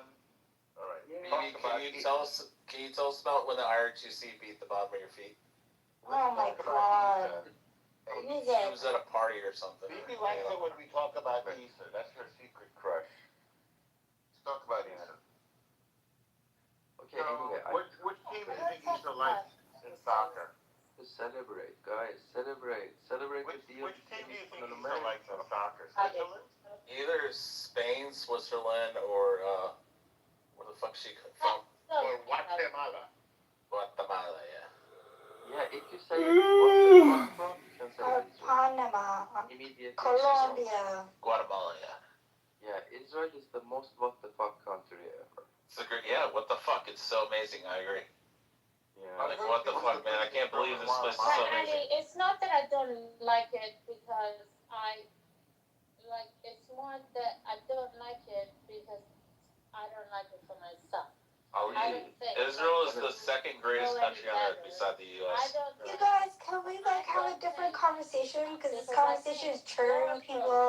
Unsustainable. It depends No, on the like day, you though, should Rich. conversation with normal. Okay, fine. I'll come back later when you guys What's are that, having a fun conversation. Yeah, but, Okay. It depends on the day, Rich. Sometimes I feel like Israel's better than the U.S.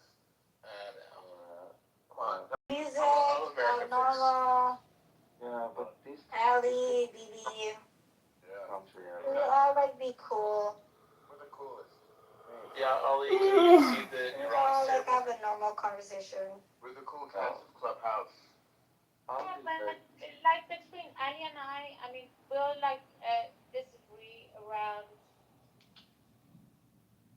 majors actually. Yeah, but we both. Ali, I love the fact that Iranians are begging to get bombed. It's amazing. We're God, such a see? Ali, I'm you're such a pacifist cuck, Ali. Yeah, shut the fuck up, boy. Such a pacifist Rich, cuck. where do you think we should hit them next? Still talking. Everywhere. Well, let's start someplace. Thermonuclear weapons. But it doesn't mean that I don't Your love shit is all Ali, but like his, you like lost this it. is Okay, how guys, far- what happened to peace? as far as like What happened to music? What happened to peace? Oh no, what happened to peace? Ali, Oh what happened no, to peace? I want to What happened to carpet peace? bomb Gaza with thermonuclear weapons anyway. Oh my God. And this every is other awful. Muslim country in the But world. then maybe I can convince him that maybe I I want to wipe 1.8 billion people off you the face take of it the earth. so far. That's and then there'll be other that is that can terrible. take it a And little bit okay, further. so I do not believe that's your real picture. It is my real picture. You shouldn't be like talking like racist and shit like that. Come on, brother. Hey, It's not racist. Islam's not a race. Okay, whatever. It's like Okay, let's make this conversation fun. Let's move on to Lebanon and Israel and the demands of the Memorandum of Understanding. Hatred. It's not an irrational fear. It's obvious that Israel will never stop attacking the terrorists in Lebanon. Music. they like start freaking out. Hello? Between me. Hello? You see, me, Hello? I don't get upset. I don't Hello? get mad, right? Hello? See, Ali, Hello? here's the thing. Hello? I don't get upset. I don't get mad. Look, you guys. Hello? Hello? Stuff like that. Hello? It's just the muscles. Hold on, BB. Hello? Brooke, music. Hello? I don't get upset. I wish I had Hello? Thanos' gauntlet, Hello? and I would snap my fingers. Hello? Hello? Hello? For me, I Hello? don't get upset. I Hello? don't get angry. Hello? For me, how I see Hello? it are people. H, I have a question. What if I didn't harm any of the Muslims? He's just If I had, but hold on. Hello? If I had Thanos, BB, hold on. What if I had Thanos' gauntlet and I could snap my fingers and Muhammad never existed? You want to collect all the infinity rings? Okay. No, that's fine. I snap my Ugh. fingers and Prophet Muhammad never existed. Imagine how great the world would be. You know what's crazy? All the Christians would still be in Iraq and Syria and Lebanon and Egypt. Music. Can I tell you something? No. No. Go on mute. For me, Go on mute. I Go smoke another cigarette. Hello? feel bad for you. You do? Hello? And why would you feel bad for me that I hate because Muhammad? I want you to be seasoned. I want you to understand the world. I want you to travel. No. No, music. It's not even that. Music. I want you to meet people. I want you to understand. No. You're not understanding. I want you to meet people. I want you to travel. I want you to understand. I've been to 11 countries and lived in 4. You see, then maybe you didn't have a good experience. Hello? No, I had an amazing experience. I lived in Hong Kong, Singapore, and the Philippines for 3.5 years. Hello? See, but you didn't go to the Muslim countries. No, I went to Colombia, I went to Japan, I stayed away from Malaysia and Indonesia because I hate Muslims. Hello? See, but that's the thing. Like, you're like isolating all Islam. Music, you know what I call it? I don't get mad because I call it like just ignorance. Hello? You know? How is it? I know the entire religion inside You out. just said you avoided all the Muslim countries. No, because you do not expose yourself enough. I hate Islam. Around, but that's the thing. Like, you didn't expose yourself around. I'm not saying I hate the people who are Muslims. I'm saying I hate Islam. Hello? No, but that's the thing. You haven't exposed yourself around. Hello? I have plenty of Muslim friends. Music, but if you did, out of respect for them, you wouldn't talk Hello? like that. Like, out of respect for your friends, you would have been like, yo, you know? I'm like closed-minded and shit. Music, you are closed-minded. No, I'm not closed-minded. Hello? Because you know why? If you had friends, you guys, all jokes aside, if you had friends, right? Out of respect for them, you would have been like, alright, you know what? No, because Like, here's the reality. there's a couple of retards. There's a couple of here's the reality. When the Mahdi comes to the earth, every Muslim, including your entire family, is going to want to kill us all. Oh my God! See, like propaganda. Can I tell you a story? The Quran says it. Okay, I'll tell you a story. The Quran says that when the sacred months have ended, it says lay in wait and besiege and kill all the ones who disbelieve in Allah. It says kill all the polytheists.